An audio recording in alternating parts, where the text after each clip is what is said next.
motherfucker. Hello, Clarice. How y'all doing? Come on in. I'm hearing some feedback here. Well, hello. Welcome to my evil lair. Hold on. Welcome to my evil lair, y'all. All right. I've been the villain. I've been the bad guy for a long time. All right. And that's okay. All right. That is all right. Let me see. Okay, there we go. You know, I've been the villain for a while.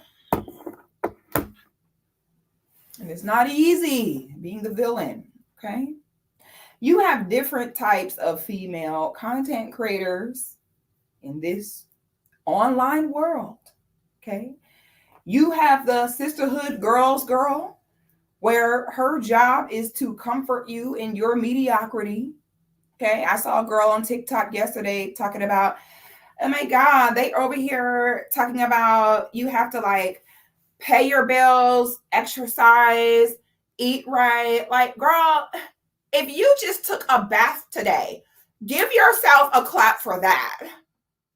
Okay, like they're out here saying we have to like pay bills, okay, eat salad, exercise, make our bed in the morning. Like, these standards are so unrealistic and they're really hurting women. Okay? Ladies, if you simply took a shower today, I'm proud of you. You got those girls. You got the fake sisterhood. And we have got to be there for each other as Black women. Like, no one is protected like us. A Black woman has a different opinion than the rest of y'all, and then you attack her. So it's a sisterhood of mediocrity. As long as you make me feel comfortable about my mediocrity, as long as you don't make me feel bad about not doing what I have to do, I'm good with you. That sisterhood stuff, go out the window. Oh, the minute you got a different opinion, the minute you don't agree with them, oh, that sisterhood stuff is gone. They be on the internet. Yes, girl, you can do this. You need to instill your boundaries. You need to demand respect. Okay? Okay? That's up to you. You deserve that. Then they get on the podcast and spit in another Black woman's face because she got a different opinion there and be like, we don't like you. Them same girls that sell you. You know, not everyone has water to take a shower every day. Not everyone has soap. See, I know they say you should shower every day, but what they don't understand is not everyone has Irish Spring. Not everyone has fresh water.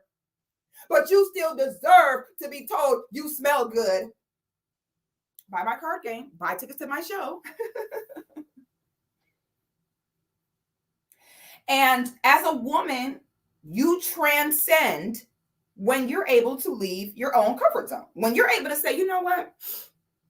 This space might make me feel good about myself, even though deep down inside I know I ain't shit. But you know what? Here feels good to me. So I'll just stay here. I don't want to go over there where someone might point out my BS. Like, it's so much more comfortable just being here, okay? Where everyone just tells me that if I took a shower today, I'm doing just fine. The bar is in hell. Then simultaneously wonder why I have now more than any period of time seen women talking about they're stressed, depressed. They get online all day, talk about women's empowerment and sisterhood. Then as soon as they log off, they get in the bed and cry themselves asleep at night. Can't get out the bed half the time. Isolating themselves, feeling bad for themselves. It's not working. Seeking places that comfort your mediocrity, seeking people to reaffirm your basic bitchness is not working. Women are more miserable now than they've ever been. Okay? So then you have content creators like me, where I ain't shit either. Period. All right? I'm the first one, baby. I ain't shit. Ain't never professed to be. But one thing I am going to be is what I know. What hindsight is 2020. And the fact that we have so many sisters present day constantly saying stuff like, man, if I would have known this back in the day, I would have been good. Man, if when I was 18, I knew this, man, I would have been in so much. Man, these girls are out here 35, 40 barely able to come up with $40. Okay, it's not working. Whatever we've been doing as a collective of women, it's not working. Okay, you take the power away from yourself when every single time, everything is something that happened to you. And then we end up with these TikTok trauma bonds of a bunch of women crying about what happened to them too. And nobody goes to the root of the problem. All right, so I have a few disclaimers I'm about to give before we get into this video. If y'all don't know about the lady with the pathological liar husband, you're about to find out. Just sit back. I'm gonna break it all down. We got plenty of time, okay?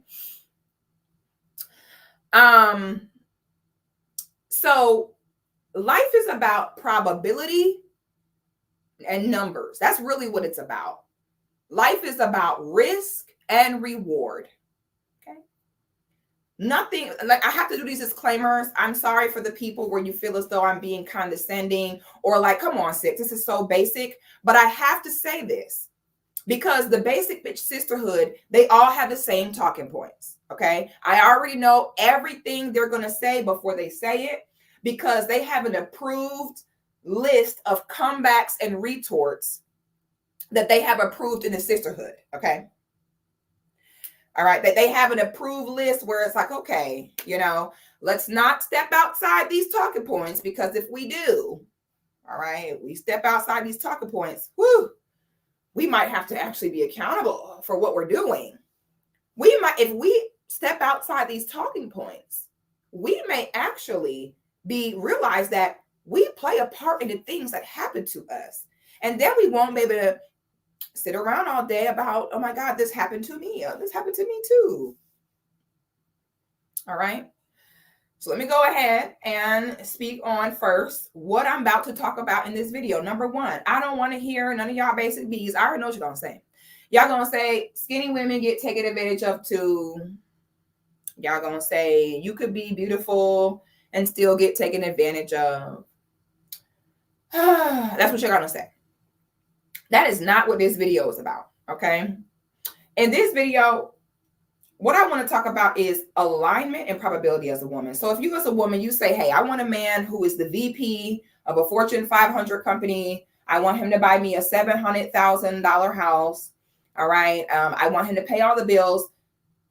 As a woman, you don't have to be mean and ugly and frustrated when you just follow the rules, okay? So alignment. This is what I want. I want a man who's a VP, $700,000 house. I want to be married. You know, I don't want to pay no bills. Okay, well, there is an alignment there of what that man needs in return. Okay, you spoke on what you want. Now there's a moment where you speak on, okay, so that man that has accomplished all that, what does he need also? All right. So the next step is, as a woman, okay, so if I drive around the suburbs with all the women who have the men who are in corporate America and make money and pay bills, okay, I drive around, they all got on Lululemon and doing Pilates. Okay, so now I'm seeing the vibe. When I go to the company Christmas dinner, when I go to the charity Christmas event, let me look around at all the dates. Let me see what they look like. Let me see what they're coming with. All right, so I see what that is. Now I know, okay, if that's what I want, I need to align with what it is I want. So mental illness is to say, well, you could still be skinny and still not get a rich man. You could be skinny and a man can still cheat. So therefore, I'll just be big. I won't care about my body. I won't care about my health. That is mental illness called defeatism. And I just made that up. Okay. You're defeated. You have defeated yourself before you even try. And women like that, I stay away from, and I advise you all to do too. They're drowning. And whenever someone is drowning, if you try to help them, they'll grab onto you and panic and drown you too. The minute I see a woman wallowing in, oh my God, what was me? Feel so bad for me. I'm not even going to try to align myself with better because it's not going to work anyway. I run for the hills. Won't get me. As long as there's breath in my body, I'm going to keep going. I don't care what it was, what it used to be. I don't care what I may have accepted before, honey. As I grow and get better, this is what it is now. I don't give a damn. I ain't never given up on my life under no circumstance. I'm always going to align myself for the best possible result. Okay. Thank you for the super chats. I'm going to get to those in a moment.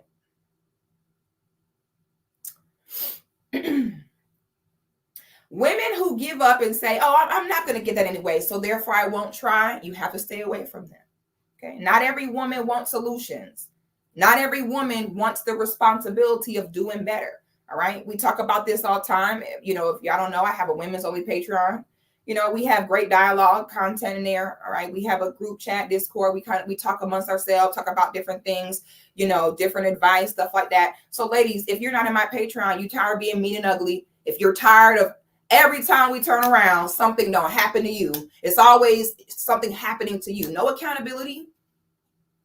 If you're ready to stop having things and be reactive to things in your life, and you're ready to be proactive and align yourself, set yourself up for the possibility to even win, come to Death Row, baby. Okay. Now, my Patreon, my content is not that place to come if you're looking for someone to make you feel better about being mediocre. Don't come here. Okay. The first thing you're probably going to hear is that you ain't shit. All right. So don't come to my Patreon. If you're real weak, real sensitive, it's not the place for you. Y'all might as well go to the content creators of every other female content creator on the damn internet who will sit and tell you how you deserve everything, even though you work for nothing and you are the prize and all that shit. Don't come to me if you want that. It's not going to happen. Okay. In my group, the girls, we're winning in there. People getting married, paying off debts, edges growing back, honey. It's just working out. All right. The Patreoners are getting to it. All right. The link should be in the description for the group for you ladies who want to join. Is a ladies only group, patreon.com/Sixthegoddis. It is not. There is a second Patreon that is for men and women, but that is a different one. Okay. Now, to say, I want the VP that can buy me a $700,000 house and pay all the bills in the suburbs. To say, if I'm skinny, I may or may not get that. So therefore, I'll just be fat so that it's impossible to get that. Okay. They'll tell you what foods to eat to do what? Lower your risk of cancer. They'll have certain vaccines they'll give you to lower your risk of certain diseases. Nowhere in life do you see somebody guarantee, oh, if you put in this effort, you're guaranteed. Without a doubt, you're guaranteed. Because what these manipulative basic bees will do is, okay, I worked out, I lost weight. Now, where my rich husband at? Now, where is that? Fine, okay. All right, fine. You saying, so how come every skinny girl don't got no rich husband then? That's, if that's your mentality, if that's your comeback, if that's still the space you're in your mind, click off this video. My content ain't for you. This content is for grown adults of sound mind that understand how things work and are not giving dramatic expectations to avoid accountability. And when you can't prove someone's talking point wrong, you just jump to these, okay, so just because you worked out and ate a salad, you deserve love, please. Y'all can go. There's plenty of places y'all can go to go hear that dumb shit, okay? Winners in life align themselves to win without the expectation to win, without the entitlement to win. Okay. It's a level of aligning yourself to win while still being humble enough to know, hey, everybody get what they want at their own time. Sometimes people crying about what they ain't got by a certain time. Meanwhile, honey, you're going to fuck it up because you're not ready yet for what it is you want. Everything happened in God's timing. That's how it goes. Your job is to put in the work and keep aligning yourself with where you want to go. All right. So please don't get in my comments saying, okay, I know skinny girls got play too, sweetie. Stop. Okay. Now, the next thing I'm going to say is this. Another problem a lot of women give themselves is you think you're so much smarter than the men. Number one rule, never underestimate your opponent. At the end of the day, dating and relationships and in the phase before commitment is all a game. You can comfort yourself. I heard some girl on TikTok, I'm tired of all these games. Oh, well, then you ain't fit to date then. It's all a game. He's the predator, you the prey. You tired, go to church. You scared, go to church. You tired, you don't want to play the game, don't date. You're going to get eaten alive. I also heard that a lot of y'all have just given up and just started being gay. And I asked, people have been hitting me up left and right. Six, what do you think about that? I love it. I think that's a great idea. That is the obvious solution.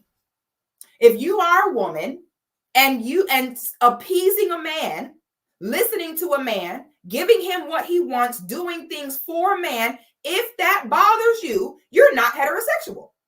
Okay. And you might as well not date men because you're not going to have a good experience. So many women are like, oh, a man only wants you, when you have something to offer him. Duh. Isn't that what every human does? I don't get that. So if you're a woman and hey, a man might say, hey, we like a natural fit body. We like natural hair. We don't like 10 pounds of makeup. We like hot meals. If they say that's what we like, and you're like, I'm not doing that. I don't do that for the male gaze. You should date women. I mean, come on, it makes sense. Because you're not going to have a good experience. And then we got to keep hearing your TikTok stories. So if you're not going to appease the man in what he wants, if you're going to say, well, it just still be skinny where you're right hair and he still cheat. Well, honey, you got defeatedism. You're mentally ill. You're not ready to be in a relationship with no one. You're not even ready to have friends. If you're a person where you want to have an action to guarantee a certain result from other people, you have control problems. You don't even have genuine interaction with people. Like, you automatically are like, I'm doing this. I do that. He gonna still cheat. I can do all that, and I can still be with a man with no money, honey. You don't even know how to treat people like human beings with choices, honey. You're not even, baby. You got a lot of work to do before you even are qualified to be somebody's next door neighbor, honey. You need to go on an island by yourself, baby. You ain't ready. You don't respect people's ability to choose. You don't respect God and God's timing. Okay, you're not ready, baby. Go ahead and try it again, sweetie. So, I'm over here reading the comments. What was I saying, child? I'm trying to preface this to avoid. It's so astounding to me how these basic bees all say the same thing. It's literally astounding to me. So, that's how I was saying, like, I like the fact that they're now dating women because that actually makes more sense. Because the only time girl math makes sense is around other girls. Girl math. A man should love me just because I am who I am. A man should love me just because I exist. What? You want me to give you something in return? What? You have expectations in return? Oh my God. You know what? Decenter men. What? I did all that and still did not get the result I wanted, which is control issues, by the way, which is manipulation, which is a whole nother story. And that's the real reason why you ain't get what you want, because you think you're so smart. And the man can feel that your actions are for manipulation.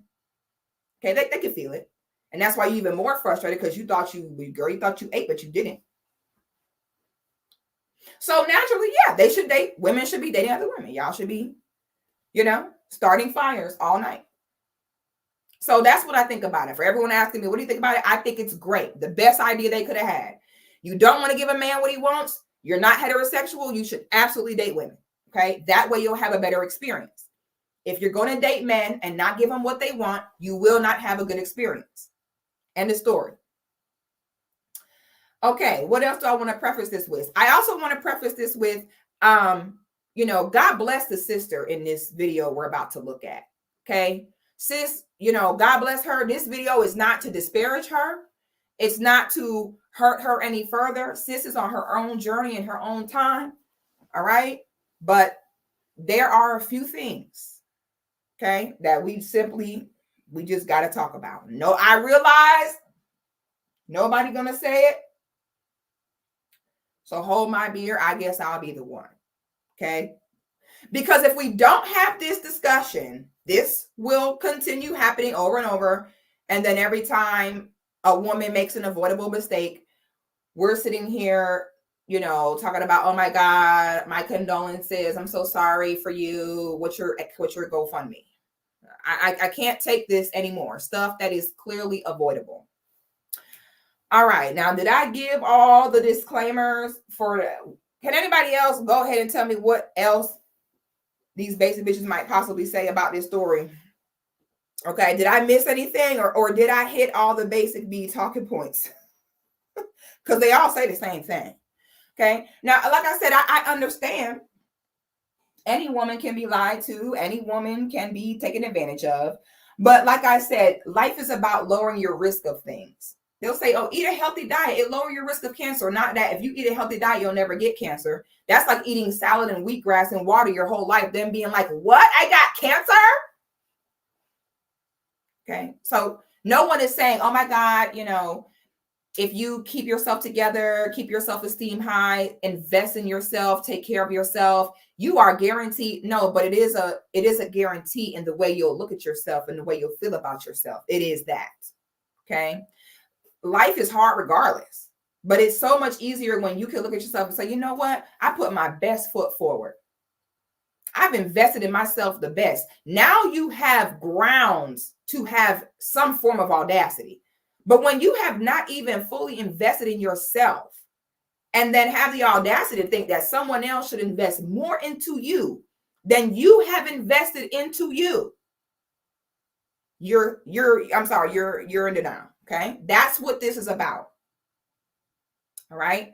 If it's a guy on the prowl looking for who can I take advantage of, very rarely will they go for the woman who is the most gorgeous and in shape and confident with high self-esteem. Normally, they won't even bother. There are plenty of women, okay, attractive women in this world who will tell you, honey, a man ain't never asked them for $1. Okay. This is not to say, oh my God, all beautiful women are with multi-millionaire, because I know that's what you're going to say. Well, then every woman who's beautiful will be with a millionaire. That's stop. Let's not do that. Okay. Let's not cap for the ground. Okay. Are there attractive women who might be with men with less money? Yeah, it's a thing. It happens. Okay.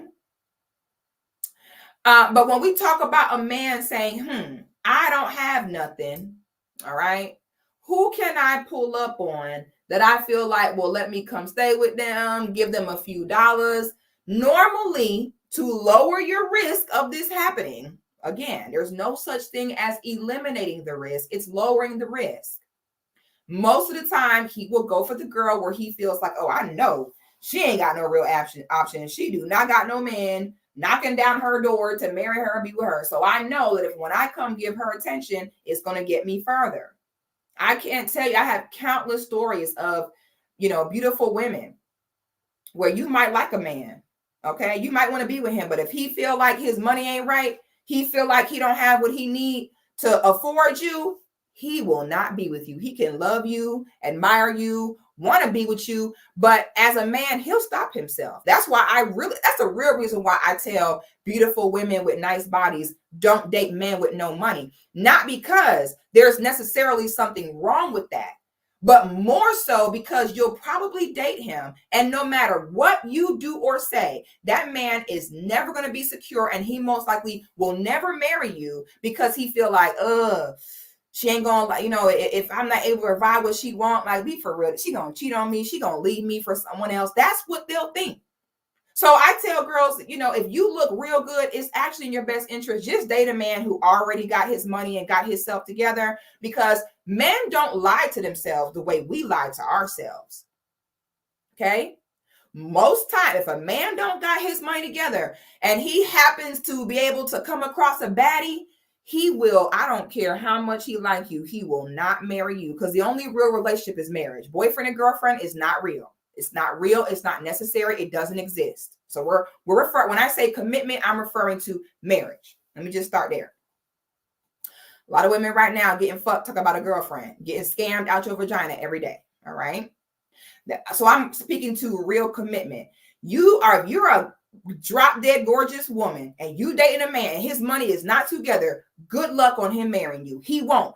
I don't care how much you reaffirm him, baby, I'll meet you where you're at. We can do this together. He won't care. He won't do it. So that's why I tell you, girl, if you look real good, don't even date a man with no money, because there's no point. It's never going to lead to marriage, and unless it's going to take 5 or 10 years when he come up on some money, and you don't want to be nobody's boyfriend for 5-10 years. You don't want to do that. Okay. So it's women dating men with money. It's not about the woman. It's about the man. And then if you're a beautiful woman and you date a man with no money, other men will try your relationship. Oh, she with this buster, broke ass nigga, man, fuck him. Come be with me. That's what they'll do. And men know that. They don't want to deal with that. Oh my God, if I get with her and I have no money, now every nigga that drive past in a Wraith, now he insecure. You see what I'm saying? Now every nigga that walk past with an AP, now he's shifting in his seat. Men don't want to be with a woman where he know deep down, man, she really could get with a man way, way better than me. I don't even really have much to offer her. Okay? I know plenty of women who are gorgeous and may have chosen a man who maybe wasn't doing that well financially, but he will not be with her, no matter what she say. It is very rare you see that. Okay? Now, let me pull this closer so that I can see. Y'all know. Oh, but that's what I was going to say. Men don't lie to themselves the way we as women lie to ourselves. Okay? A man will say, hey, you know, I'm cool, but I'm not that good looking. I don't have my money right. I have a normal size peen. Like, I'm not like Superman. Why would this drop dead gorgeous woman want to be with me? They think that way. Okay? A man's type is always whatever his own level is. Whatever level he's at, that's his type. Okay? They don't even try themselves. Think about trying to lock down and wife up or what. They'll think to themselves, now, why is she like me? You know what I'm saying? Like, why would she be with me? Women don't do that. Women will be like the woman we're about to look at. And once again, no tea, no shade to this sister. Women will be like this sister we're about to look at, who will really think that a man in his 40s worked his whole life to buy a $700,000 home to meet you and 3 months later put you up in a house like that and marry you. They'll think that. Women are so delusional, and they're always worried about these odd exceptions that they'll tell themselves, yeah, this man with $68 million in the bank, this man with $68 million in the bank getting ready to buy an almost $1 million home will choose me. He will have chosen to have worked his whole life to buy this almost $1 million home to come home to a woman who is 375 pounds. That's what women will do. And don't let you be the voice of reason as a woman to say, hey, y'all, that ain't happening. Okay. I did a video like a year or two ago about that girl that met that married man at the beach. Okay. That girl who was Pillsbury Doughboy shaped. Okay. She was kind of shaped like a pressure cooker. And she met that man at the beach. And all he did was smile and hug her and swing her around. And she was in love. And she went on TikTok talking about, oh my God, y'all help me find this man. And then he was married and he got caught. And I said, see, this is why I tell y'all, just don't date. And if you big and look a mess. And they got so mad. Women, especially Black women, will truly ascend in life when we stop getting mad at what is the truth. Okay, do y'all remember that girl? All the man did was blink in her direction, breathe in her direction, and she was like, oh, TikTok, help me find this man. Oh. Girl, all he did was give you a hug. He didn't even ask for your number. That means he don't want you. If a man wants you, he'll ask you for that number. And I said, see, this is the problem.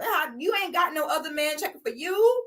Because if you did, a man smiling at you, matter of fact, he wouldn't even have been able to give you no hug like that, picking you up. Oh, don't touch me. I just met you. I don't know you. And pick me up and do all that. Get off me.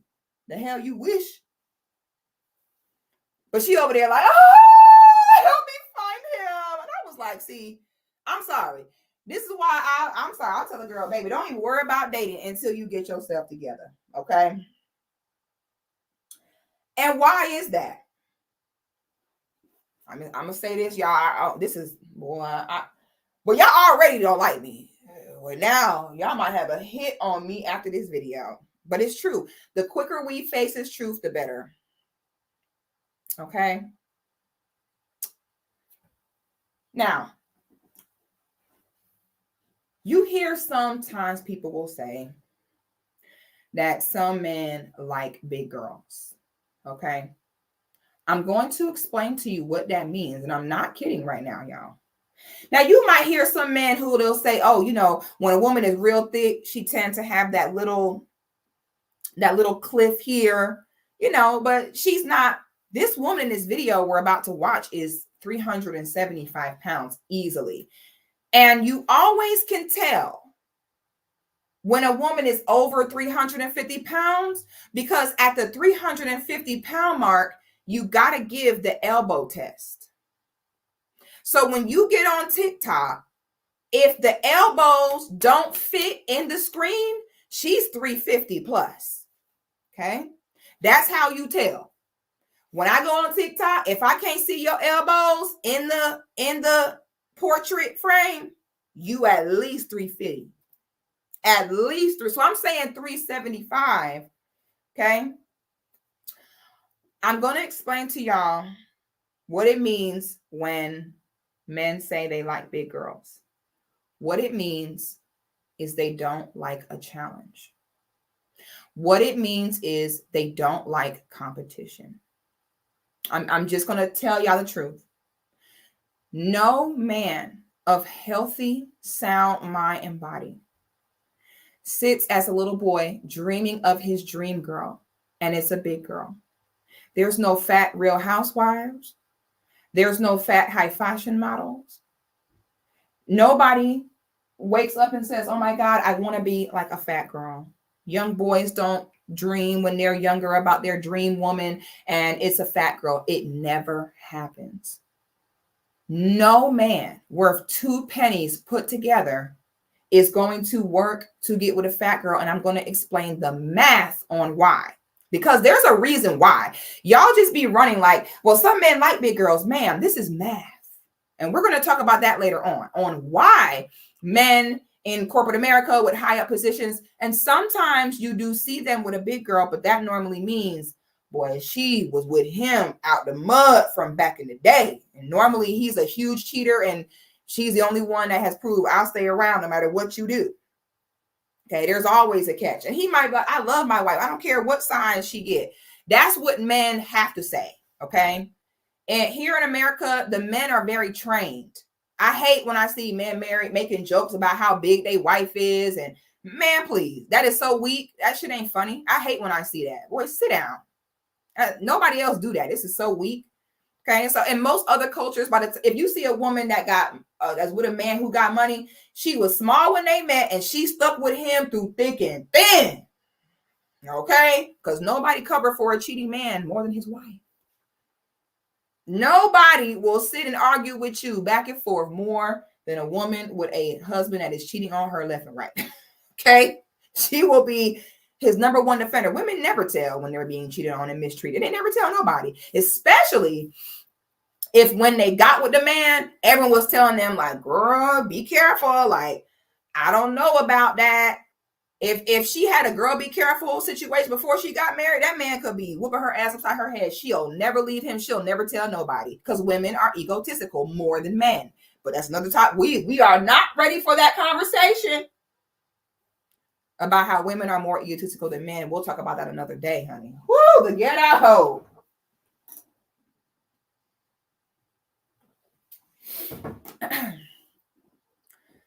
Having a big girl only flies in 2 situations. And that is 1, men that live in small towns. Okay, I'm just going to tell y'all right now.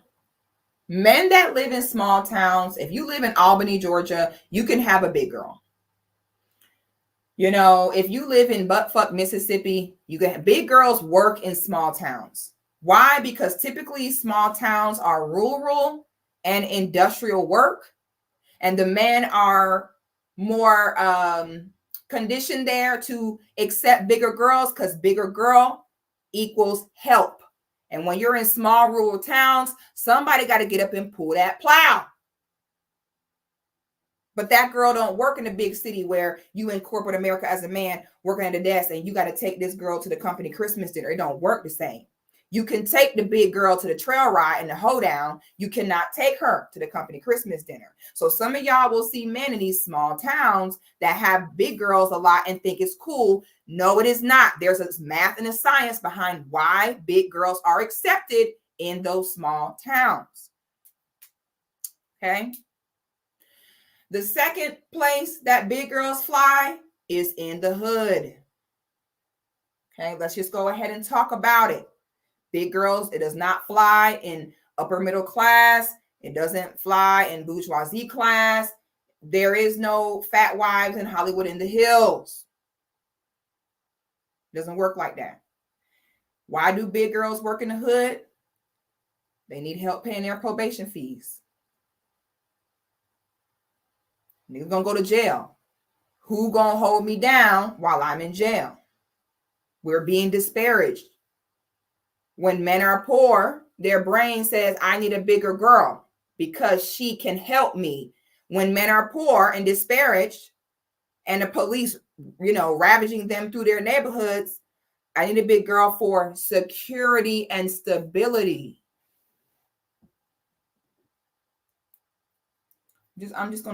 But that does not work outside of that. The next thing that y'all have to understand on aligning yourself as a woman. First of all, it says a lot about a woman when she doesn't want to align herself with her best self for herself. When a woman, women subconsciously admit that they're actually the ones who do everything for a man, because for them to say, I'm not going to worry about being my best self because a man will still cheat. I still may not get it. That means, ma'am, what about you? You don't at all want to say, hey, let me look in the mirror and look at myself like, I look good. I put my best foot forward today. I'm doing what I got to do. All right. Men, when you see a man who say, I like big girls, translation, I don't like competition. I don't like to have to work for my women. I don't want to have to work to keep from, and I want to be the prize in the relationship. That's what that means. Okay. When you see men that wife up the big girl, that is for security. Okay. I'm gonna wife her up. She over here, she a nurse. She got a good job. She got benefits. No men are checking for her. So I don't got to worry if my money ever go low, I go broke. I know that she can't leave and do better. And them men that have them fat wives, oh my God, they be the first ones where the minute she not around and a baddie walk in, he the first one like this. And would, baby, I'm working late tonight in a second. If he even had the opportunity to lick a morsel of her vaginal juices. Do you hear me? Oh, so good, my baby. I gotta work late tonight. Oh, I gotta work late tonight. That's the man. I like big girl. Big girl at home, just got off work on her 12-hour nursing shift. If he even think he has a chance to lick a morsel of a baddie's vaginal juices, honey, that nigga he ain't coming home tonight. And then where were you? Why you ain't come home, man? You know I'm trying to get this money. You know I'm trying to get this money, man. Shut the fuck up, man. You always accuse me of something, man.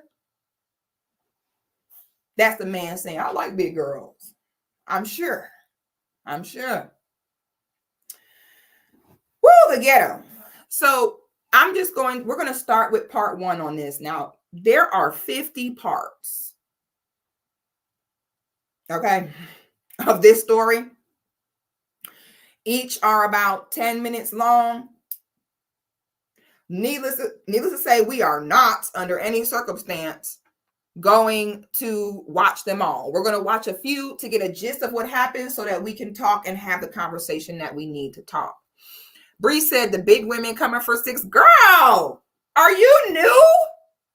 Girl, you must be new. Girl, I know you knew. Let's start here. So do y'all, I don't know if y'all remember this. Do y'all remember this? Hold on. I'm so petty. I posted on my Instagram. I said, if I send you this, just know I told you so. I really cracked myself up. Because like I said, I've been the villain for so long, but I truly feel Like, I was one of the few content creators who was not worried about money, who was like, you know what? I don't care if y'all get mad. I don't care. Like, I'm sorry, but I'm going to say what need to be said. I'm not going to want to sell you a card game and sell you tickets to my show. So therefore, I'm going to be like, oh my God, let me not tell the truth. I have seen creators literally say to me out their own mouth, you know, you writing what you saying. I agree with you about the big girl, but I'll never say that.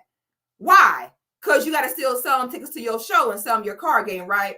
And you know how it is. And that's a problem now. And that's why people are able to come online and not find solutions and instead just find solace, find sympathy, the wrong S. Okay? Y'all have no idea what I go through being telling the truth to these hoes. You have no idea. Do y'all remember when this happened? Confident, he tends to go. Hold on, let me start this over. For bigger women. True. Explain. Because so it kind of cut off. Now, don't mind this gopher looking man on the screen. I am so sorry to have to put this gopher on the screen for y'all. I know y'all eyes are hurting, okay, having to look at this chipmunk, but try your best. Like, try to close your eyes when he talks so that your eyes don't burn out your head, okay? But for those of you who, you know, couldn't hear the beginning of the question, this is a podcast I went on, and the question was asked, when a man is not financially confident, he tends to go for bigger girls. Okay, that was the question. It kind of got cut off. It won't restart. So that was the question I was asked. Now, here is my answer. So you have to look at when I say go for, I mean, I would think the same way. Like if it's a woman who is saying, okay, who can I get something out of? She might choose the guy who might seem more lame, like women don't really approach him. I think people in our nature are predatory in a way. Like when we are looking to gain something, we tend to look for who would be most likely. Now, a lot of people got upset when I said that. Okay. A lot of people were like, oh, that's projection. That must just be how you are. Not all human beings are predatory. Yes, they are. You're born predatory because predatory is how you survive in life. And I use the example. Do you know how we know that humans are naturally predatory? Because of children. Children show us that humans are naturally predatory, period. Why? Because you'll have a child get babysat by one person and be a complete angel. Then you'll have a child get babysat by another person and be the devil. Why? Because they know this person don't play that, but I can get away with it with this person.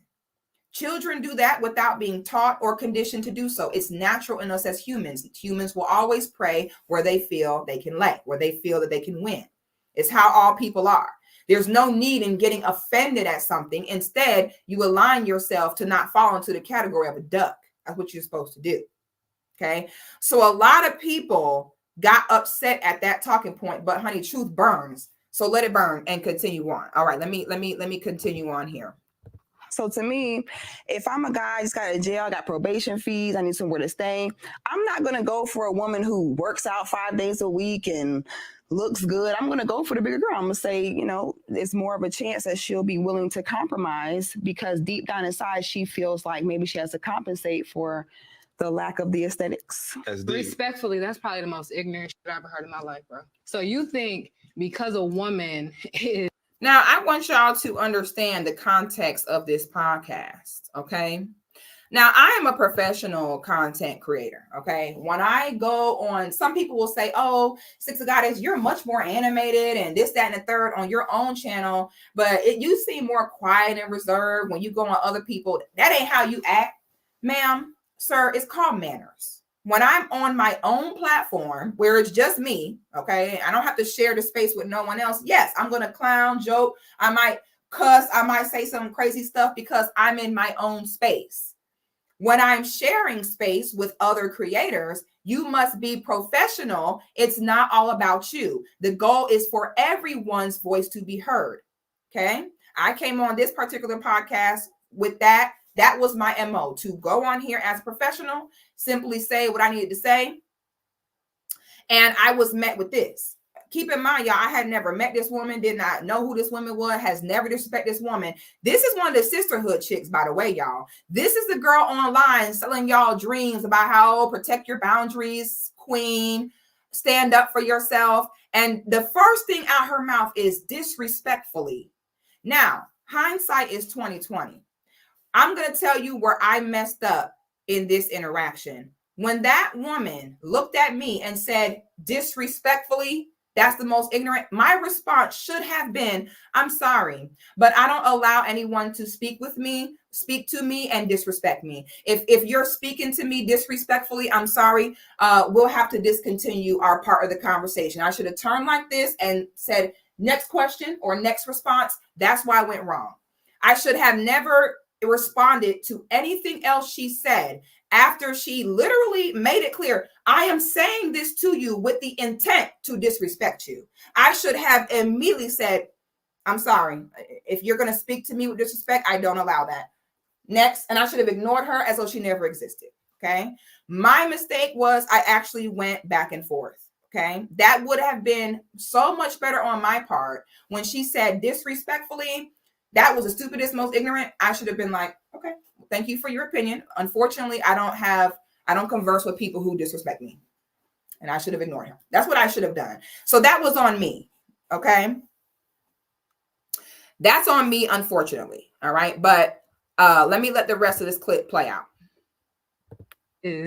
When a man isn't financially confident, he tends to. A woman is plus size or out of shape, that her mental and what she accepts in life and what she should be expected to accept in life is less than. Because look what she accept for herself. Oh, baby, we are not giving them no advertisements. No can do. I can't go for that. No. So that was on me. Okay. That was on me. I messed up with that. I allowed myself for some reason to sit there and continue to have a conversation with someone who made it very clear. My intention here is to disrespect you, not to debate the topic, not to have intellectual conversation, but my intention here is disrespect you. Why did I keep sitting there? What an idiot. I should have left. I should have been like, well, that'll do it. I should have been gone. What was I thinking? That was dumb. But, it is what it is, child. So for those of you saying, oh my God, the big girls came for 6, y'all have no idea. Now in that clip, I'm not going to sit and play the rest of it, but by the end of that, by the end of this interaction, I was called every kind of bitches you could name. I was talked down to in every way, and niggas just sat there looking, but any man who allowed women to sit under his roof and disrespect his guests, his work like that, that's also my fault. I have to be careful what men I work with. Okay. I can't work with, if a woman can be under your roof and not listen to you and you can't have no order, those are dangerous men. Okay. So I take full accountability for that interaction. That was completely my fault. All right.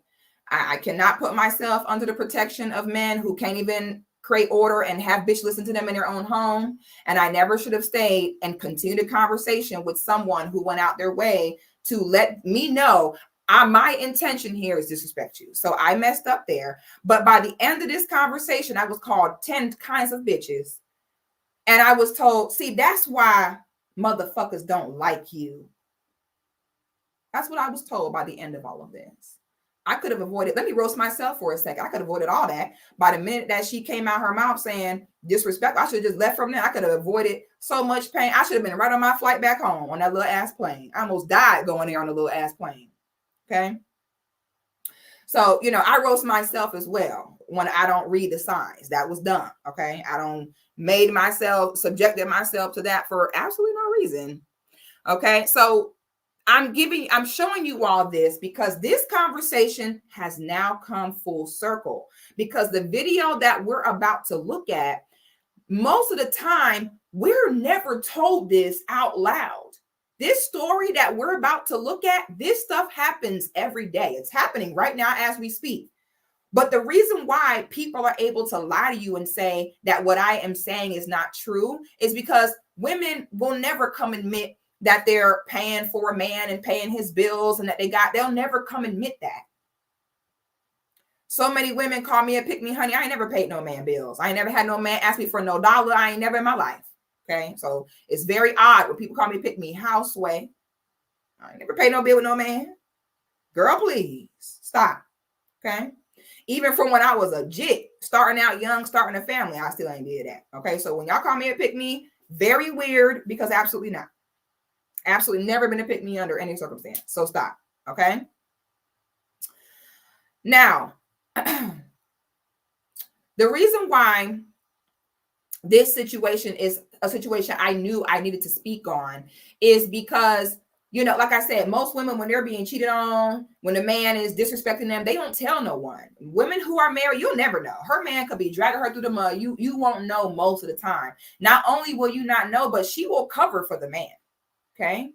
She will, especially if she don't brag a whole lot. She'll never tell you. So this is our chance to have a good case study, because typically they'll never admit this. Y'all see, I'm gonna do a separate video on this, but do y'all see Fonnie Willis, that ain't shit DA here in Atlanta that's on the trial with Trump's case?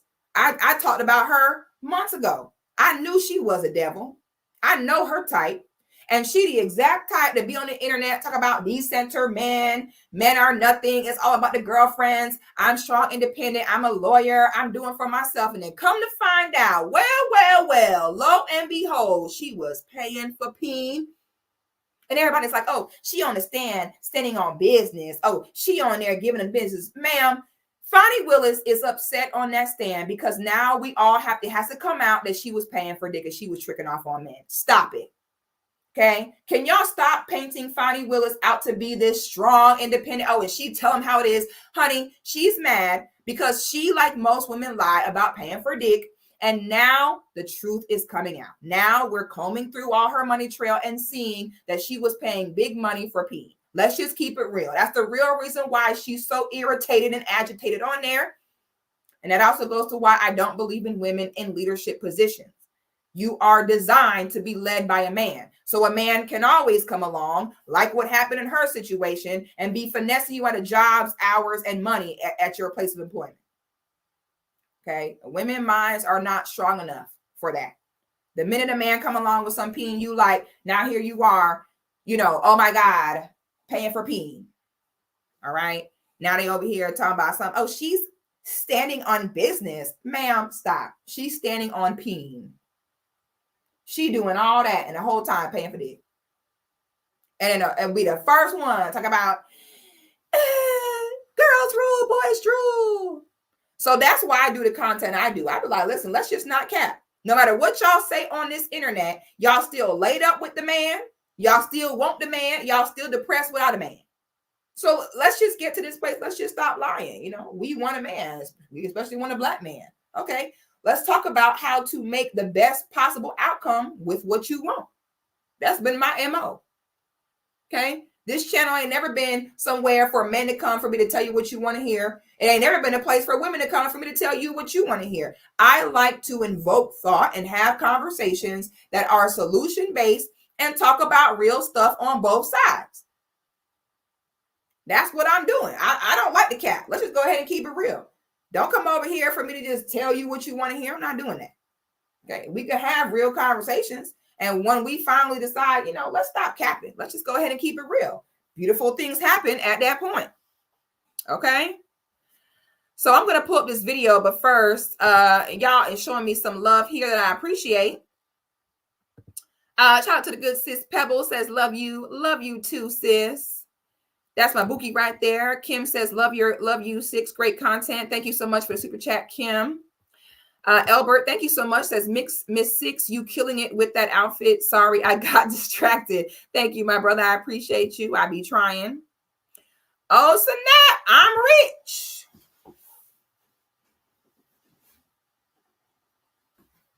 Oh, darling. Call me Tazi, you dog you. Okay, I'm rich, okay? Not call me Tazi, but the 99.99 super chat. I don't know how to act. Where my shades at? Oh, call me Tazi, you dog you. Okay? Y'all about to get guacamole. Y'all already know when I go to Chipotle, I'm getting guacamole now, honey. I appreciate you so much for the love, my brother. The awkward black girl, please do a video on women and control issues. Girl, please join the Patreon. I got hundreds of videos in there about all that. Girl, come on, get with it. Girl, come on. What are you doing, sweetie? What are you doing? Go on my Patreon, search the word control, and all the videos regarding women and their control issues will come up, okay? Shout out to Miss Pink says, shout out to Six in the Patreoners. Patreoners in the building, gang. Shout out to the Patreon gang. Shout out to the new bride. Speaking of Patreon, shout out to the new bride, Peppermint Patty. Says, for being right all along, it's your time. Period, sis. I said, this is my time to shine. I've been the villain for so long. Now we finally get to talk about the truth.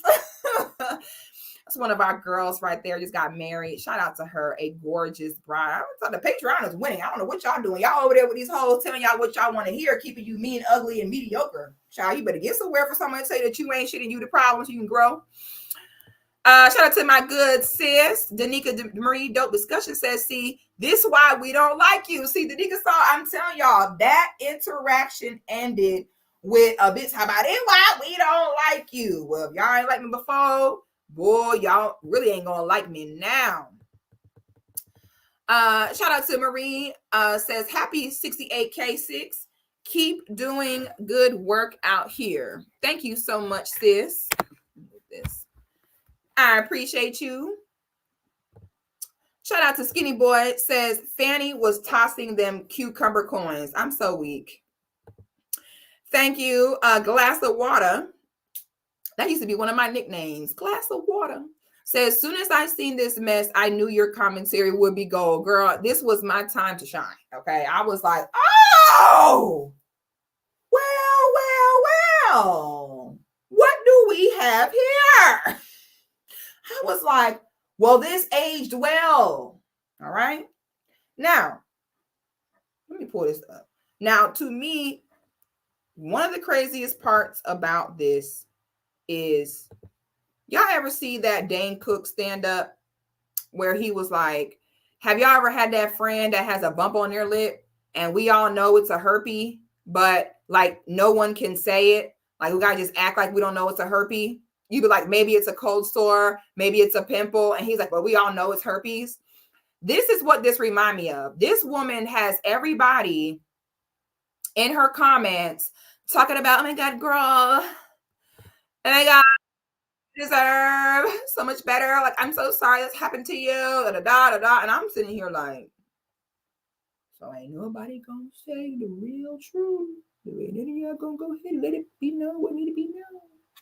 I need to be the one to go ahead and say it because I see that y'all just gonna sit here and keep acting like you don't understand what the real root of this problem was.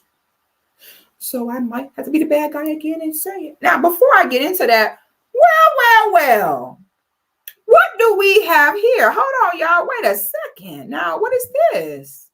Hold on, y'all. Now, what is this? Oh, hold on. Interesting.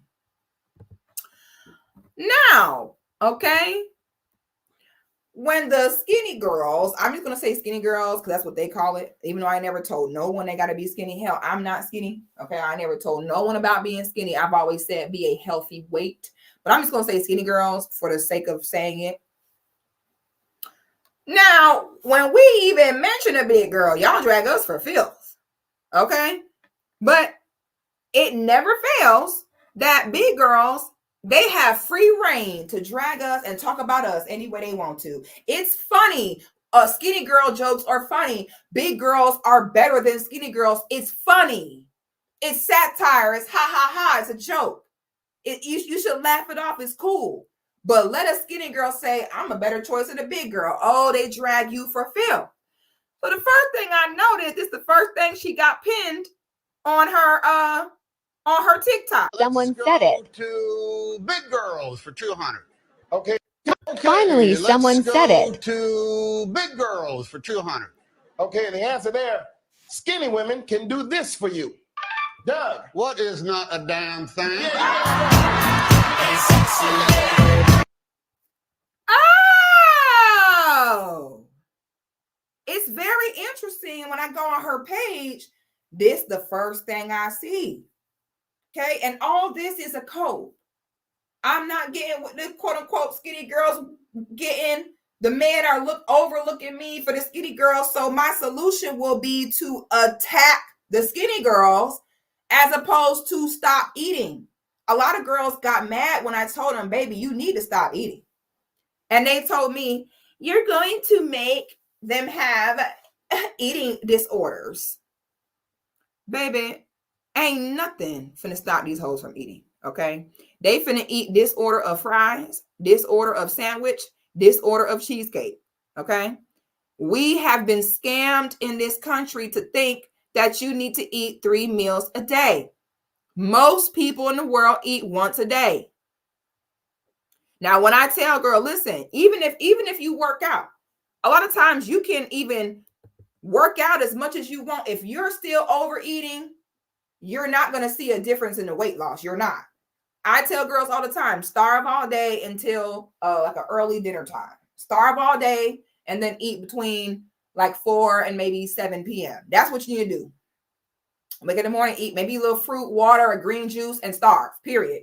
Okay? Everybody else in the world do that. They get up in the morning, they work all day, and then the women cook, and they all eat one meal at the end of the day. Then you eat towards the end of the day, you sleep on it, your food digests, you go the next morning, you still feel kind of full because you just ate not too long ago, and you just starve all day, let your body clear out all that food before you start eating more food on top of it. Okay? Talking about I'm gonna cause an eating disorder. Child, ain't nothing finna stop these girls from eating. Okay. And on that podcast clip I just showed y'all, the reason why they got upset with me is because they tried to play this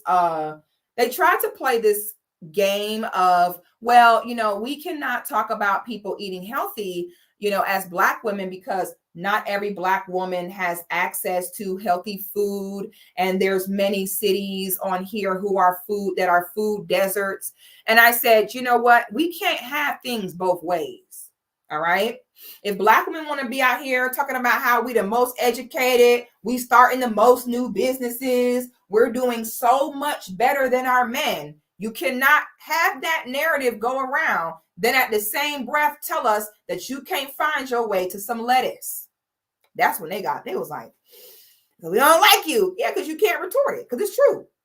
I know you ain't talking about the most educated, I got my degree. I know. I said, man, every time I turn around, I see y'all in girls' trips to Jamaica, letting 2 men named Easton and Garfield rub clay on your legs in a river and massage your ass with limestone, your 300-pound ass with limestone on a raft, holding on for dear life, hoping you don't sink.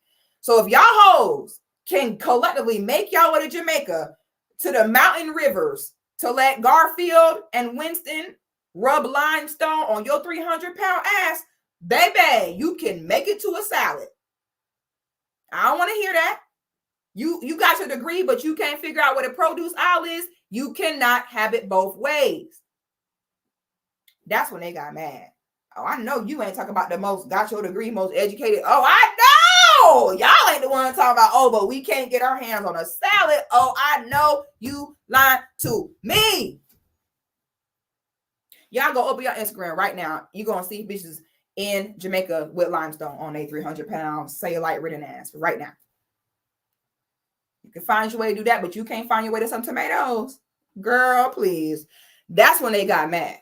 That's why you got to be careful with all that. We're better than our man. We're smarter. Okay, be careful with that, because along with that comes different levels of expectations for you. Okay, you cannot have a degree, but you can't figure out where a Whole Foods is. No, ma'am. Okay, your degree should have taught you how to Google Maps. Whole Foods. You can't afford Whole Foods, bitch, Aldi's. Somewhere to have lettuce, somewhere, for the love of God. Put down the chicken and waffles. Okay. Put down the rack of lamb. You know what else I saw, y'all? Do y'all remember that girl? Before I get into this, I'm so sorry. I'm so petty.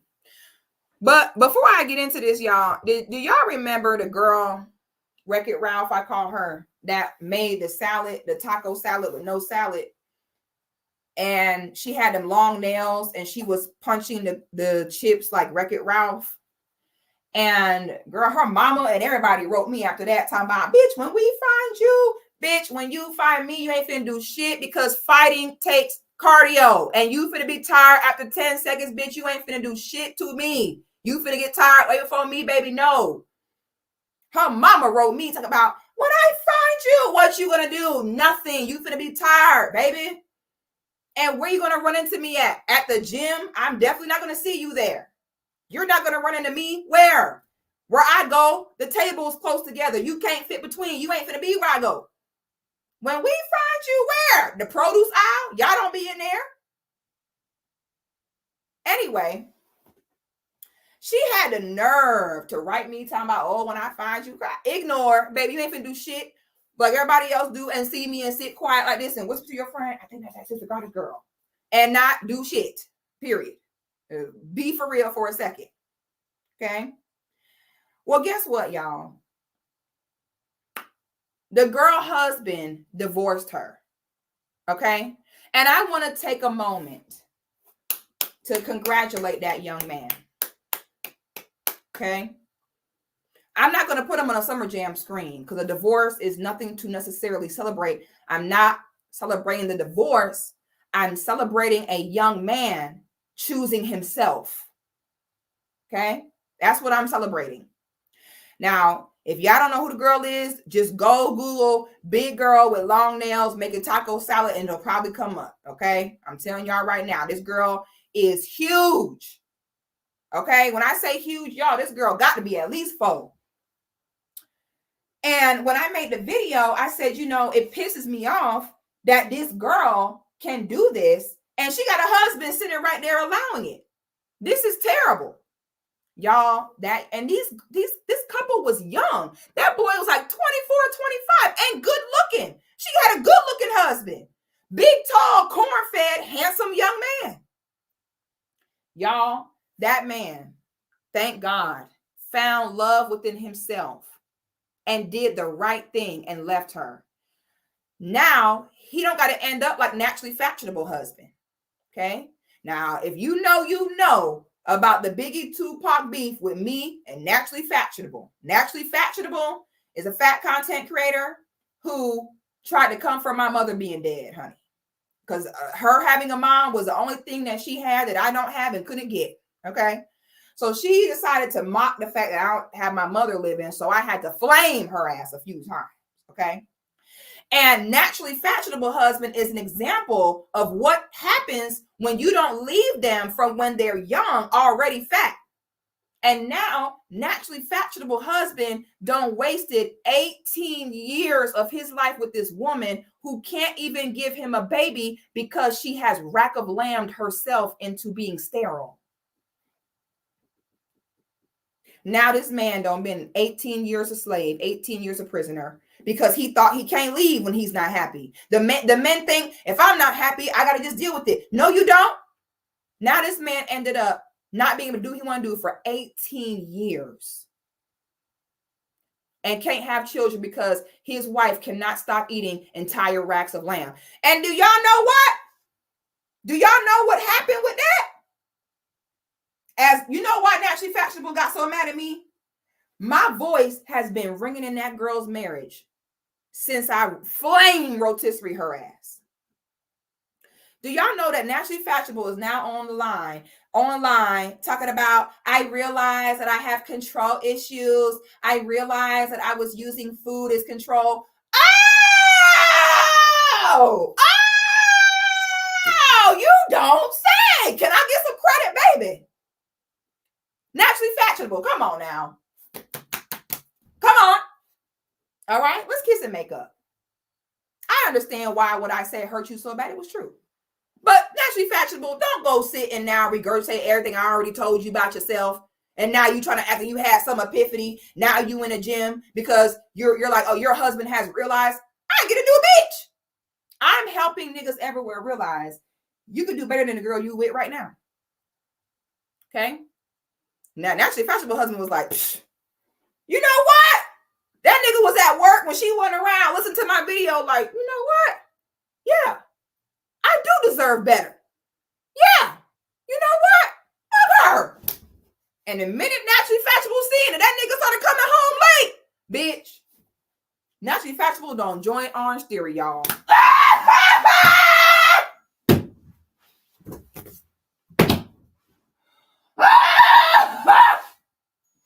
Y'all, bitch. Naturally fashionable join Orange Theory. I swear to God. I swear to God she did. Okay? That truth hurt at first. Oh, it burned your chest at first. Naturally fashionable thought about what I said. She'd been thinking about that shit for months. She was like, oh my God, she's right. She's right. Bitch, once naturally fashionable husband started coming home late, bitch, naturally fashionable been in the gym like this, bitch. Bitch, naturally fashionable is in the gym, y'all. Okay? So I'm saying all this to say, I'm popping my shit because y'all try to villainize me for telling women what they need to hear to do better, telling men, sir, you can do better. Okay? So the Wreck-It Ralph husband divorced her, y'all. That is a 25-year-old young, handsome man. If he would have stayed with that girl, that would have held him back in life, and he knew it. That girl, he probably told her, ma'am, you need to lose weight. And she probably refused to, kept making videos, eating, tried her best to hold on to him. He left. So my brother, young brother, I think the big girl, I think her name is Brene. She the real big girl on TikTok that got them long nails. That nigga divorced her. Thank you. Y'all cannot keep condoning this bad behavior. And I'm so glad that that young man got out while he was still young so he can have a family and have children and not wait 18 years of your life. It's one thing if a woman has fertility issues through no fault of her own. But some women might just be born a certain way or their eggs are set up a certain way. But some women can't have children because of spiritual reasons. And some cannot have it because of self-inflicted health reasons. And this girl I'm talking about is so big. I'm like, she ain't gonna be able to get pregnant and have no baby. And so I'm glad that that young man had enough self-love in himself to say, you know what? I'm not about to sit here and be married. I'm 25 years old, boy. You got a lot of life to live. And I'm glad that he loved himself enough to say, you know what? I'm finna skedaddle. So young man, if you see this, your Auntie Six is very proud of you. You did the right thing. Okay. You are a handsome, nice young man. You can do so much better. Leave these girls in the dust because a girl like that, she'll low-key hate on you for you to progress and make more money and do better in life because she knows she don't fit that aesthetic. She knows that she's giving up on herself. So young man, congratulations to you. So you don't end up like naturally fashionable husband, wasting 18 years in jail with nothing to show for it, but buying her more racks of land. Okay. So, you know, naturally fashionable, you see this, you owe me a thank you. All right. And it's a damn shame that another woman flaming you is what got you to work out. You should have did that because of the love and appreciation for your own husband. That's a damn shame. So honestly, he should still keep his side chick. The punishment for naturally fashionable, your husband should be able to still keep his side chick even once you lose weight because you should have been did that. But instead, you was mocking that man on the internet, talking about, look how much I ain't shit. He's still here. He ain't going nowhere. Look how fat I am and keep eating. And I'm married. This nigga ain't going nowhere. That was so rude. And you had 18 years to lose weight for your own husband. And it took a woman to put you in your ego to make you realize, show love to your husband by losing weight. And that's the biggest difference between praise and appreciation. Masculine men don't need constant praise. Praise is ego, it's superficial, it's childish, and it's weak. Fuck praise. Because a woman can praise you. Oh, baby, thank you. You the best. And then still be fat, house still dirty, still talk to you crazy. Appreciation for a man it shows in the entire way you conduct yourself in your lifestyle. I don't care about you verbally praising me. praise me by, oh, you're praising me for putting you in this nice house. Make sure it's clean when I come home. Okay, you want to praise me for all I accomplished in my life. Okay, make sure when we go out places, you look good and don't make me look broke like I'm still struggling with you. A woman showing appreciation for her husband is in her lifestyle, not in a superficial, egotistical, oh, baby, you doing so good. Fuck that. Don't grown man need that all the time. Your appreciation is in your life, okay? A lot of women are married, but not a wife. Okay, there's a difference between a married woman and a wife. And I'm glad that girl got divorced because she was not a wife. Okay, she was not. Okay. So, child, now let's go ahead and pull this up. Lord, the ghetto. All right, this is part 1. So for those of you who don't know, this is a random girl on TikTok. Like I said, I don't know this sister. God bless this sister. I don't have nothing against this sister at all. Okay, God bless this sister. My wish for this sister is, first of all, I hope this story time stuff is monetized, number 1. My next hope is that you turn this into a book, and I'm going to manifest for you, sis, for it to be a bestseller. My third wish is that this get picked up as a movie. Sis, I want you to become a millionaire. That 68 million you thought he had, I want you to get that for yourself off of this story. Sis, I wish you the best. I know you already been through enough. I'm not finna sit here and beat up on you. I'm not finna do it. Okay? So, sister, if you see this, I wish the best for you, period. I want you to make a bag off of this. All right? But I am going to be honest in this situation because there's women every day going through this type of stuff. Every day. It never fails. All right? I wish the best for sis. So, for those of you who don't know, this is a woman telling a story about a pathological lying ex-husband who pretty much sold her a dream of a lifestyle in which he meets her and within months wants to marry her, buy her a $750,000 home, wants to start a family with her. And this is allegedly a retired ex-football player in an arena football league who is now the VP of some sort of condiment company. Okay.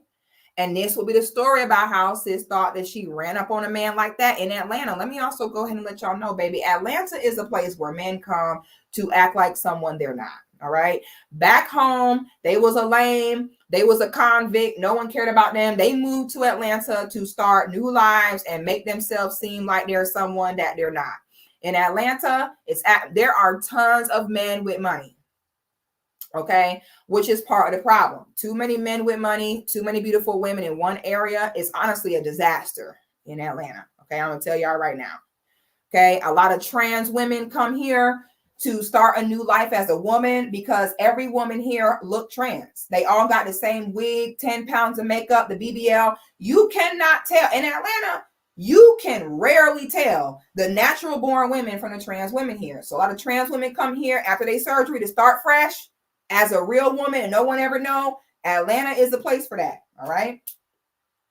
So, for a brother, like our medical examiner is a brother with locks that is super down. Like I have a love-hate relationship with Atlanta. One day I'm watching the news. I see the medical examiner. It's a handsome young brother. I'm like, that's the medical examiner? Even our mayor is good looking. Our mayor is named Andre. You know what I'm saying? So it's like, damn, Atlanta is so dope in a way. But then it also, unfortunately, is a place where people can come here and act like they got something that they don't. All right. So it's actually very common. Okay. As a girl, you can be out somewhere, you chilling. It's a brother next to you. You thinking it's just some normal brother. And, he's a goddamn surgeon general. That's how Atlanta is. So it's very common in Atlanta. Good looking women. You meet a guy, most of the time he's going to have a nice penthouse apartment, a nice car. There are tons of men with money here. So it's not uncommon to meet a man here that is a VP But the men here like beautiful women. So it is uncommon for you to be a certain way and think a VP would go for you in a city with beautiful women everywhere you blink. To be in a city so saturated with gorgeous women and to think that a successful VP with a pre-approval for a $750,000 house would want you. Why I tell women don't date until you got yourself together is because if you know that you fat, sloppy, that equates to a lack of discipline, no matter how we try to frame it. And before y'all go there with health issues, 1 out of 10 women is fat because of health issues or medication. 9 out of 10 women who are fat because they ingest more calories than they burn. So don't get in here with the PCOS. I don't want to hear it. That is not why a majority of y'all fat. Majority of y'all fat because lack of discipline, the lack of being able to endure pain, the lack of being able to tell yourself no, the lack of being able to deal without gratification. That's why most women are fat. I'm just going to keep it real. They don't know how to sacrifice. And as a woman, sacrifice is the pinnacle of your womanhood. That's why you have to die to bring forth new life. You are made to sacrifice. That's how you show that you deserve things from God, is by how you sacrifice as a woman.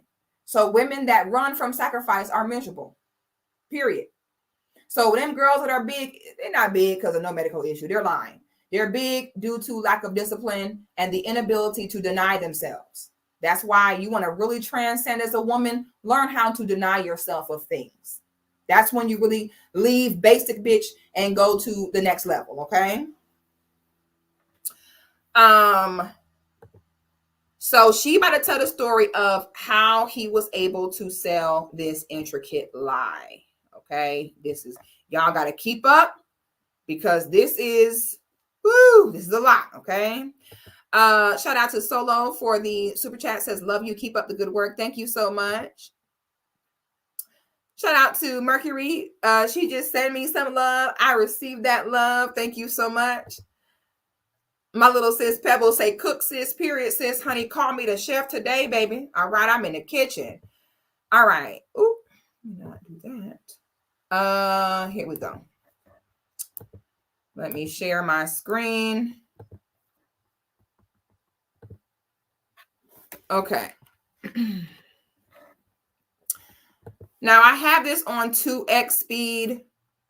Let me slow this down a little bit because I want y'all to, this first one, I want y'all to really get the gist of what's going on. Okay. I want y'all to really understand what's happening here.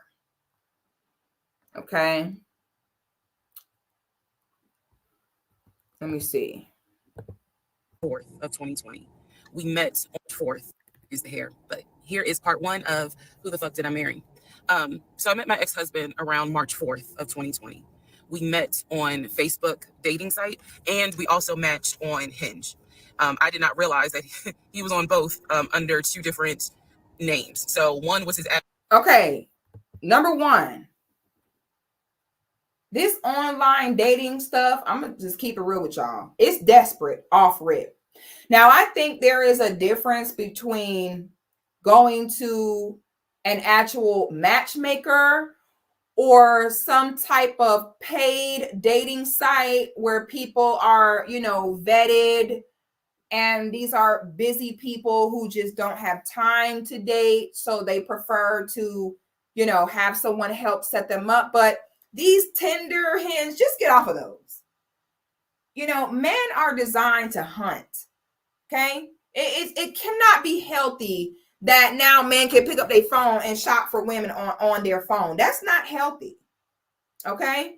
So when you as a woman, when you put yourself on that dating app, you honestly already, put yourself in a bad place. Oh, I just checked my Cash App. Oh my God, I just love you guys so much. Shout out to Dieta. I love Dieta's commentary. I love when she comments. She always has such great talking points. The good sis Dieta, thank you so much, she says, for dinner. The good sis Stacy, Thank you for the Cash App, sis. She didn't send a message. She just like, here, sis, here's some love. You over here cooking.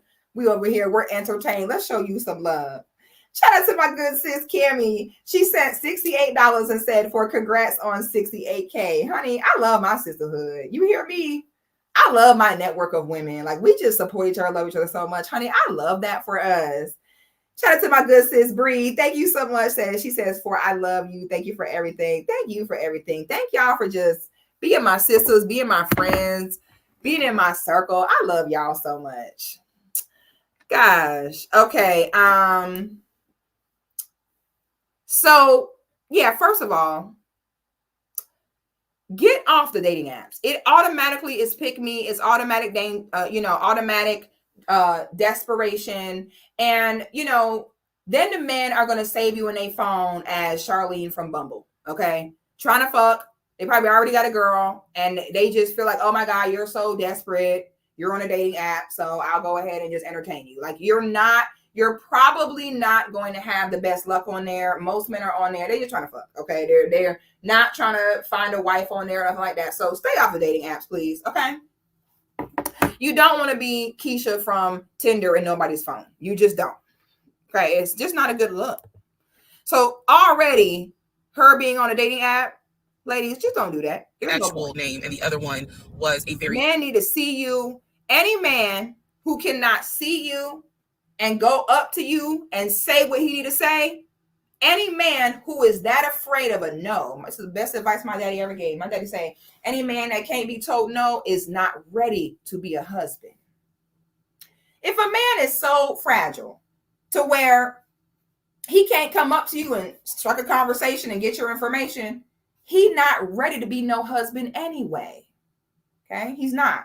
Men who are afraid of no are not prepared to lead a family. Okay, so if he can't approach you in real life, child, just don't worry about it. Okay, there's no point. But let's continue. Creation, like a nickname that he called himself. Different pictures. So it was a running joke between us. Oh, you ain't even recognize that you had matched with me on Hinge. No, I didn't. And also that should have been a red flag. By the way, you will notice in this story, I called it the United Nations of red flags. It is so many red flags that, I mean, you would have thought I was colorblind because I ignored all of them. So anyway, back to the story.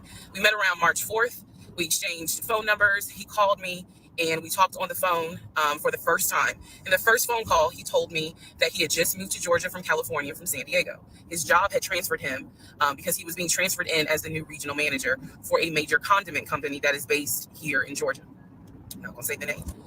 And so we also talked about his childhood. He told me he grew up in Philly. He's from Philly.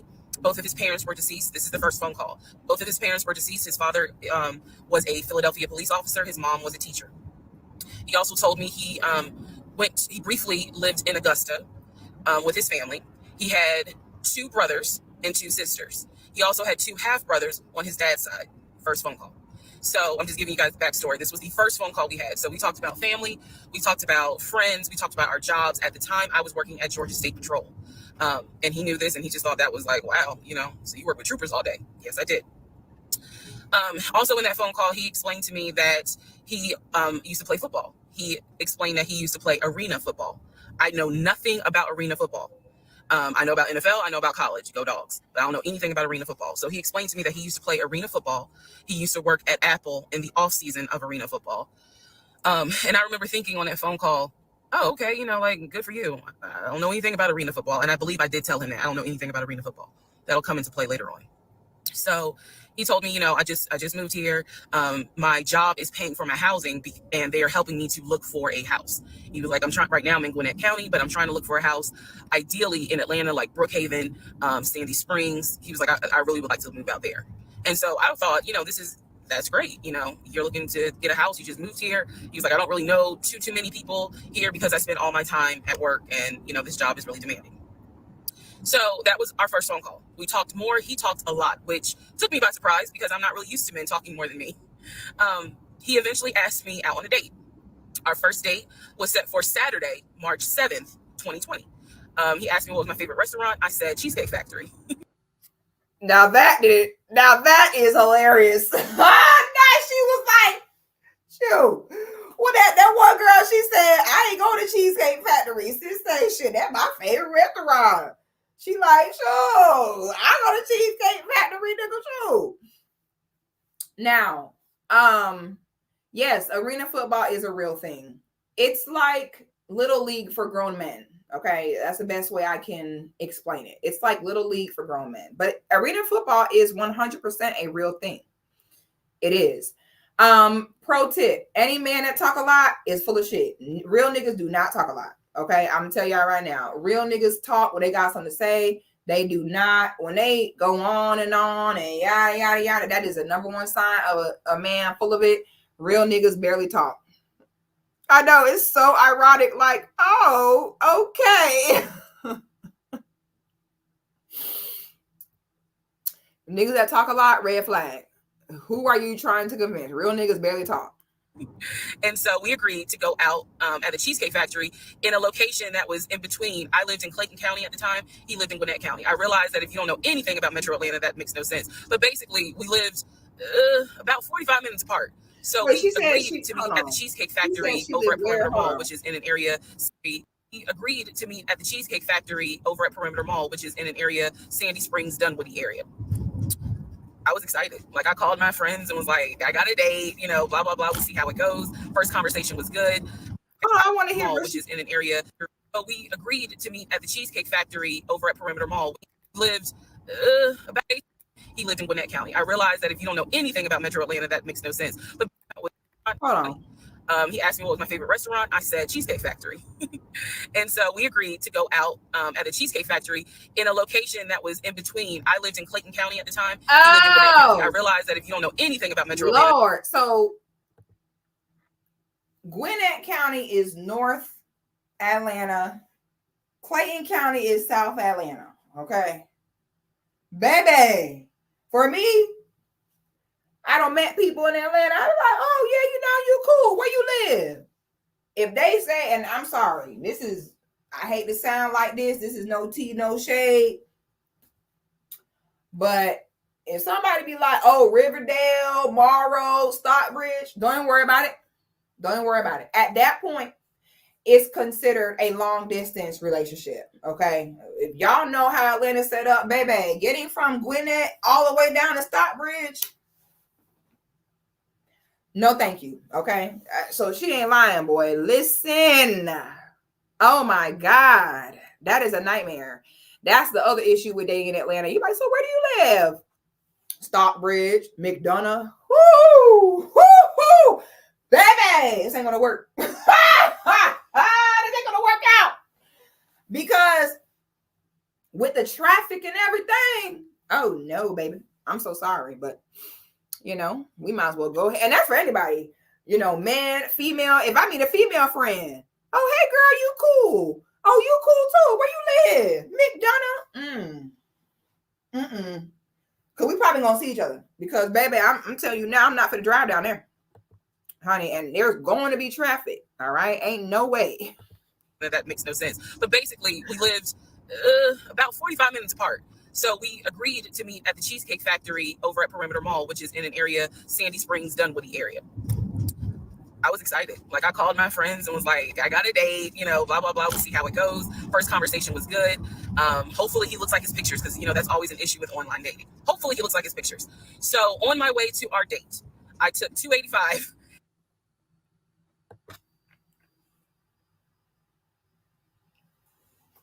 Now.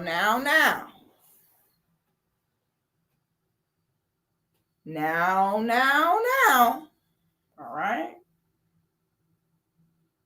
Got to go ahead and talk about that right there. All right. So, inadvertently, the women admit that they understand, no pun intended, the weight that someone's looks might have on how they're viewed. And have y'all noticed, it's always the bigger girls who are so concerned about whether the man is fine. Like, if you show her a man that looked like her, that's also big, that look just like her, but with a shortcut and a beard, they like, he ain't even, that's that. What mental illness is that? I'm not even kidding. I am very much so interested to know, like, so how does that work? You know, when you look a certain way, but you're concerned about whether or not somebody else looks like their picture. And we all know that big girls take all their pictures from here to here. We all know y'all do not be posting no full body nothing. So you do understand the weight of someone's looks and the bearing it has on things, because you want a man to be good looking, even though a man's looks has zero bearing on what kind of man, husband, provider, husband, or whatever he'll be, or father, I meant to say. It has no bearing on that. But yet a woman's looks has bearing on a man's social status, the way he's viewed by other men. Nobody cares whether a woman's man look good or not. Who cares? Nobody cares. Nobody's like, oh girl, he is so fine. You got you one there. And nobody care about that. They care about, honey, how he is providing, how he is showing up as a man. Okay. How he is leading as a man. Nobody cares. No one go to a woman who have a fine man who ain't worth a dime, who don't even handle his duties as a man and be like, oh girl, you won. You had to borrow money to pay y'all rent, but you won because that nigga fine. Said no one ever. But yet, I talk about this all the time, with a woman worried about a man looks. Okay? I'm sorry. Ma'am, I know all your pictures was from here. That's the first place you got to get your mind right. As a woman, at the very least, always be okay with dating the male version of yourself. Okay? So she could picture herself with a number one and a beard. That's what your man probably look like. If you don't like that, you got to get yourself together then. Okay? I'm going to change out my battery real quick. And literally right before I got to Boulder Crest, the exit for Boulder Crest, I heard a boom and I lost control of my car. Thank God that not thank God, but I knew what to do. So I did not crash, but my tire blew out. So I called him and I said, hey, I'm so sorry, but my tire just blew on 285. I'm slowly making my way off the exit. I believe I pulled into a Chevron gas station and I said, I got to get this fixed. I don't know what to do. Like, I'm a damsel in distress kind of thing. He kind of paused. He got quiet and he was like, tell me exactly where you are. Drop your pin. So I dropped the pin and he came to the gas station, got out the car. And I was so relieved that he actually looked like his pictures that I was like, oh my God, he's actually attractive. Because he's like 6'4", 6'5". Also, man. There it go. Oh, there it go. It never fails. See, this is why we are in this space now where a man, all he got to do is have green eyes, knotless braids, and be tall. And here they are lined up. So you thought a 6'4", handsome ex-athlete with 68 million in the bank, you showed up and saw that and was like, ooh, this is good for me. And nothing in your mind thought to take a second to think about what is good for him. Okay, so if she was being a woman who knows how to, here go the key word, reciprocate. Okay, I was talking about this with the girls earlier. I said, listen, I'm gonna tell you right now, a big way that I can tell where a woman is at mentally is her ability to be cognizant of the need to reciprocate with a man. If a woman can sit and be like, I want this man to put me up in 700, I would not even feel right. I wouldn't even feel right. Oh my God, I met this man, put me in this $700,000 house. Oh my God, I would be starving myself in the gym every day. Like, oh my God. Or even better, I'll be like, you know what? No. Why would this man be doing this in Atlanta? This whole story was avoidable. Everything in here was avoidable. Okay. She easily could have been like, first of all, why are you worried about looks? That's insane. And second of all, you're not a good person. You're not a good woman when you only see what you want. Yes? Come in. When you only see what you want. You bet. when you only see what you want. Duda. Hey, do butt. Y'all, do the butt has entered the room. Y'all know one thing do the butt gonna do is show up to the live stream. Hey, do the butt. I keep running away. Y'all want to say hey to do the butt? Say hey to butt. Ugh. Say hey. Look how we looking. Hey do butt. What you doing? You got to go, baby. Think about this. He gonna be snorting and snoring the whole time. Love you, Mom. Love you, baby. Y'all, one thing do the butt gonna do, okay, is he finna come get his cameo. That's one thing you better know about do the butt. Why he was in the camera like he was in that camera like I said, that's like when somebody got an ugly baby, they be like, say hey to my baby. He's like, ugh. That's how it was. I was like, say hey, do the butt. Do the butt said, ugh. Face only a mother could love. Now, why normally he's cute, y'all. I don't know why he made that face, okay? I don't know why he did that. Normally, I promise you, he is cute, okay? He kind of just embarrassed me just there. Now, why would he make that ugly face? I'm embarrassed. Come on now. Oh, X-Man, he out. They both out to the door, y'all. X-Man out there, y'all. They harass me all the time, okay? No, he's gonna act a fool. They harass me all day, y'all. Everybody don't be about where mama is. That's how it is. Everybody don't be with mama. That's how it is. Okay.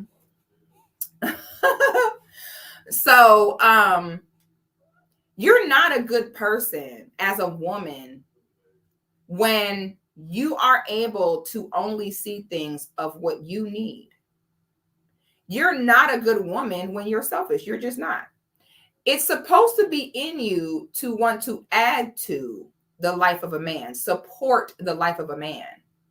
So when you're able to say, yeah, move me into this house that costs $750,000 and I weigh 750 pounds. It is selfish. If you know what a black man would have to overcome to buy a $750,000 house, why would you even want to have him do all that to open the door and see that? I'm sorry. Let's just keep it real. That's rude. So this whole thing could have been avoidable with some level of self-awareness. Listen, I'm not about to have you buy no $700,000 house and then come home. $700,000. Woo! That might be a $5,000 to $7,000 mortgage on that thing. I ain't gonna hold you. So you'll be okay with a man spending $5,000-$6,000 on a mortgage every month to come home to that? That's rude. It's not even in your mind as a woman where I need to reciprocate. If my man got it like that to go out and grab a $750,000 crib, let me not have people see him with me and think she must have been down with him from the beginning. She must have stayed with him through a bid. No, not gonna have my man make all that money just to show up and make him look poor. Okay. So, that already tell me a lot right there. You have got to think about reciprocity. I would say that's one of the number one issues women have nowadays is they're one-sided on how they see things. They just see this is what I want. And you even mentioned to them about the part they need to play or work they have to put into or how they can benefit the man back. And they get upset. Benefit a man? I'm not going to do that. I'm going to keep sitting here and being miserable, depressed, lonely, and broke on the low and act like I'm cool with the women's empowerment brunch. I'm just going to keep doing that like all the rest of these bitches do. Actually reciprocate back to a man. Oh my God, what do you think I am? Already. She over here worried about that he is tall and cute. Don't even care that you ain't giving him nothing good to look at in return. I apologize. So let me go back to the first conversation. Let me add something. He did tell me in the first phone call that he was divorced, and that his ex-wife, she had 2 children, a boy and a girl who were teenagers, young adults. I think the girl was about 20. And he said that he had a very close relationship with his stepkids. but that he and his ex-wife had divorced because she cheated on him out in California. And so coming to Georgia was a new beginning for him. She was still out in California. The kids were still out in California. And so, you know, he was like, there's no, I can't stand her, but I still want to be in the kids' lives. I have to put that in there because that will come back later. So this is just setting the stage. Again, that first conversation was, we talked about family, job, friends, how he ended up in Georgia, me being in Georgia, the things that, you know, I would think people talk about in the first conversation. All right, now back to the tire blew out. So he shows up to the gas station. He changes my tire, which I just thought was the sexiest thing in the world. And then he proceeds to say, hey, I found a tire place around the corner. You need to get another tire. Like, you can't drive on this donut. So he followed me to the tire place and then helped me get a tire, paid for it. So I was definitely like, wow. And so the vibe was good. So anyway, get the car. So, you know, a lot of women think that a man become abusive overnight. Like he just wakes up one day and knock you across your head. That is not how it goes. You know, you have to put yourself in his mind. He probably was over there doing a Birdman hand rub like, oh, yes. All right. I'm finna take her to Cheesecake Factory. I'm finna show up looking good, smelling good with my Invicta watch and Michael Kors wallet. Okay, I'm about to kill her by Jordan with my Team Jordans, my Invicta, and my Michael Kors wallet. All right, I'm about to show up with that. Oh, her tire blew out. Oh yeah. When a man, see, men like this man that we're about to talk about, that's how they get through life. They get through life by finding victim after victim, what Eugene just called him, a hobosexual. That's how they survive in life, by continuing to set themselves up with different women who will let them stay with them, give them money. That's what they do. Men like that, they never change. That is how they decide to get through life almost every time. So you got to understand.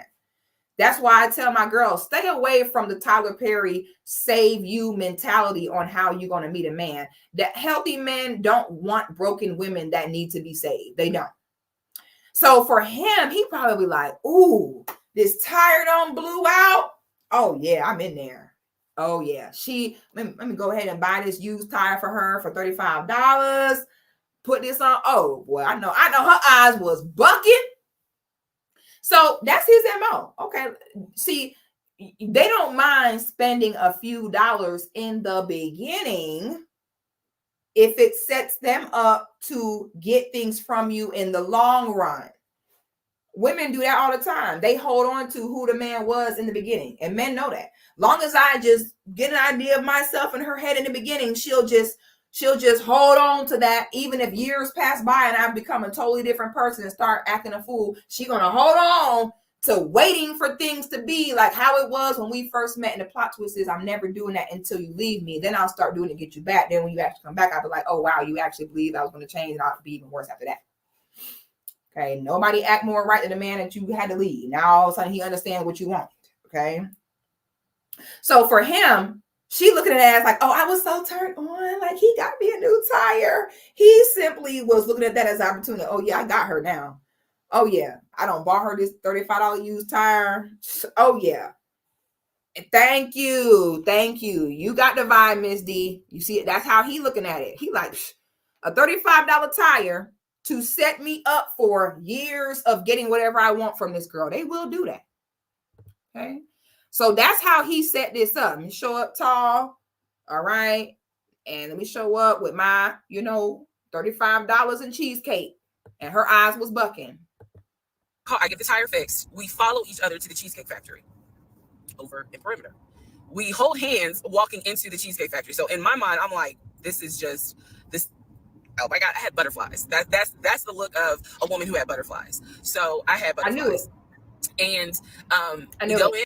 Her eyes was bucking. Okay. So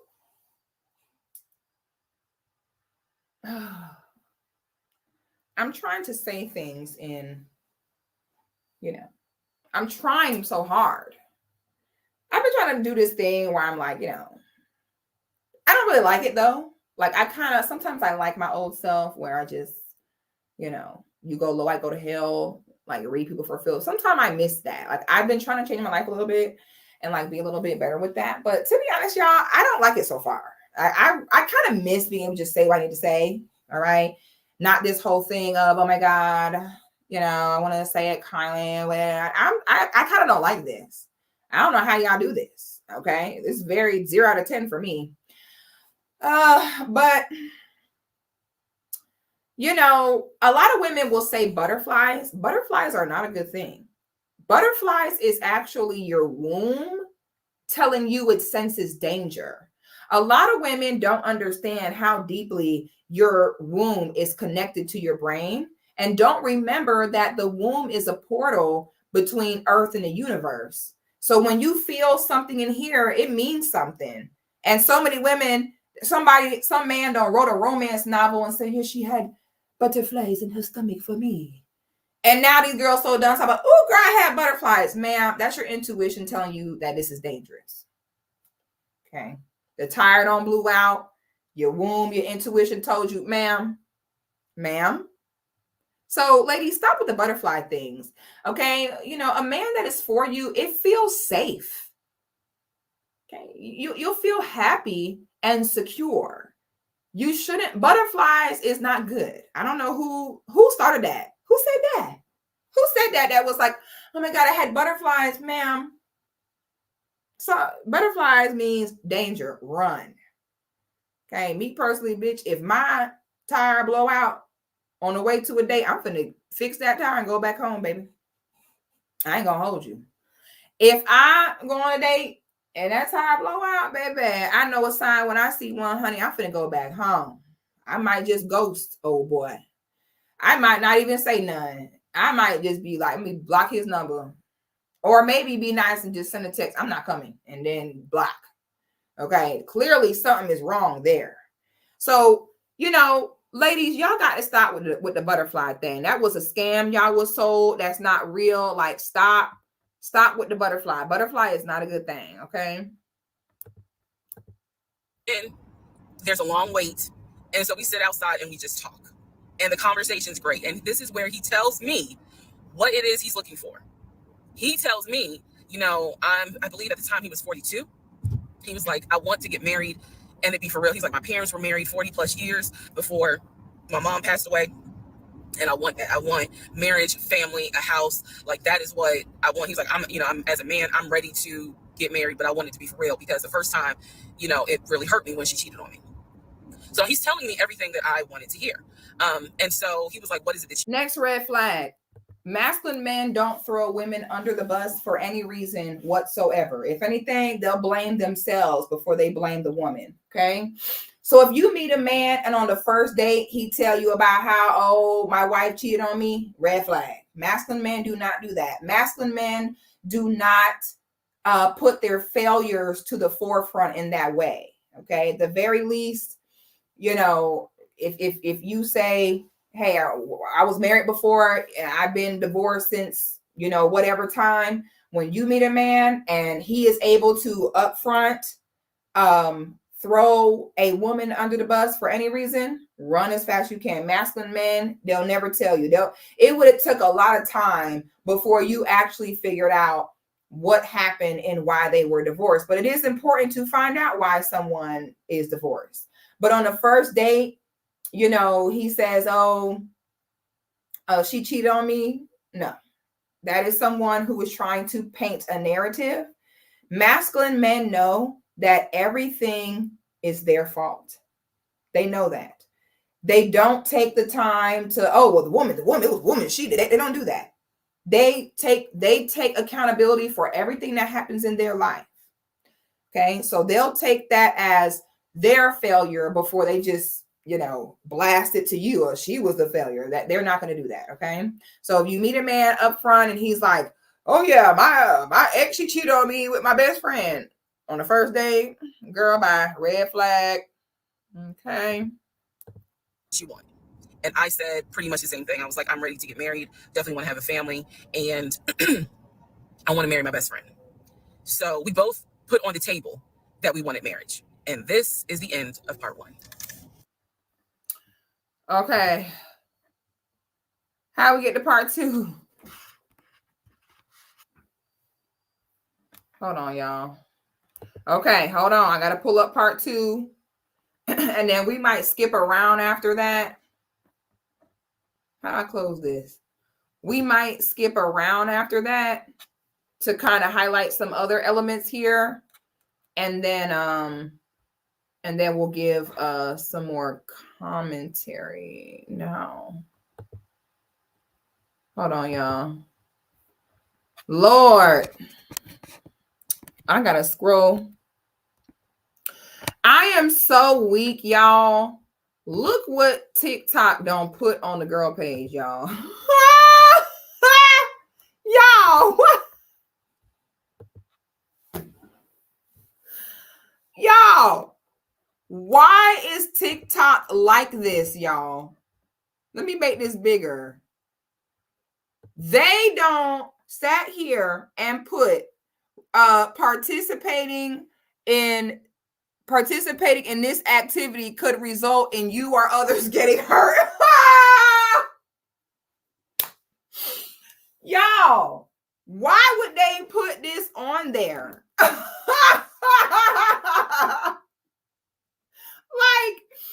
did they have to put this disclaimer? But like I said, y'all, there are 50 parts here. So needless to say, we are not about to sit here and do 50 parts. We're gonna look at part 2. We're gonna look at the first few parts so y'all can get a gist of what happens. Honey, you know, honestly, this is damn near 5 hours or so of content. This take forever. Okay, let me see. Part 2. All right. Who the fuck did I marry? Part 2. So we both put on the table what it is that we wanted. We both had established we were dating for marriage. We were not dating just to date. We were not trying to be friends with benefits and none of that. So the dinner at Cheesecake Factory went really well. We laughed, we joked, we talked about people, which is kind of up my alley, my sense of humor. It was a good vibe. So at the end of the date, at the end of dinner, we sat in his car and he played this song for me by John Legend. I don't know the name of the song. By the time this video posts, I will put the name at the bottom. I can't remember the song. I just remember that John Legend was talking about, I think I met my wife tonight. And I thought it was. So this is why, you know, ego as a woman is very dangerous, because when you're in your ego as a woman in dating, it really leaves you open for abuse. Okay. So, you know, you're going to tell me that this 42 mean, baby, he don't been around the block. He don't seen his share of women, don't had access to his share of women. 42 years old, worth $68 million, with a pre-approval letter for an almost $1 million home. And on the minute he laid eyes on you, he was holding your hand and saying, I think I found my wife.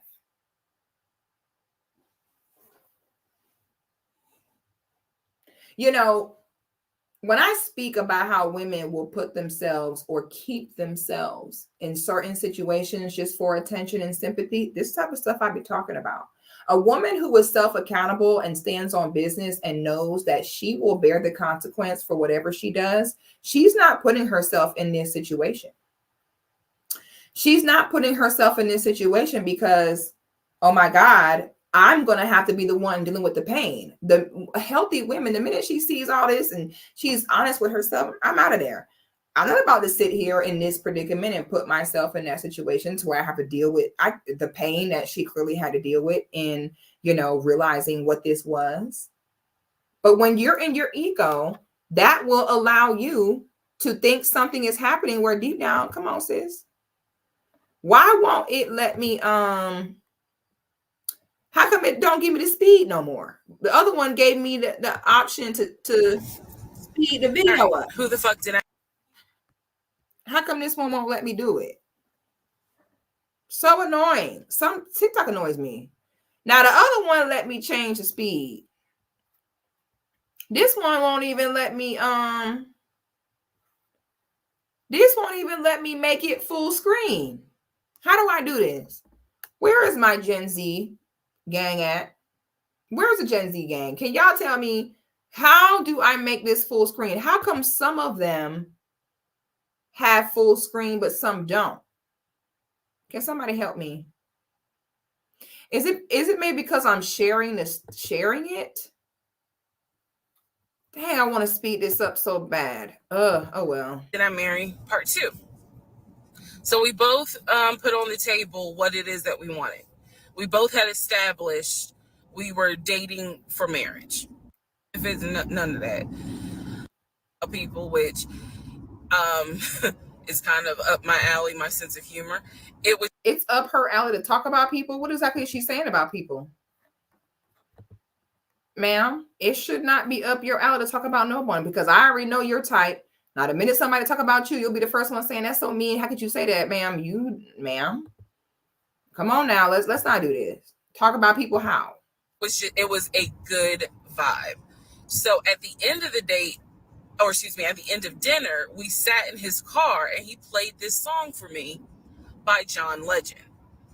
I don't know the name of the song. By the time this video posts, I will put the name at the bottom. I can't remember the song. I just remember that John Legend was talking about, I think I met my wife tonight. And I thought it was a sign. So I was like, oh my God. So anyway, we ended up sitting in the car talking just about life and experiences until about midnight.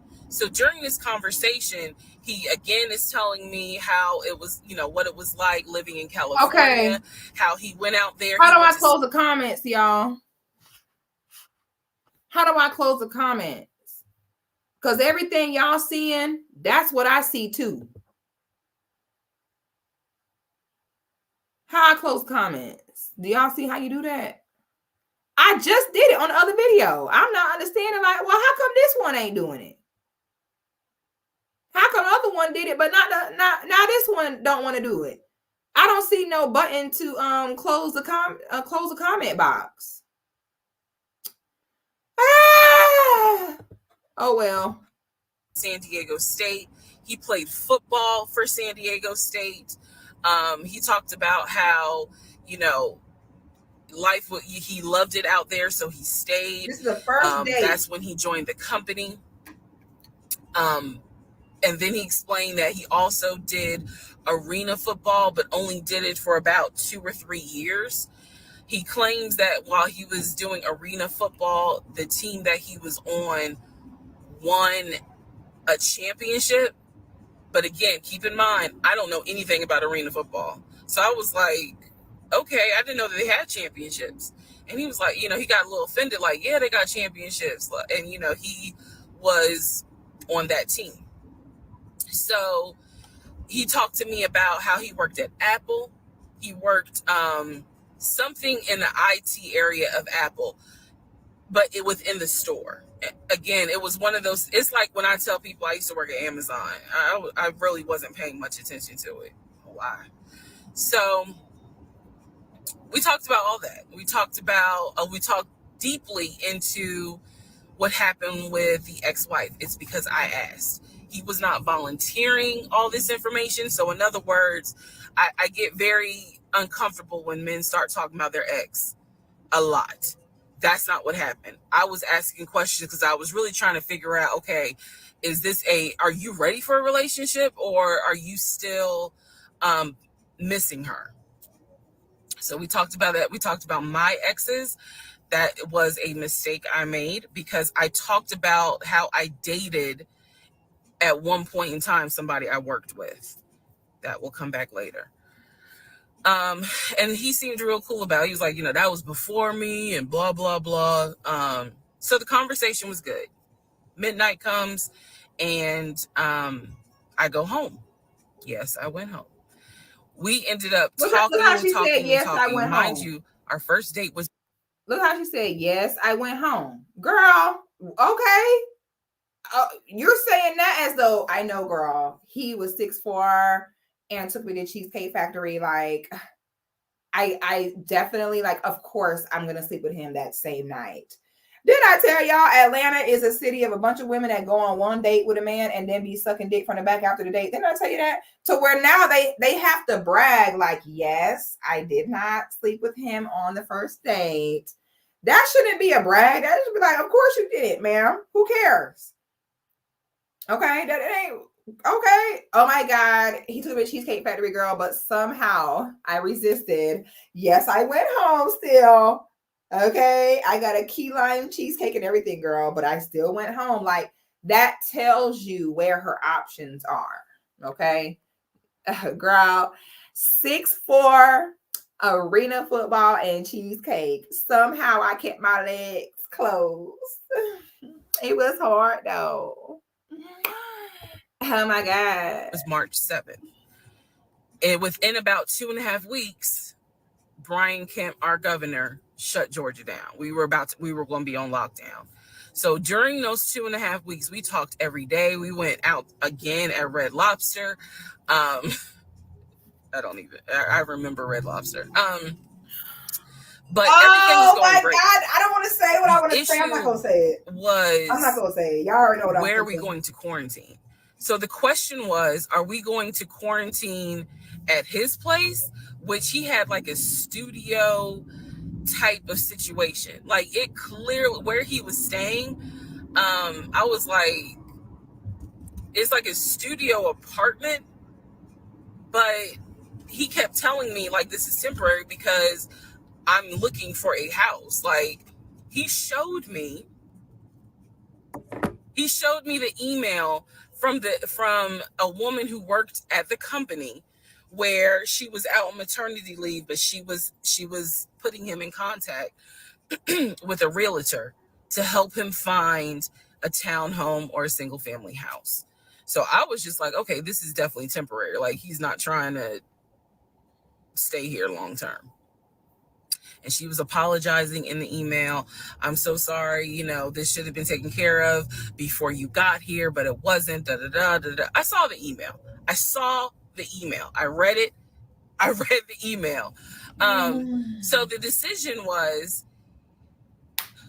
we're going to quarantine at the studio, or we're going to quarantine in my house? First mistake I made. Well, there's a lot, but this was a mistake I made. So ladies, caution moment. During one of our dates, because keep in mind, in those 2 weeks, we were seeing each other quite a bit. Nothing physical or anything like that. Just two people who I thought were really on some, all right, let's see if this is going to grow into something. He came to my house.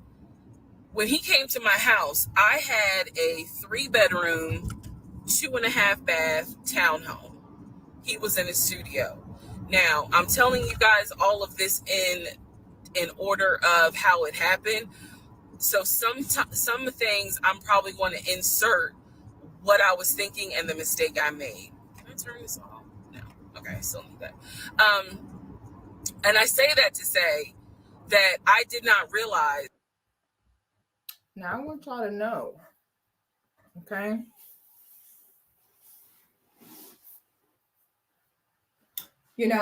As a woman, if you don't have options, that's how it's going to be. Oh, he's 6'4" and he took me to Cheesecake Factory and Red Lobster. Like, girl, that's my future husband, girl. I just know it. I guarantee y'all. I can almost try. I've been doing this work so long. I wish I didn't know some of the things I know. I wish I was able to not even know things don't exist sometimes. I would be almost willing to bet that when she says he lived in a studio, that it was an extended stay. I'm not going to hold y'all. I can almost guarantee, because if this man had an actual like studio apartment with an actual lease and utility bill and stuff like that, I mean, in that situation, his basic needs are met. Technically, he has somewhere to stay. So he may not put all this effort into it. I think that when she says studio, I think she means efficiency, like extended stay type vibe. I do. I don't think she means like an actual studio apartment, an actual apartment complex. It's giving very much efficiency when she's saying studio. Sometimes you have to decode stuff.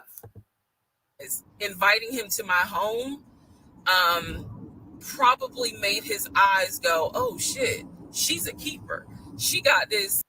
Okay, y'all.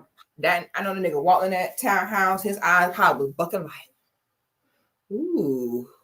Oh, this nice. Oh, how many bedrooms you said you got? 3 bedrooms? All right, that's what's up. Oh, is that marble countertop? 2-car garage. My Nissan Sentra can fit in there. That nigga was there, and that bitch like, oh yes, okay. He was over there like, okay, I can put my PS5 over there. Let me check her closet. Do I have room for my Team Jordans and my Invicta watch collection? So this goes to show how things will look so different in a woman's brain or in a man's brain. The woman's brain, she tell her homegirls, oh girl, I think he the one. I found my husband, girl. He's so fine. Girl, I am in love, girl. This is the man for me. And then his conversation with his boys is like, yeah, bro, I think I hit the jackpot. Yeah, this bitch, when I tell you she big, bro, she big. She got a nice crib, and she got a good job. She got benefits, bro. I'm gonna get her how I live. That's how the conversations go different. You don't call up all your homegirls and my mom met a man. And he's telling his homeboys about the good job you got and the benefits you got and about your crib. Okay, I don't see why do women, don't invite no man to your house. That must be a very established relationship. Okay, you know, to just go on a few dates, then bring a man to your house is wild behavior. Okay, you don't know what that man's mental state is, or you don't know, he might have a girl. Now he pull up at your house, and now he got a girl. Now she pulling up to your house. Oh, please. Don't know, man, you know where you stay. I'm being serious. In this series, she talks about, girl, yes, he took me to Michael Kors to get me a purse.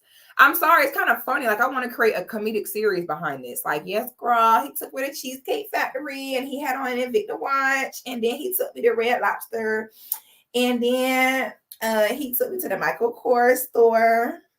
Like, I'm sorry, but that's kind of funny to me. Like, I can't help it. Like, I have an odd sense of humor. I find that hilarious.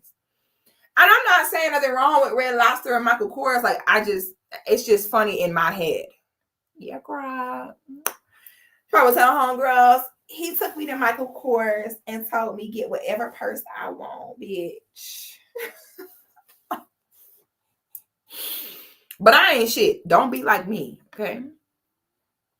Just don't be like me, okay? 3-bedroom, 2.5 bath townhouse, and I'm in like a little studio. Yeah, let me go ahead and pursue this. What I need to do to quarantine here. The decision was made, quarantine at my house. So, ma'am. Uh-oh. It's not cat for the gram. Did she ever mention that she had been to his studio? His extended stay? I'm just going to call it what it is, an extended stay. So you have an actual townhouse with an actual lease, with actual monthly rent that is yours. And you're going to sell us that y'all decided to quarantine at your place. Because I think a part of her, she doesn't want to admit that what happened is what typically happens, whereas men go for women like that, you know, because they need a place to stay. I think she's trying to kind of buffer there. Like, she doesn't want to fool out, be like, I let a man come stay with me, like a typical, we all know what happens with big girls. That's happening right now. And those are the big girls that be in my comments saying a big girl took my man. Those are the girls who be in my comments saying, at least I got a husband. Where your husband? That's the husband, a scammer living in an extended stay. Okay. But as long as you just got a man on your side, for you, that's an accomplishment. That ain't never been nothing to me where it's like, oh, But I have a man here. That ain't, my brain don't work that way. But this is the girls who be in my comments saying I'm big and at least I got a husband. I've been with him for years. This is what it be. And like I said, typically we never get this information because most of the time they don't tell us about this stuff. This go on behind closed doors, but they don't tell us. Okay. And after seeing Fonnie Willis tricking off and paying for peeing, I'm telling y'all right now, the City Boys have won for the year. All right. I'm telling y'all right now. 2024 awards go to the City Boys. I'm sorry. The City Boys are up and we can't come back from this. All right. So City Girls don't even need to compete the rest of this year. The City Boys are up. They won. City Girls took a loss. We're not even going to attempt to try to sell anyone that, oh, the City Girls are up. The City Boys won. Okay. You got a DA paying for Dick and Aruba. City Boys win. Okay. I'm sorry. So the City Boys, congratulations to y'all. Y'all won the 2024 award. Okay. City Boys killed 2024 already. So the state went on lockdown. He came and stayed with me in my home. And for the most part, in the initial beginning, it was fine. It was fine. The reason why I hesitate is because I grew up in the church. So for me, it was really like an internal struggle of, bruh, you always said you would never live with a guy unless he was your husband. And now you living with a dude and he ain't your husband. Like, it was a struggle for me because I knew better. And don't come for me. I'm just telling you the way I grew up. It was like that. It was not sitting right with me.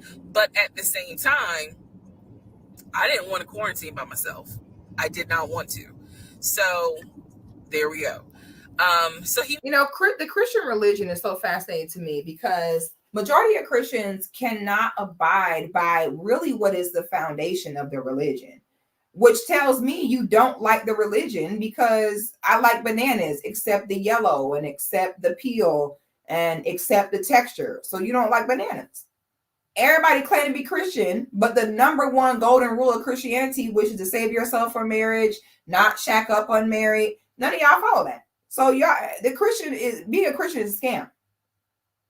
And y'all will let people do that and then still represent your name, represent your brand, represent your religion, be pastors, be spokesperson. That's the saying. Y'all don't even at least have the decency to say, listen, no, the way you live in, don't sit here and speak on Christianity. No, the way you live in, nah, baby. We don't need you sitting up here being no ambassador for the church and Jesus and Christianity. Not what you doing. You going against the number one, the very start of the religion. You going against that. I respect other religions who don't allow that. Christianity, the fact that they allow people to Christian, but you can't follow the most basic rule of it blows my mind. So then you're not a Christian. You don't believe in it. Just say that. You don't get to say I like bananas, but except the yellow and the peel and the flesh. That makes no sense. I knew my Christian girl, Jesus was nowhere on your mind. Okay. When he was taking you to Pound Town, stop the cap. All right. Jesus was nowhere on your mind when you was stuck in it. So let's not say, oh, I felt bad. No, you did not. You ain't think about Jesus not one time. Okay. Not once. Stop. Just stop though. He moved in. We talked about the bills. Let me clear something up that I said in the other video where I said he paid all the bills. He paid all the household bills. He did not pay my car payment, my cell phone, or my car insurance. He paid the rent because my rent at the time was less than $1,000. He paid the utility bills. And so when he's telling me that he's a regional manager. Oh, please. See, this is what y'all do. Y'all have the same talking points. Don't judge me. You know what I'm saying? Only God can judge me. Christianity does not demand perfectionism. Stop. Okay. Like I said, what I respect about other religions, honey, I remember when me and Spoken Reasons and Reza Islam, honey, we was trying to do content online like, oh, when your Nation of Islam cousin come to town, Reza had to consult with the nation to say, am I allowed to represent the nation in this skit here? Okay. All right. Okay, whatever dirt people might be doing, people better not be finding out about it. Christianity is the only religion who people can be out in the open doing BS right now and still represent your religion, and it's wrong. Didn't they just look at New Birth here in Atlanta? It's literally a cesspool of sin, but there's still pastors up there who cheat on their wives and are sleeping with women with BBLs. Y'all the only ones that even have females trying to be in leadership, talking about female pastors. Please, no such thing. So can y'all stop with the whole like, oh, Christianity don't demand perfection? There is a huge difference between demanding perfection and outwardly participating in everything your religion goes against while simultaneously still representing it. Stop. All out in the open. That's what y'all tell each other. Don't judge me. Only God can judge me. Man, go to hell. Please stop. Y'all kill me with that. That don't work on me, baby. I was like, wow, okay, so you got money. And so he paid all the household bills. So my check really was just taking care of me, myself, and I. And I am not, this is where it's not going to make me look good, but it's the truth. It was intoxicating to not have to worry financially about how to pay the bills. It was a wonderful feeling. And so I kind of pushed to the side the fact that, yeah, you shacking up, because it's like, but your page, you don't have to worry right now. Like he's taking care of all of April's bills before April even comes, because this was still March. So we're living together and I'm cooking, I'm cleaning. Now, I believe she said she lived in Riverdale. Like I said, y'all, okay? The South Side is a little bit, white refrigerator. I'm telling y'all right now, okay?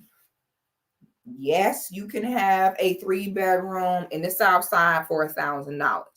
Now, your car gonna get broken into. Your car might get stolen.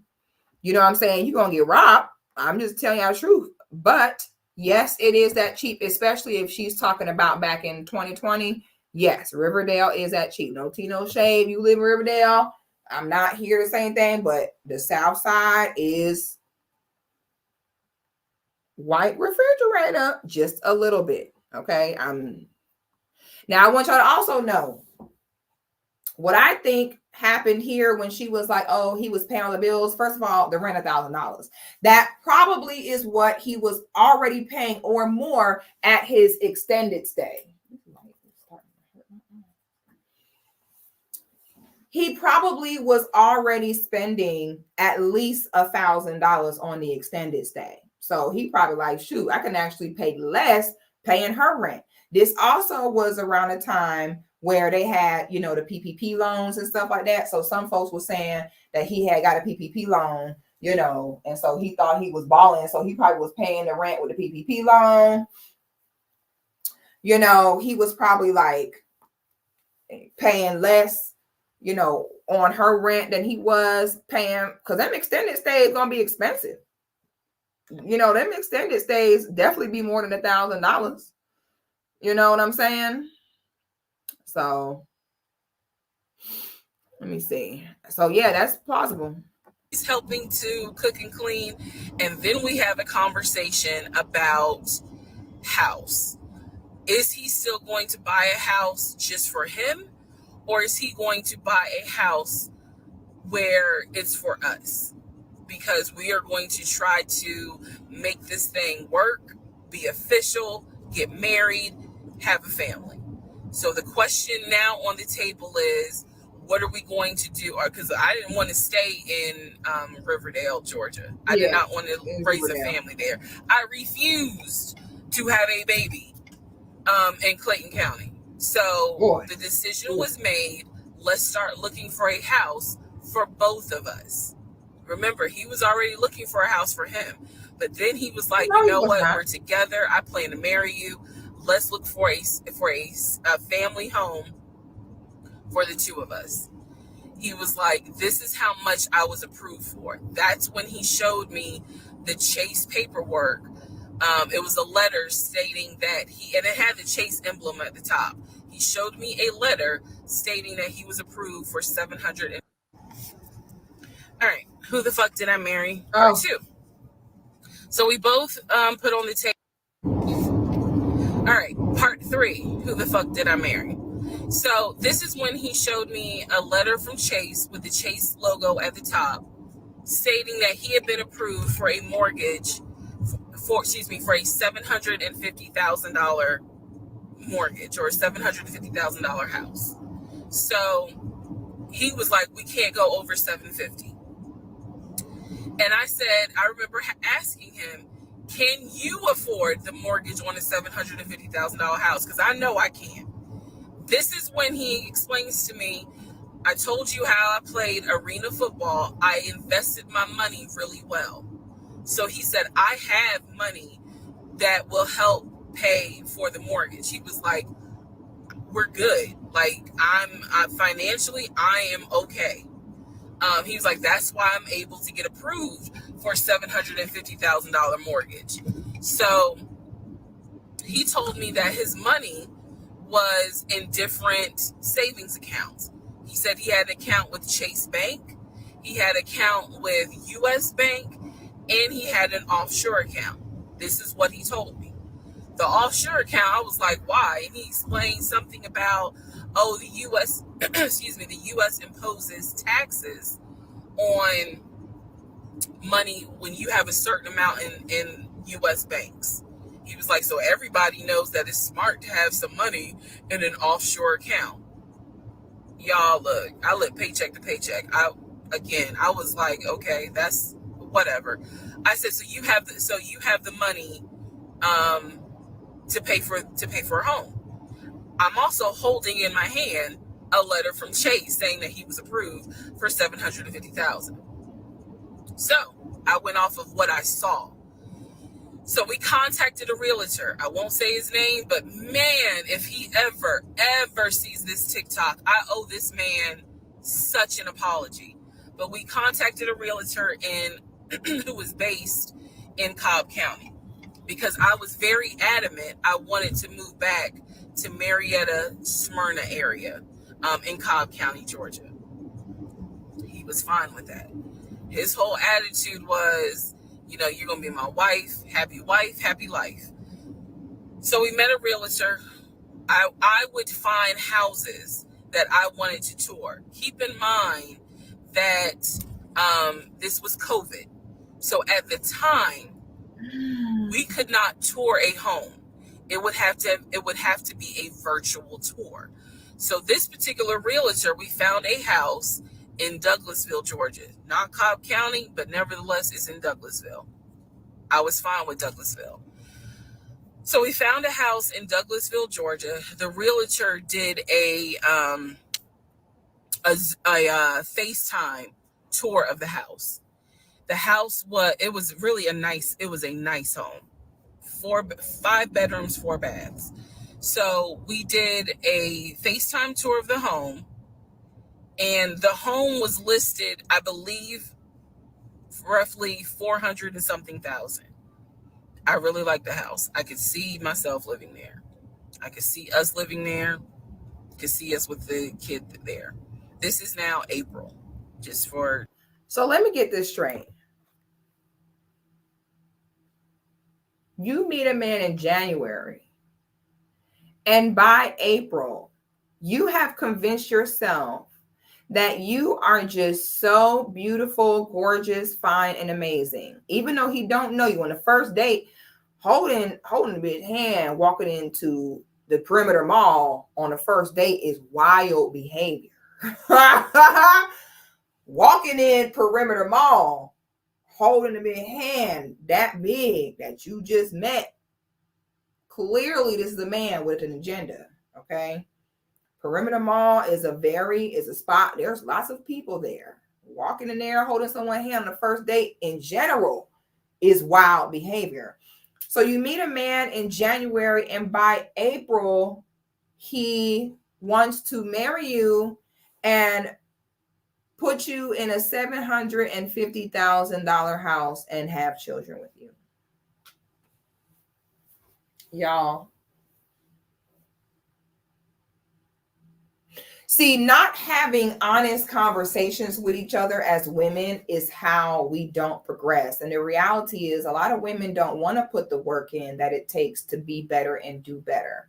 So their solution is, let me keep all the women around me also not doing better. That way I don't have to raise my expectations. Let me close my window, because every time I keep my window open, ooh, I picture someone like Officer Curry go looking in my window or something like that. Hold on. Let me close this, child. I got PTSD. Hold on. Child, every time my window open, I just picture him in them bushes with a spicy beef patty and cocoa bread. Oh God. And some rice and peas, bitch. I have to close my windows, honey. I have serious PTSD. But I realized that what happens is, have y'all, I plan on doing a separate video about this, but have y'all seen that TikToker Nara Smith? And Nara Smith is young, married, gorgeous, 2 children. Ignore the fact that she's biracial. Ignore the fact the husband is white. We're talking about the facts here. Ignore the race color. And women are attacking her because they're like, oh my gosh, she's so perfect. She's making us feel bad because she shouldn't be that perfect. This is the sickness that is there in women now. I saw the Barbie movie super late, but the Barbie movie made me sick to my stomach. It literally, the purpose was to villainize women who are high achieving. And high achieving for women is not about money and education. High achieving, like they don't like about Nara Smith, is that she's gorgeous, in shape. This woman cooks. She don't inspire me, baby. I don't start making bread, bitch. Bitch, I see Nara Smith. She's like, let's make some burgers. So to start out, I started with the dough and I formed my hamburger patties into little buns. I said, this bitch is making the bread. So this bitch say she making burgers. This bitch made the buns, bitch. I went and bought a dough hook, bitch. Bitch, I was on Amazon next day. Oh, I gotta learn how to make bread. And that's what it should do. It should inspire you as a woman. Oh shit, let me step my game up. But instead, you know what they do? Attack her. They tell her that she's making women feel bad about themselves. What if men did that? What if men don't do that? Men see a man with money and he be like, man, I see you, bro. And he like, man, I got to get myself together. You ain't never ever seen no man say, man, this brother, he always showing how much money he got and always showing what he got, man. He making us feel bad about ourselves, man. We need to protest him. He's setting, you know what I'm saying, unrealistic standards. No, you know what men do? Damn, I see you. And they go home, work on a master plan, but I'm going to go home and get my shit together. So that's the reality. Women will sit and coddle each other in underachieving, because I don't need to encourage you to overachieve, because then that makes me look bad. And that's not sisterhood. Y'all think sisterhood and the girl's girl is the girl that just comforts you in whatever below average mediocrity you have. That's not a girl's girl. A girl's girl wants you to be your best, even if it means being better than her. She's cool with that. I want for my sister what I want for myself. That's the real girl's girl. The girl's girl who is like, everyone can't afford a salad. Okay. If you are 375 pounds, you still deserve 375 pounds of love too. You matter. It's the inside that counts. Buy my card game, buy tickets to my show, and you'll see it next week. And then sit and complain about what we don't have and where we're not and what we're not given. Had this woman been honest with herself, or if she even had a friend to be honest with her, but you know why women like this can't never know the truth? I guarantee you, and I could tell by that joke she got pinned, the first one about ragging on skinny girls. I don't know what big girl need to hear this, but making fun of skinny girls is not making you smaller. I don't, the way y'all always rag on skinny girls, y'all, let me tell y'all what happened to me last week. And this is on my dead mother. Okay. I swear to God, this happened. I was at Sprouts and it was a storm. It was a very windy day. I, I have become a real like suburban girly, y'all. I'm a suburban kid. I have my own grocery bags I bring to Sprouts. Like, I don't know who I am anymore. Okay. So I walk into Sprouts with my, fluffy slip-ins, okay, and my iced caramel macchiato with my reusable grocery bags. Who am I? And so I'm trotting into Sprouts. I walk in and I be very nice people at the Sprouts because this is Sprouts I always go to. And people always look out for me in there. So I walk in. I was like, hey, good morning. Good morning. How are you? I do my shopping. I go check out. Before I leave, it's a big girl at the register. That big girl look at me and says, oh, have a good day, girl. Trying to blow away out there, girl. Excuse me. Excuse me. This girl told me, big girl, she probably knew who I was. Okay. When I go places and it's a big girl, sometimes I kind of be like, oh God, I hope she don't know me, because they'll just do weirdo stuff when they see you. XOXO say, why would she say that? Come on now, sis. Come on now, sis. Let's not do that. Let's not do that. We know why she said that. Okay. She probably knew who I was. And even if she didn't, big girls throw shade at the skinny girls all the time like that. Oh, girl. She talking about, ooh, girl, she gave my bag. Ooh, girl. Don't blow away, bitch. Shut the fuck up. Give my groceries. I get the fuck on. You need to continue at work. You got 4 more hours on this shift. You took your lunch break yet, bitch? I'm finna go home. But you better get back to work. Put your back into it. Or over here worry about me, bitch. I'm finna sit my caramel macchiato on my way back home to go sit on my ass and be pretty. You need to come pack these motherfucking groceries, bitch. While you talking about, well, I blow away, bitch. I'm finna blow away right back home. So I'm like, the amount of effort that you put into always coming for the skinny girls, it don't make y'all no more smaller. It don't. So I don't know why y'all spend so much time ragging on us, baby. That ain't making you smaller. That ain't shrinking that big ass neck. Imagine you do all that and then your neck still big.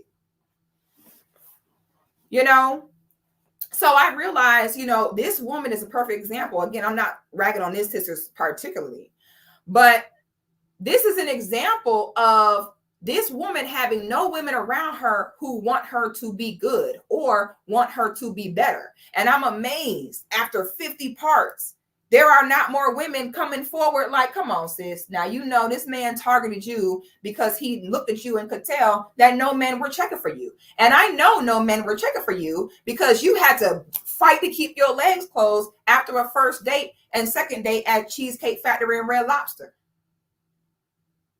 Women with options are not even thinking about, oh my God, how can I keep my legs closed? He took me to the Cheesecake Factory. Man, I hope I can resist. Okay. So when women don't want to sit and have, you don't want to sit and tell each other the truth, it keep us stagnant. Okay. Come on now. She should have had someone tell the truth. Girl, be for real. You don't met this 42-year-old man, handsome, tall. He's saying he a retired athlete. Come on, sis. You mean to tell me that in 4 months you were just so, he been living with you with 6 to 8 million in the bank? He could have afforded a whole home Airbnb for that. Rich people, when they're in between homes, they're still in a nice home. They don't go stay in a efficiency, talk about something. Oh, I'm waiting for my home. No. They're going to be in one big house renting it or Airbnb or something until they stuff ready or have one of the other properties or something. But no woman, and how much do you want to bet that every woman she hang around look just like her? I know she ain't got no fine friends. Big girls don't never want to hang around with a fine girl. They don't want to go nowhere with you. So her mama probably big, her whole family probably big. So all the women around her are also big, all sitting around with each other talking about, oh my God, it's the inside that counts. Okay, period. And I know that she admitted she was desperate, but this is what I mean by having a conversation about the root of things. I was desperate. I had low self-esteem. I was delusional. All those things, okay, are the result of, I wish I had a chalkboard. The desperation, the low self-esteem is the result of being big. Oh, well, skinny girl can have low self-esteem too. It manifests differently though. And it attracts different kind of people. I know skinny girls getting took up through there by a man, but she getting took up through there, but a girl, she'd be going shopping on his card and the next day getting took up through there. It might be a little bit, it look different. But for a man to want to live in your house and leech off of you, come on now. Of course he know who he got to go for. Okay. So her only surrounding herself with other women who think like her and make her feel comfortable where she at is how you never end up doing any better. For timeline purposes, this is April. So he really liked the house. He was like, you know what, we'll put an offer in on the house. He was like, if you like it, because again, it was COVID, we weren't going to be able to see the house in person because the family still lived there. So he said, I'll put an offer in. We'll see if it's accepted. I said, okay. So he puts an offer in. He's telling me he put an offer in. I need to clarify some things he told me and the things that I actually saw. So for this house in Douglasville, he told me he was putting an offer in. The realtor would call me because one thing that the realtor told us, he was like, if the woman likes the house, typically the house is going to get bought. So he kind of dealt with me a bit more than he did my ex-husband. And again, this is April 2020. This is before we got married. So at the time, he was my boyfriend. So the realtor was calling me and it was like, hey, you know, I put the offer in, and what they're asking for is proof of funds. And I know I did not know anything at this time about buying a house. So I was like, hey, you probably need to talk to him because I'm not even listed on the mortgage. Like from the paperwork I saw, it was only in his name. So he called him. I guess they talked. I was not there, but I'm assuming that they had talked. So the boyfriend is coming, my ex is coming home saying, yeah, I talked to so-and-so. I sent him over the paperwork. The offer was approved, and they are going to try to do a virtual closing. First, we got to do an inspection. If the inspection goes all well, then we have to do a virtual closing. He also told me that he put down earnest money on the home. He put down, I believe, $5,000. He said, I just transferred the money over to the realtor's account or whatever, so that it could be earnest money for the house. So I'm just like, okay, great. He was like, so realistically, this is April. We should be able to get in that house by June. There's okay? 50 parts. No problem. We're not watching off 50 clearly. This is what he told me. About 3 or 4 days later, I get a phone call from the realtor. And the realtor is like, hey, I'm just checking to see what you guys want to do about that house. So I was confused. I'm at work. And I said, oh, I was told that he put an offer in. And the realtor was like, he did? I didn't know that he put an offer in. And I said, well, why wouldn't you know? Like, he told me he put the offer in, and he had paid earnest money, $5,000 earnest money. And so the realtor was like, well, let me call him and find out what's going on with that, because I didn't know anything about it. What? So red flag, of course. Oh my God. So I call him, and he in true narcissistic nature, he flips the script and he like goes off. He's like cussing, going off, like he shouldn't, excuse me, I have the hiccups. He shouldn't be calling you. If he has a question, he should call me because I'm the one that's on a mortgage. He was like, and now it's going to be an issue. And I said, well, did you put the offer in with him or not? And he said, no, I did not put the offer in with him. I put the offer in with a friend of mine who is a realtor, so I can give him the business. So I did not hear from that realtor again. So I was just like, is the house under contract or is it not? He was like, yes, the house is under contract. This is how crazy things work out. About 3 days later, on realtor.com, I'm looking at the house because I was trying to figure out in my mind how I'm gonna decorate. It shows the house is under contract. So showed my boyfriend. My boyfriend's like, I told you it was under contract. He was like, I like, did you not believe me? And I ain't had a heart to say, hell no, I didn't believe you. Like, it seemed too good to be true. But once I saw the house was under contract. So the house was under contract by someone else, not him. And he was pitching it to her as though it was under contract, like he put the offer in. Wow. I absolutely believe that, okay, it's under contract with him. Like, yeah, we're about to do inspection. We are about to move. And so we had driven by the house because, again, keep in mind, a family's still living there. So we had driven by the house. At this point, he was like, I want us to start looking for furniture so that way we can go ahead and order it. So when it's time to move, the furniture is ready because, you know, it takes like 6 to 8 weeks sometimes for furniture to be delivered if they don't have it in stock. Like, he was very methodical and planning and saying, this is what we need to do. Oh my God. So we started going to Home Depot, Lowe's, because we had a printout of what sellers were going to take. They were going to take the appliances. He had a printout.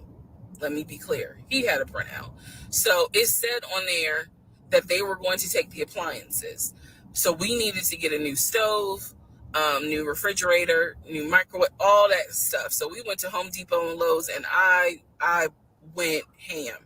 I chose all these new appliances, and here's where we get into the shopping. All right, part 3. Who the fuck? So she's going to, at that point, she's going to begin to talk about how she,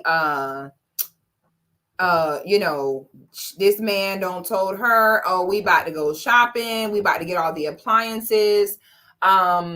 He has her pick everything out. And then every house that they were going to go get, he would always find a reason as of why they couldn't do it. Like, he'll be like, oh, the basement's not finished, so I don't want that one. Or, oh, he would always have some type of story about why he couldn't get the house. Remember, he's just buying himself time to keep this roof over his head, right? I'm trying to find, so she does a video. Hold on. She does a video where she pretty much sums up like all of the lies he told. I only had got to like part 7. And honey, I was just flabbergasted by part 7.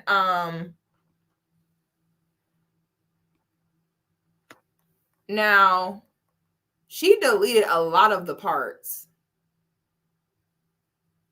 Oh, she re-uploaded that. I haven't even heard all the whole story yet.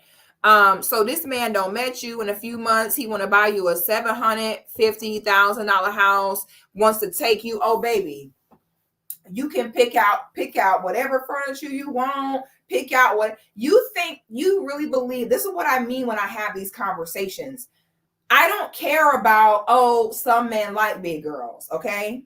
I don't care about that. That's not my MO. I'm talking about when a man of success builds himself up to a certain point, what is it that he wants and deserves at that point? And for a man to be 42 and build himself up, and you to think, oh, he's going to put you in this house, buy you new appliances, pick out whatever furniture you want, is insane. Okay. Did y'all hear about that shit that happened with that girl that pulled up on Umar, that big girl, and was like, I was with you last night. I was there, y'all. I was there. I seen it with my own I'm gonna tell you the story real quick, then we're gonna get back to it. But I was there, bitch. Okay. I saw it all. And oh my darling. Oh my. All right. Now, people be mad at me. And I realize that they just be mad at me because they don't like the truth. Now, I already told y'all, God just be exposing me to things to see. Now, I don't already told y'all my old apartment, okay, where my neighbor upstairs was a big girl, bigger than that girl there. My neighbor upstairs was at least 425. And I told y'all how these men would get to her house between 3 a.m.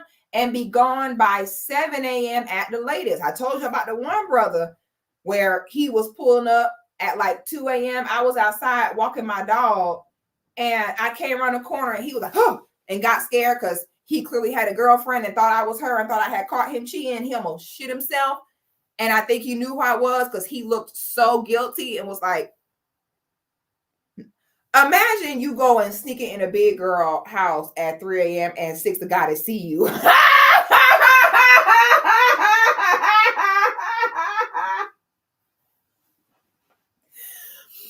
Imagine you try to knock down a 400-pounder at 3 a.m. and then I pop out the bush. I see you, nigga.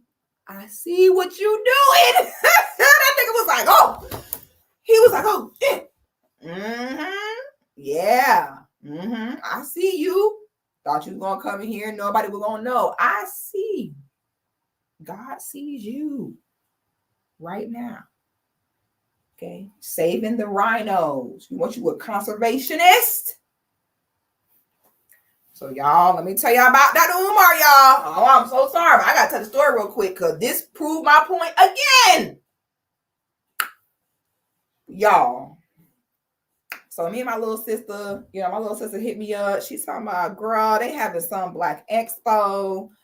Let's do brunch. Let's go to the expo. I said, period, poo. Okay, any excuse to hang out with my little sis. We can have a good time. Let's just have a girls' day. Stop by a little expo. Little expo. A little Black business event. Okay, cute. All right, so we go. Now, the first Black business everybody have is Shea Butter, girl. So, child, we go. We looking at these brothers Shea Butter. Okay, I'm trying to stay moisturized and delicious. Okay, do you see the melanin? All right, got to keep the melanin moisturized. So, we over here, we got our back turned. So, it's like the way it's set up is like there is 2 sections of chairs, and it's maybe 15 chairs on each side, and then there's an aisle in the middle, okay? So behind both sides of the chairs, they have like tables with vendors. So we are standing in backup. If I'm facing the stage, we're standing in back on the left side behind all the rows of chairs. Okay, so the chairs are like this, and then the vendor tables like this. So we're standing here, our back is to everyone else. And if you go behind me, this would be the aisle that would take you down the aisle to the stage. So me and my little sister, we sitting here smelling Shea Butter. I'm standing there. All of a sudden, I feel doom. I'm talking about somebody knocks the out of me. Okay, so at that point, I'm reaching to my purse. I'm like, oh. I said, oh, the day don't finally came. Big girl don't finally see me in real life. I'm finna shoot this bitch. That's what I'm thinking in my head. I'm like, oh, the day don't came. So at first, I had my back turned, so she bumped me. So my immediate reaction is to, hold up. What's going on? So at first, I kind of was like, oh, who just did that? I'm finna straighten this hoe. Who did that? So then I look to my right. And my little sister, y'all, she's short, petite girl, okay? So then I look to my right and I see her knock my little sister too. And then I really got to look at who this girl was. This girl, I shit y'all not, had shoulders out to here. So at first I was like, man, who just did that? Man, who just? And I seen that linebacker.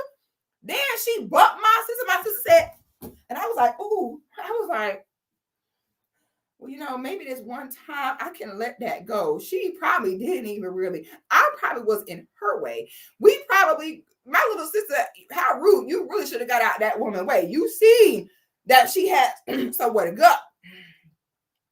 Now, baby, now that was a big bitch. And I was right. I knew it. I was like, it's something about the shoulders. At first, I was ready. I said, somebody don't knock into me and knock my little sister. Oh, hell no. Who knocked over my little sister? That big bitch said, I did. I'm sorry, ma'am. She probably was in your way, okay? She's young. Don't mind her. I will tell her next time to stay out your way.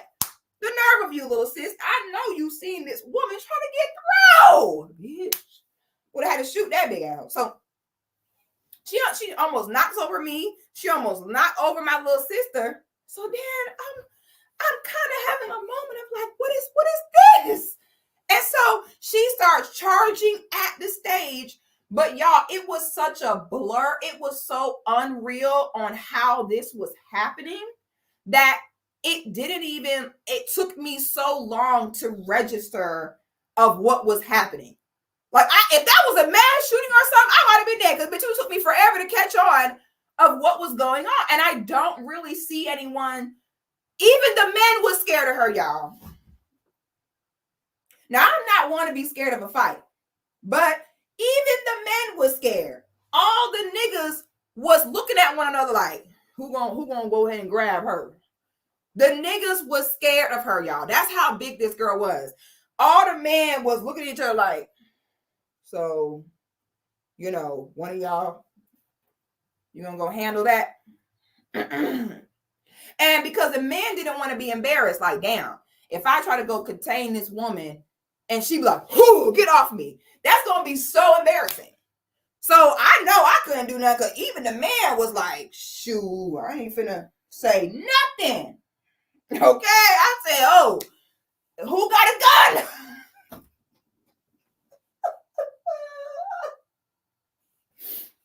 Who got ammo? This is a wild boar. Girl, that girl got up there. Umar say, and y'all, I'm sorry, but Umar, y'all say it's so funny to me. Umar say, who is this queen? Who is this queen? Shea Butter, assalamu alaikum, black queen. Grand rising. And nigga say, and that's what made me think, like, some people were saying like, oh, you know, that might have been an aunt or someone sent there to make him, you know, look bad. But I'm going to tell y'all the truth. I don't know. Because why would the first thing he was like, I've never seen it. I never seen the woman in my life. Oh no, he said, who is this queen? And I'm like, now. Why that's the first thing? To me, if you truly don't know this person, your first thought be, man, get this person out of here. And somebody, what is she doing? Somebody come get her. What the hell? But his first thing was, I never see you in my life. Who is this? Who is this? I never seen her. And I was like, that's kind of an odd first response. You know, I kind of wonder why you said it like that.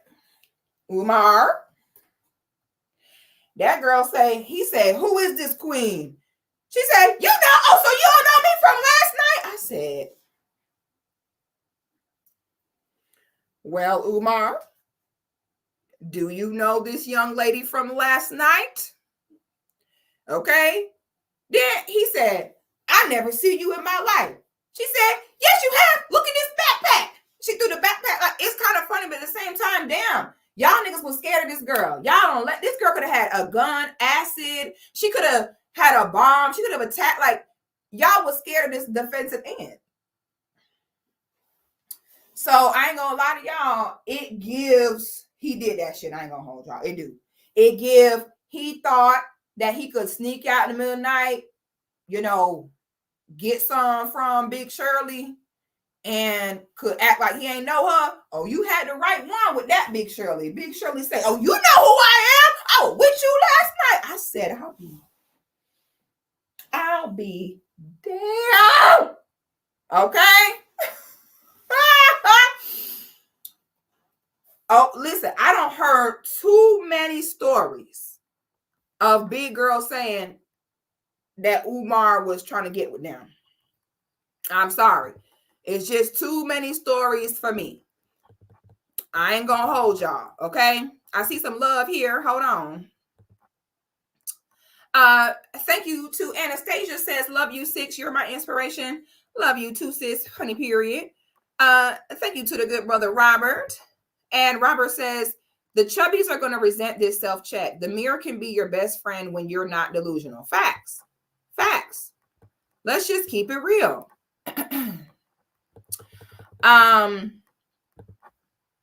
Slender Sporty said, is that a lazy no bra teat hanging over the seatbelt? Sis, I didn't even notice that. Is it? Is she not wearing a bra, girl? I know you lying. Y'all, please don't make me laugh, please. Shout out to the good sis. Kelly says the first video she has pinned sums up a lot of the lies she was told. Facts. They think that if they just keep telling men, oh, a skinny girl can't do nothing for me. Oh, please. What man told you that, Degrees? Some man told you that, Degrees, and now you and your fat homegirls running. Stop that. It's not healthy. Stop that. NFRMRY Media says, nigga named Satan Jones. I'm so weak. Thank you so much for the super chat. Oh, snap! I'm rich.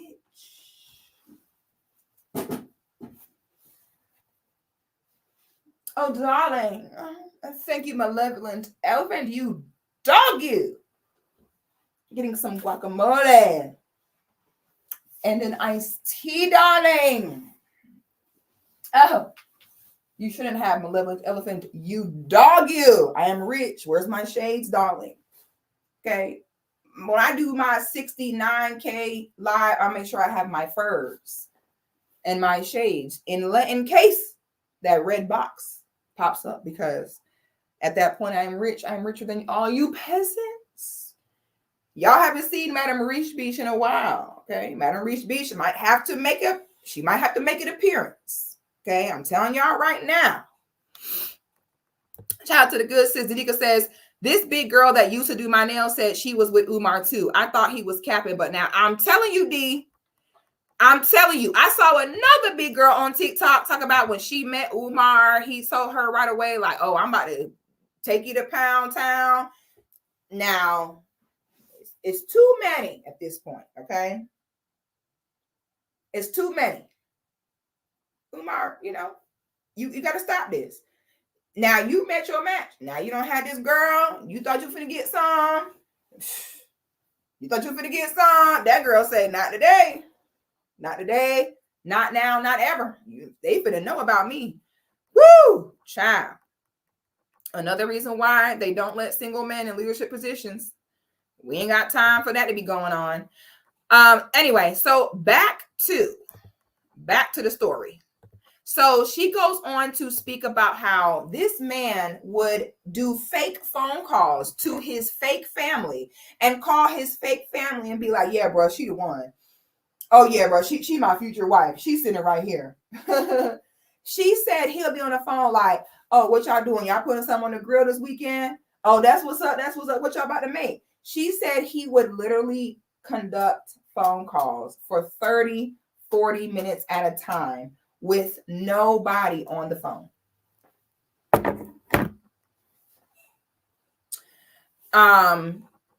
She said that she met some family member that was really an aunt, that was really a cousin or something, but she told him it was an aunt. He told her it was an aunt, or, you know, something like that. It's crazy. So she's pretty much just buying herself time over and over and over in order to continue to buy himself time for a roof over his head. Plain and simple. That's what it was. Okay. So now, I have some of the girlies that have, you know, a lot of people have gave us a synopsis. So of course, he gradually gets to that point where he's asking her for money, asking her for stuff.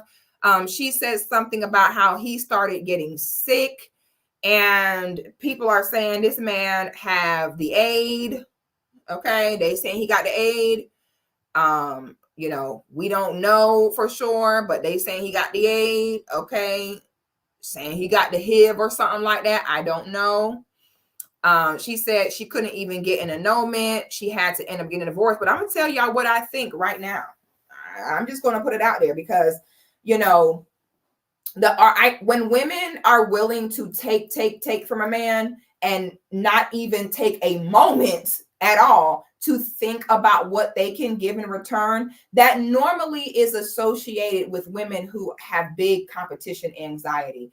If I had to bet, some people were saying, oh, you know, what if he come out and tell his side of the story? I highly doubt that. The reason why I highly doubt that is because he probably is watching all of this on the Wi-Fi of another big girl as well. During this series, she speaks about how she talked to his ex-wife. I'd be willing to bet the ex-wife was also big. And he's probably at another big girl house right now. And he's going to use the line they all use, which is, oh, she's bitter. She's just mad because I'm not with her anymore.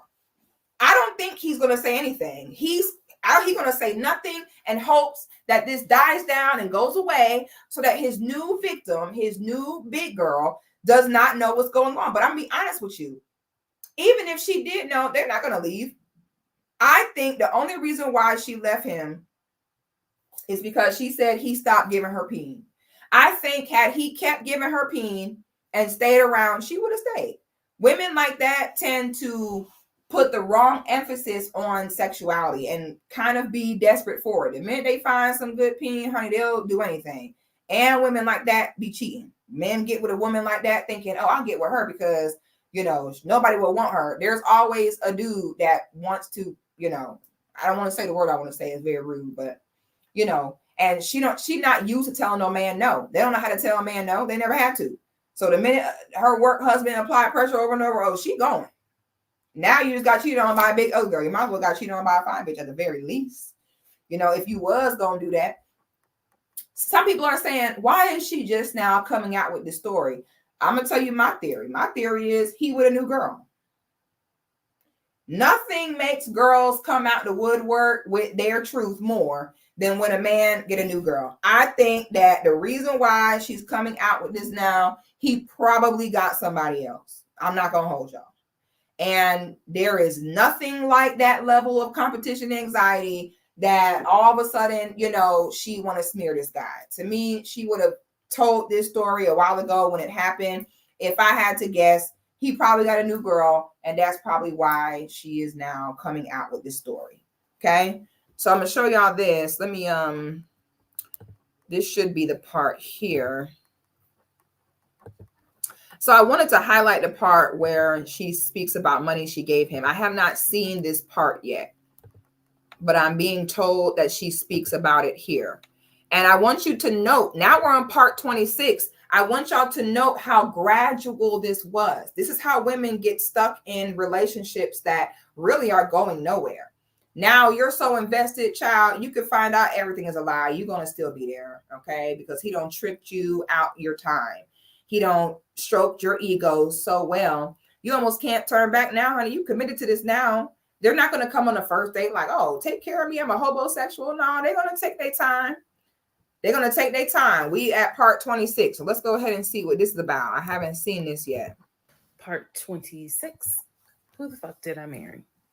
So I asked Legion, what's the deal about San Diego State? He was like, what are you talking about?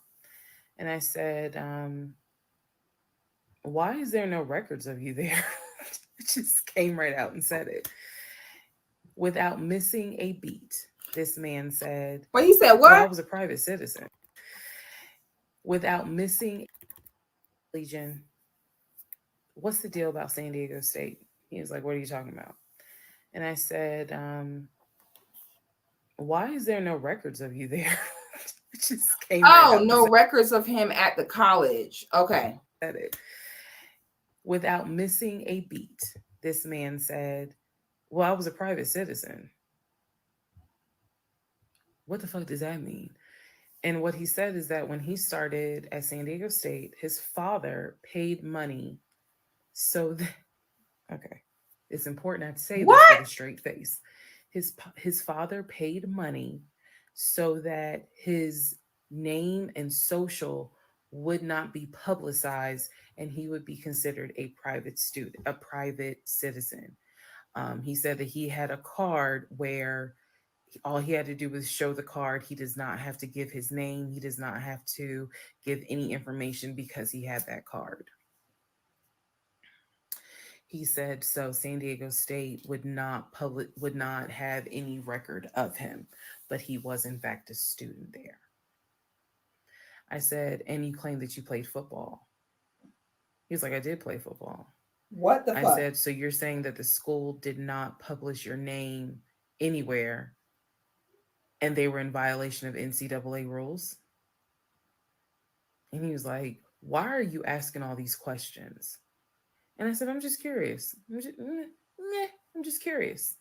You're saying that you were a private citizen, but yet how were you in compliance with NCAA if you were a private citizen and they did not publish your name on any roster? So that was his excuse. He was like, all I can tell you is that I was a private citizen. My dad paid for it. Okay. So now I know that San Diego State has no record of him. Now I know that his social security number, at least the one that's on my background packet, only shows that he lived in Georgia, Rhode Island, and Rhode Pennsylvania. Island. Okay. So at this point, the pain in his knee is getting worse.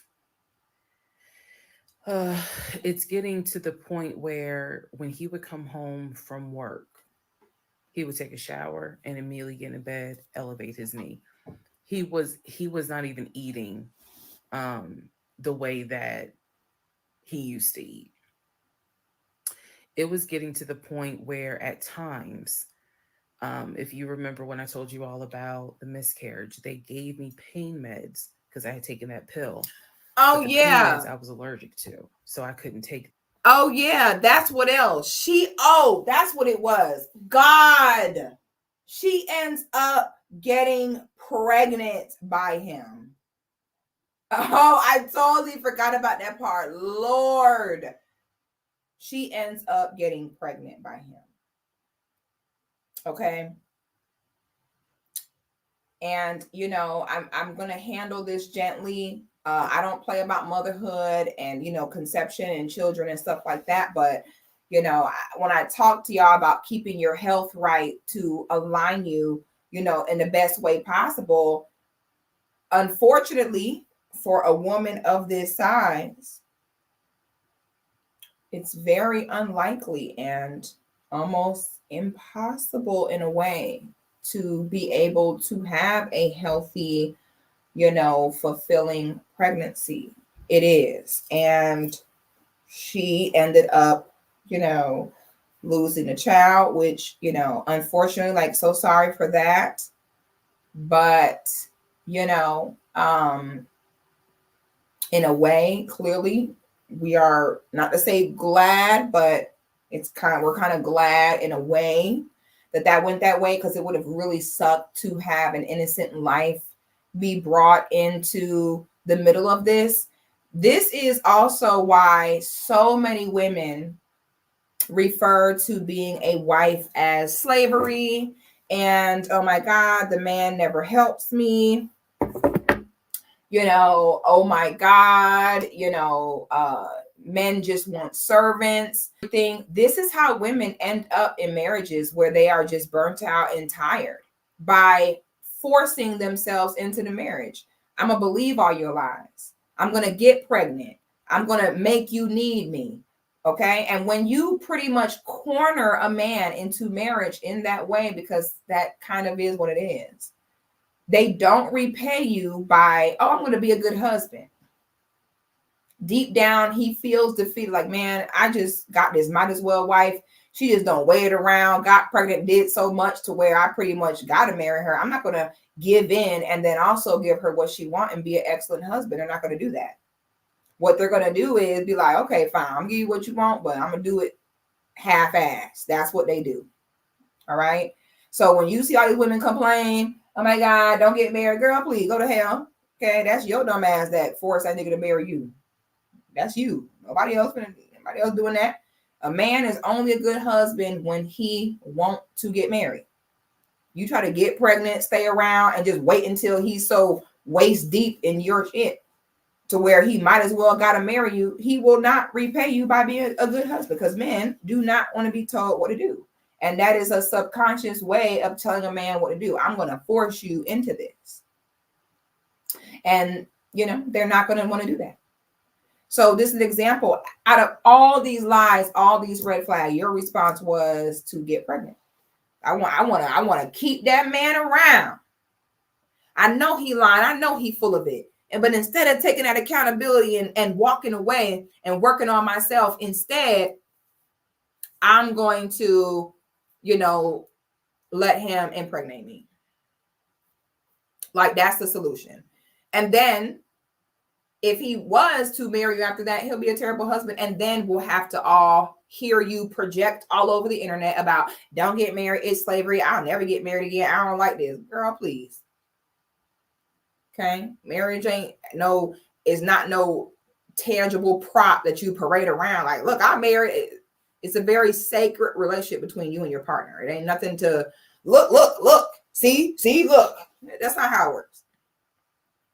And like I said, these are kind of women who be in my comments talking about, at least I got a husband.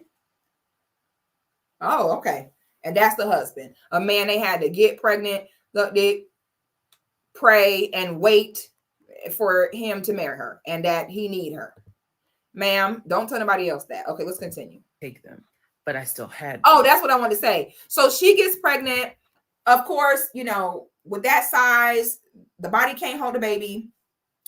She goes to the hospital to get the baby removed. God bless the baby. I'm so sorry for that. And the people at the hospital are calling him like, hey, she's finished. Can you come get her? He gets on the phone and pretends as though he is his own executive assistant and tells them, oh, yes, Mr. Legion, he is in a meeting right now. He should be done in about 30 minutes. And when he's done, he'll be there to come get her. He gets on the phone himself, y'all, and pretends to be his own executive assistant. But come to find out, he really just was taking forever to come get her because he ain't get off work at his forklift job. And this is no shade, no tea, no shade to no brother that drive a forklift. Okay, if you drive a forklift, I love that for you. We need that, honey. Okay. But the issue is when you drive forklift, but you telling people you a VP of Heinz. You could have just said you drove the forklift. You know what I'm saying? So yeah, after all that, she got pregnant. Unbelievable. So the pain in his knee was getting to the point where he would take one of those pain meds just to get through the night.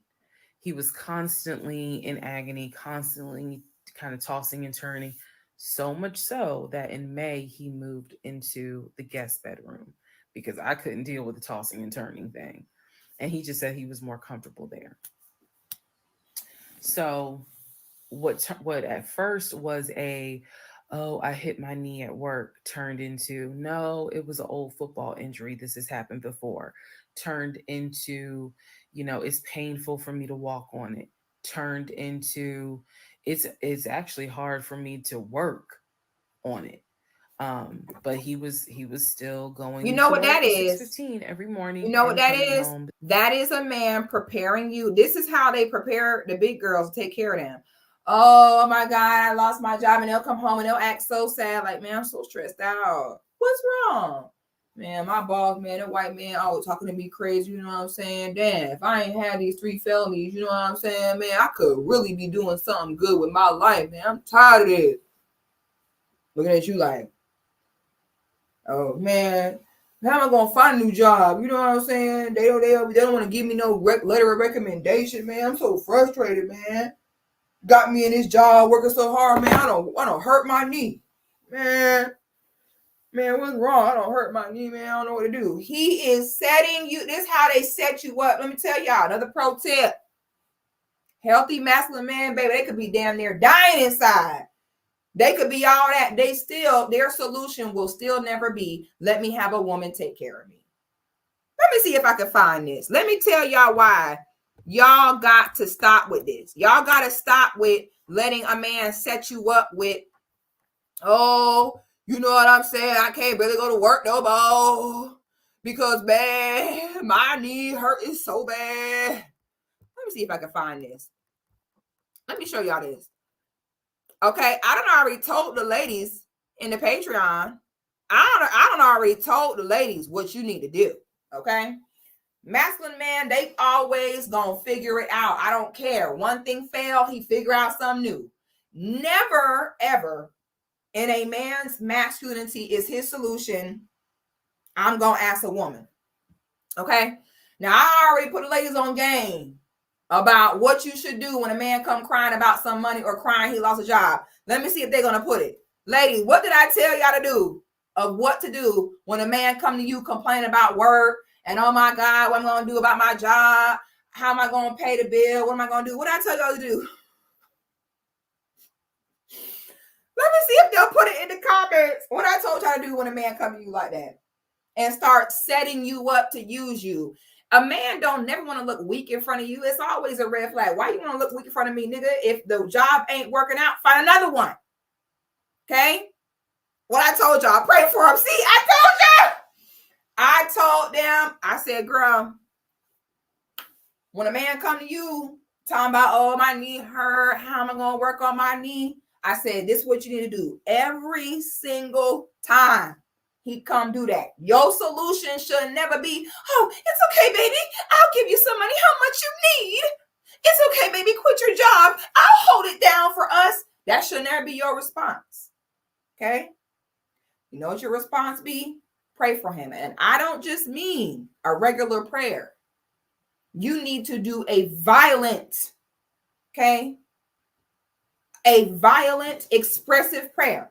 When he come to you, oh my God, babe, what am I gonna do, man? My balls tripping, my knee hurt at work, man. I just want to quit this job. I don't know what to do. Baby, it's okay.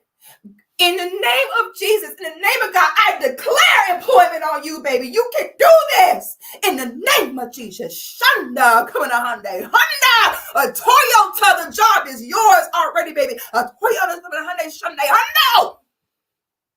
Yes, honey, in the name of Jesus, we come to you today. Pray for this man and find him new employment, God. We know increase, Father. Father, we know you did not bring him this far to let him down now.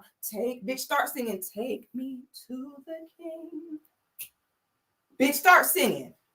Okay? Make me clap my hands. Make me want to dance.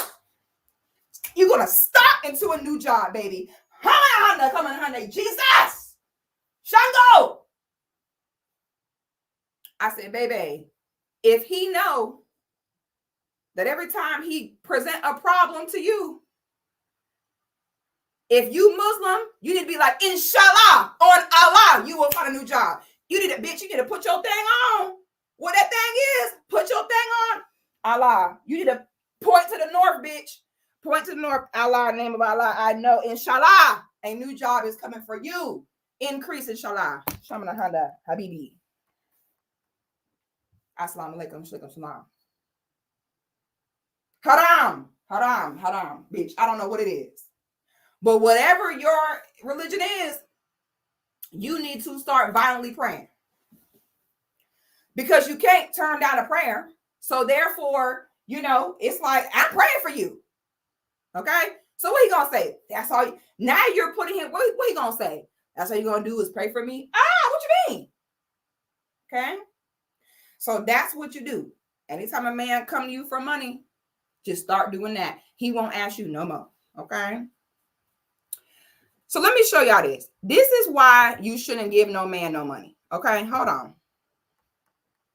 Hold on. Let me take this out. We're going to go back to this, but hold on. This is why you don't give a man nothing. Look, somebody come look at this.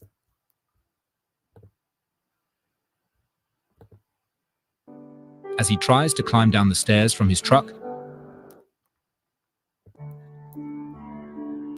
Hold on, let me make this bigger.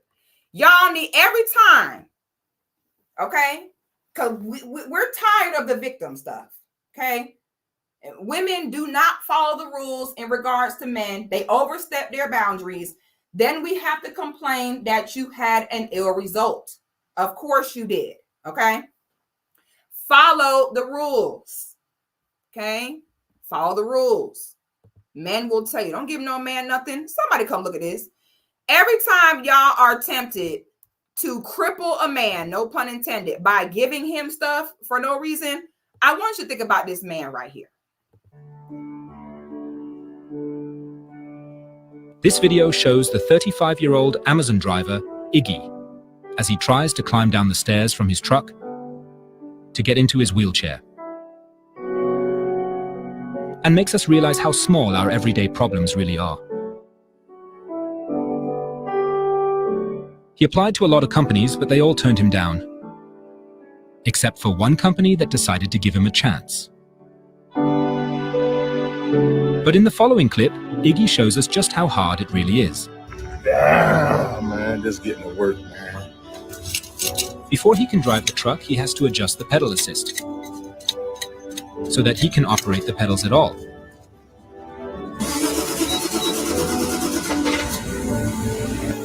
But no matter how hard his work is, he doesn't let it get him down. And he is doing all of this for a very good reason.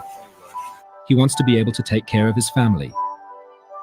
And that's exactly why he keeps doing what he's doing, despite all the difficulties. Now, yo nigga over here with two good legs talk about, oh my God, I hate my job. Pray for that man and keep moving. Okay?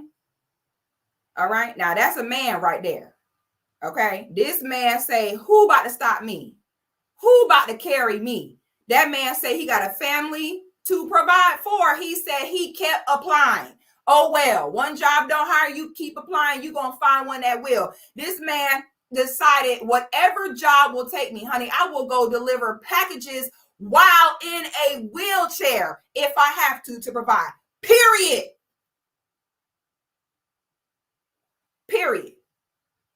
Okay?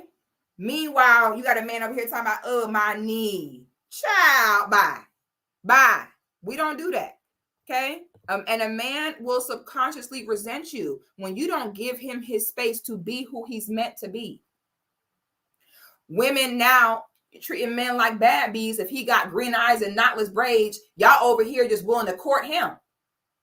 You know, you don't even, this is what I mean by making space, giving space for men to be men. The minute he got a problem, here you go, which, oh, don't worry, honey, I'll hold it down. Okay, then you end up holding it down forever. Pray for that man. A man will appreciate yourself, himself, everyone more when he's able to pull himself up out of situations. You defeat him in a way when he has a problem and then you just run and you solve it right away. Like, let a man prove things to himself. Men will literally get amongst each other and create competitions about stupid stuff. Oh, but you can't jump and hit that thing. They must compete. They must win. Okay? So shout out to that brother right there. That's why I don't, baby, honey, I'm sorry. I don't feel bad for no man ever, honey. If it didn't work out, find another way. Bye. I'm sorry. I don't care what issues a man has. He's going to find a way to keep his duties as a man. Okay. That man, that wheelchair would be a better option than half of the man, you know, able-bodied who just make excuses. Okay. So shout out to that brother right there. If you see this, that's what I'm talking about. Okay. Let a man be a man. Let him figure it out.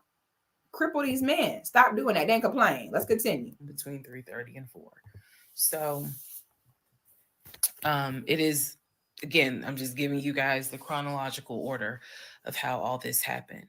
So at this point, we're not looking for a house. I still have not seen the 2 savings account. I'm pretty sure there's no money in those savings accounts.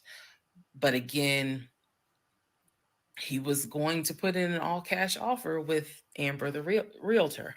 So I really didn't know what to believe, but I believed what I saw, which is I saw that background is not showing where he went to California. So at one point in May, it was close to mid-May, he calls me from work. He calls me from work, calls me while I'm at work, and tells me that he got a phone call from his stepson. The phone call from his stepson, the stepson was crying and was just absolutely distraught. And I'm at work in my office like, what's going on? And he says to me that the stepson informed him that his stepdaughter passed away, that she died from COVID. The stepson, this is the story. The stepson found her in her apartment because they had not heard from her for a couple of days. And she was unresponsive. He called the ambulance. They pronounced her dead when she got to the hospital. So he was calling to tell me that she had died. And he was also calling to ask me if I would object to him giving his ex-wife $2,000 towards the funeral. As I've stated before, and I still am this way to this day. I don't play about death. So when he told me that she died, I immediately went into the, all right, I'm sorry to hear that. Whatever we can do to help, let's help. Because surely nobody would make that up. So he was like, are you okay with that? He was like, we're married. And the agreement was that anything over $500 would be a discussion. So $2,000, definitely. And I said, yeah, God. I said, that's totally fine. I'm fine with that. He was upset because, again, he was close with the kids. And my heart went out to his ex-wife. It did, because I can't even imagine. I cannot even imagine. So, part 26. Who the fuck did I marry? Oh my God. So I believe that there's kind of a recap video. Let me pull this up. Let me see. I believe that there is some sort of recap video. How do I do this?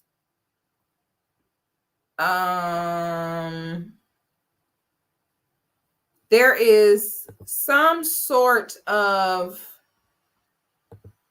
how do I find this? Some sort of recap. Here we go. Okay. Of all of the lies that she believed. Let me see if I can pull this up. Oh my God. So this should help us recap, because we are definitely not sitting here and we are not. He lied about that. That was a lie. That was a lie for $2,000. Let me see. All right. Let's see. Oh, this one got the speed. Now I wonder how come some do and some don't. Okay, so things that my pathologically lying ex-husband lied about. Backstory. I'm gonna try to get as much of this as I can into this video, because I hate when people say follow for part 2. But I'm gonna try. All right, backstory number 1. We met in March of 2020. Georgia got shut down, locked down 2.5 weeks later. We got married January 2021, and we were divorced August of 2021. So keep in mind. Wait, so they met in March. So that means, I thought they met in January. They met in March. So that means she met a man in March, and by April believed that he had $68 million in the bank and wanted to buy her a $750,000 house and marry her in 1 month at 375 pounds. This was avoidable pain. And the more that we reward and sympathize women for avoidable pain, the more avoidable mistakes they make. Okay. Like I said, we got to get out this culture of sympathy and get into the culture of solutions. This story is spanning March of 2020 until about June of 2021, because I kicked him out the house on his birthday.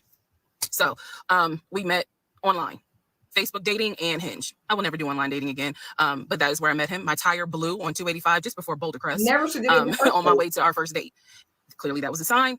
I didn't listen, but my tire blew and he met me at a gas station. We were supposed to be meeting at Cheesecake Factory, but because the tire blew, he met me at a gas station, fixed my tire, then took me to go get another tire, paid for it. And I just thought, oh my God, this is the beginning of a beautiful romantic story. Boy, was I wrong. So things he lied about. Every morning he would get on the phone with his brother. We'll call his brother John. He would get on the phone with John and he would be like, hey. I'll be honest with you. First of all, if I'm going on a first date and my tire blow out, I will take that as a sign and I'm going to turn around. Now, if I didn't turn around, I'm not even letting no man, not for my car. Boy, the tires on my car. Woo! Child. But I'm not even letting no man do that for me on the first date because I don't want you to feel as though now I'm indebted to you. This is a first date. We're making sure our chemistry kind of aligns, that I need to, make sure that you actually have 2 arms and 2 legs in real life. Like that's what the first date is for.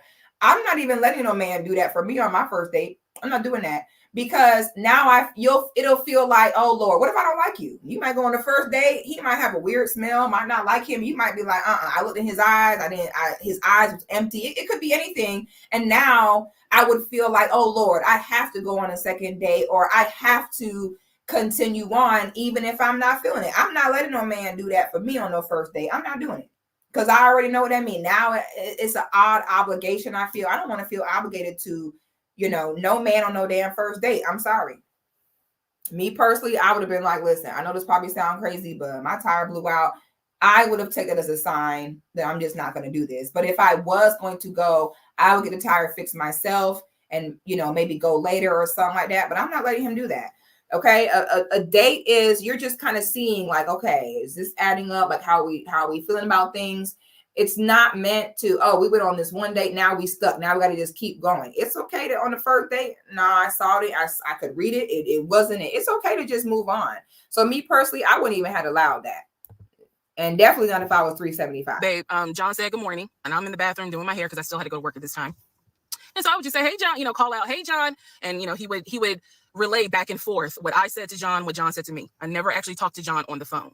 And so he would be like, I can't wait for COVID to be over. Me and my girl, we're going to come to see y'all. I can't wait for Auntie to meet her. Side note, his parents are deceased, excuse me. So he was like, I can't wait for you guys to meet her. Like, I know I'm gonna marry her. I know it. He said everything I wanted to hear. Love bombing 101. This man wrote a book.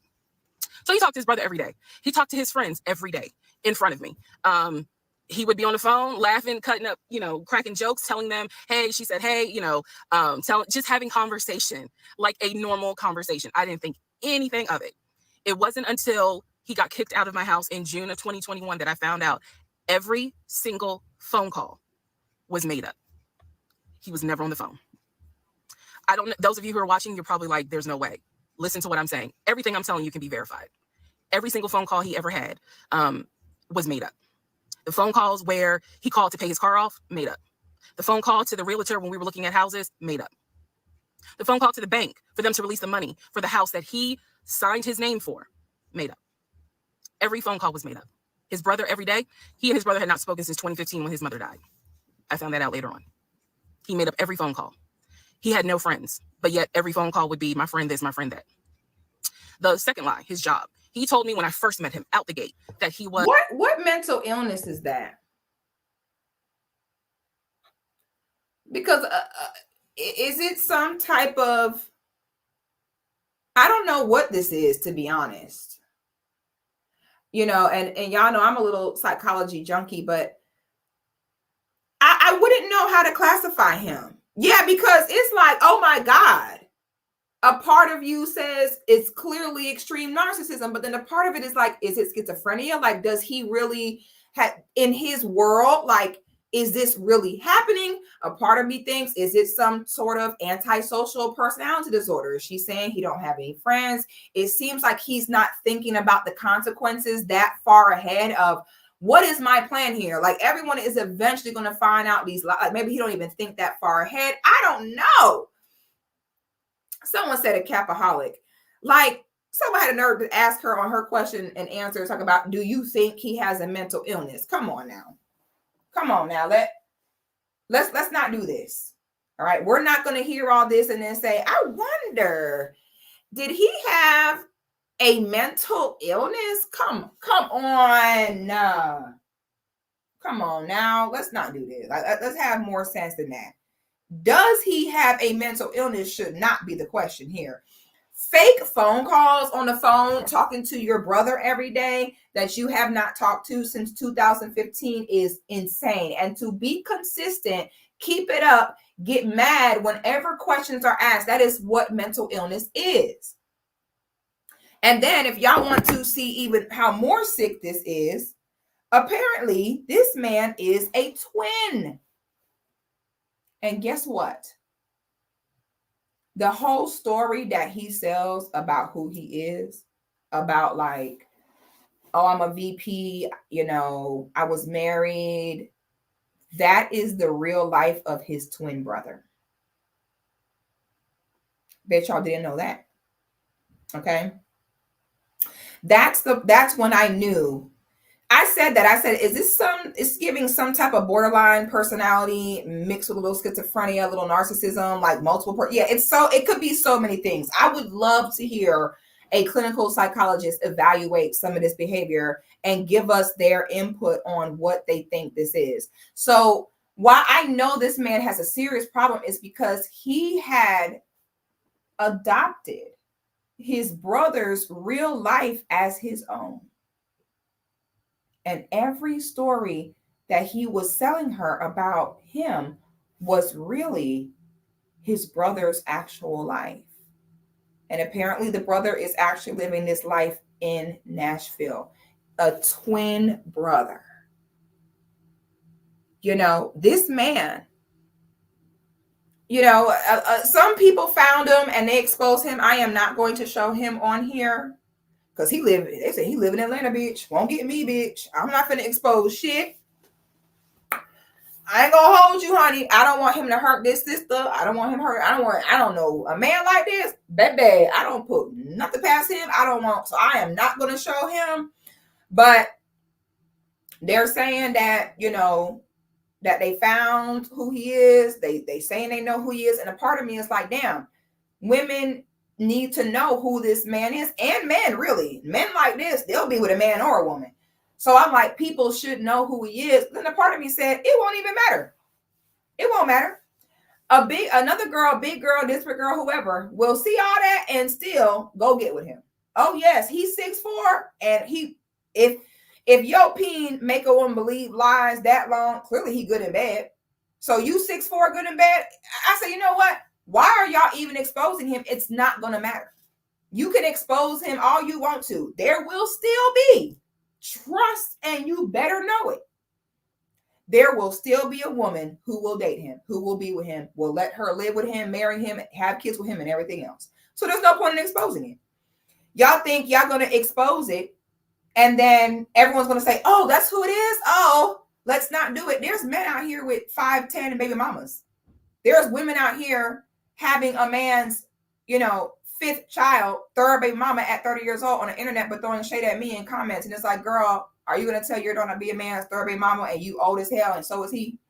Be careful who you shade on the internet. You know, be careful. All right. So I said, you know what? It won't even matter.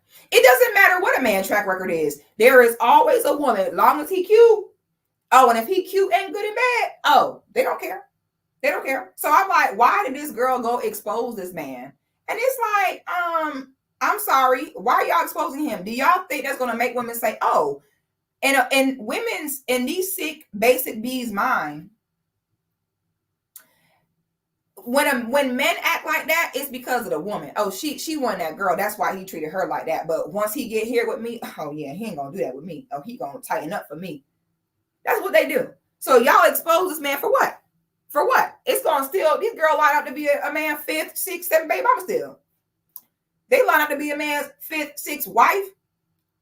They, you know, I don't get it. It's girls out here sucking a man dick for 10 years, hoping he marry her and will never. And if he do, we'll cheat on her the whole time acting fool. So y'all expose this man. I don't know what for. Stop worrying about that. What you need to do instead is have more conversations with the women about why do y'all do that? Why are y'all so egotistical? Why do y'all have so much competition and anxiety? Like, why are y'all so masculine and competitive, and then have the nerve to tell other women who are not that way that they're pick-me's and they're mammies and male identified? Y'all are mammies. Suck a dick for 10 years for a man who ain't married you. Okay, I don't know what else to say. You know, so they exposing him. Why? Why? It's gonna still be a girl right there. Okay, let's finish the lie recap. Was a VP at his company. He had been transferred from California to Georgia, and he was in the process of, getting himself settled. He was looking to buy a house. His job was VP of a major condiment company. I won't say the name because I don't want to get sued. But he said that his job was VP at that company. It is fair to note he paid every bill. He paid all the bills. He gave me spending money. Like, even though we were quarantined, locked down in my little townhouse, again, the story was always he's looking for it. Ma'am, he had a PPP loan. Like, ma'am, stop. Don't try to sell us this. Well, girl, I was just trying to get what I could get out of him. He was, ma'am, Atlanta was the capital of PPP scams. Okay, ma'am, he had a PPP loan.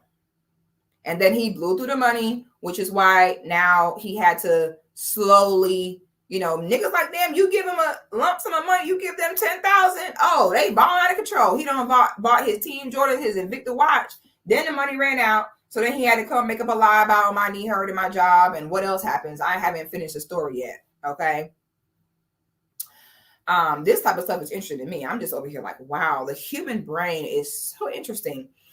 So ma'am, stop with the whole he paid all the bills. Stop. Okay. He had a PPP loan, and, pray for all the women in Atlanta in between the years of 2020 and 2021. Okay. The man had the PPP loans out the wazoo. You just met him. He balling out, buying this and that. And y'all was thinking he had it, ma'am. He had a PPP loan. Okay. Period. All right. And that's what happened. Let's all settle down, calm down here. Okay. Let's settle down. Oh, it's going to get picked up as a movie. Like I said, I want Sis to win. Okay. I want this to get picked up. I want Sis to get rich off this. Might as well. Why not? He's trying to buy a house. So when we got together, it was, we need to buy a house together. Like, this is forever. We're going to have a family. Let's go ahead and find a house. So the lie was that he was a VP at his company. And he maintained that lie every day. Truth is, he was a temp. He called me from work all the time. I may have to make a different video to explain how he was able to lie with the work stuff. So he would call me and he would pretend to reprimand employees who couldn't see that he had a Bluetooth thing in his ear. He would pretend to reprimand them in front of me. He would pretend to take phone calls from the company president who needed his help on something.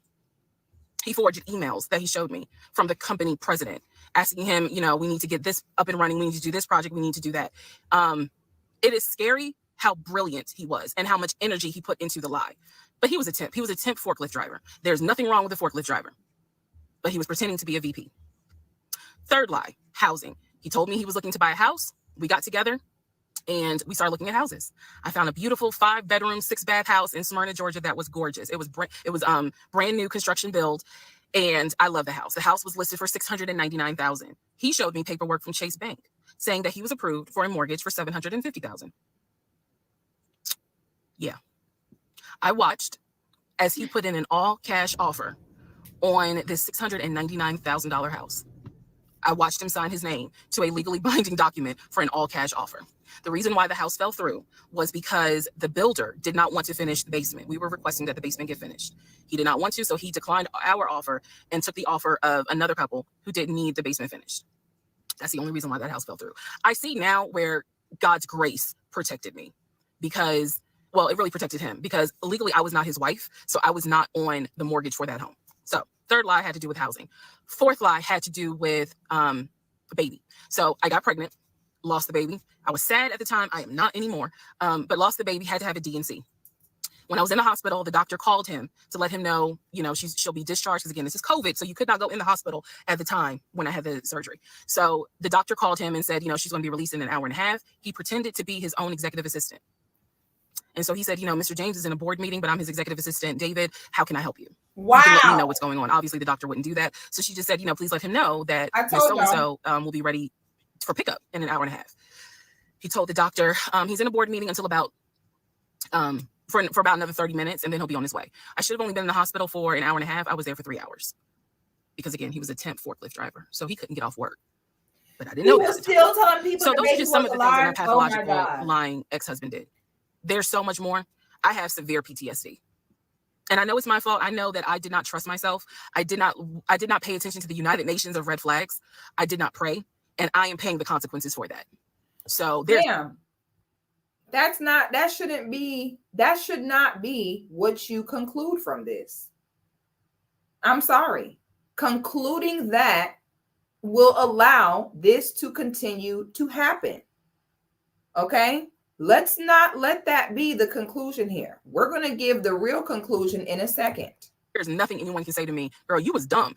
I was desperate. I wanted to be married. I wanted a family. And I thought it was my turn.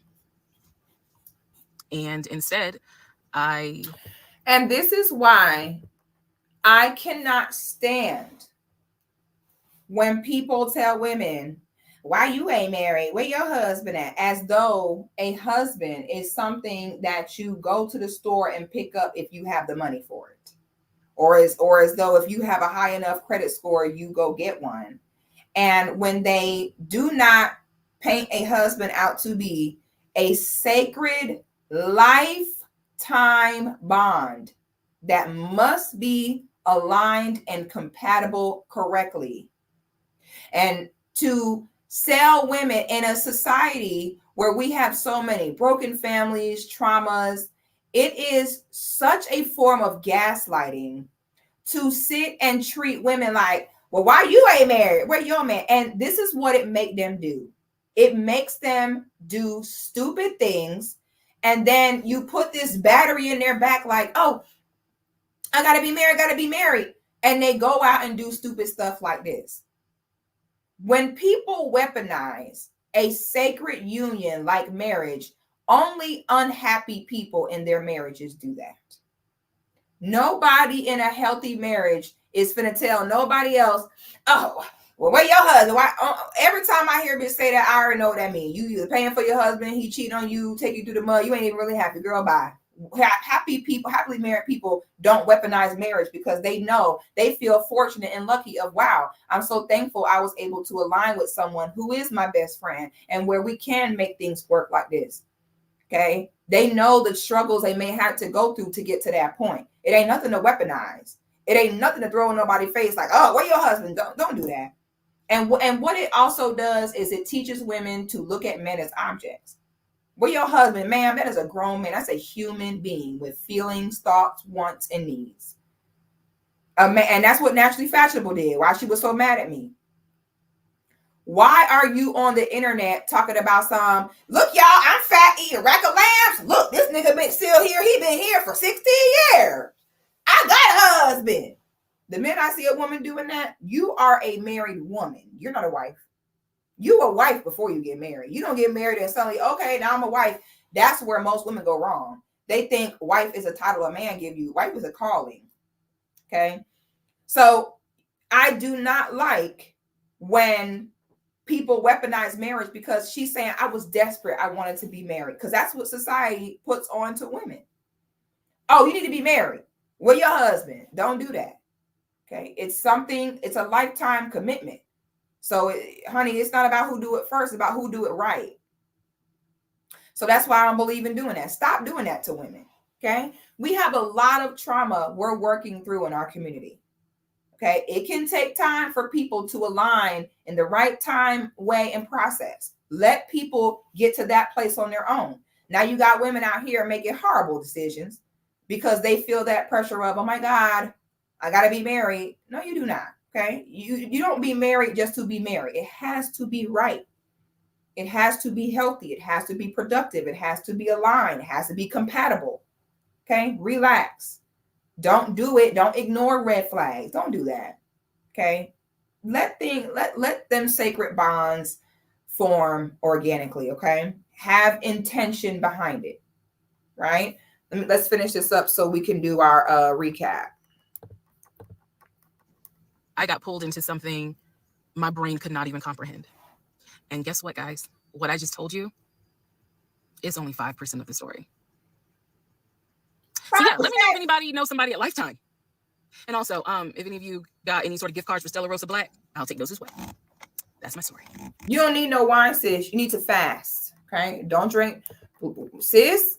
Now, if you see this, let me tell you about your next steps you need to take. I know the rest of all your friends and family and everybody gonna tell you what you deserve and oh my God, girl, I'm praying for you. I know that everybody else is gonna tell you that, but your big sis over here, your little sis or whoever, your sis over here, I'm gonna go ahead and give you the steps that you need to take in your life. First of all, sis, all the wine, all that, stop drinking. You don't need to drink no alcohol ever under any circumstance. Your body is already obese and it is already working overtime to constantly fight with, fat hindering the organs from operating properly.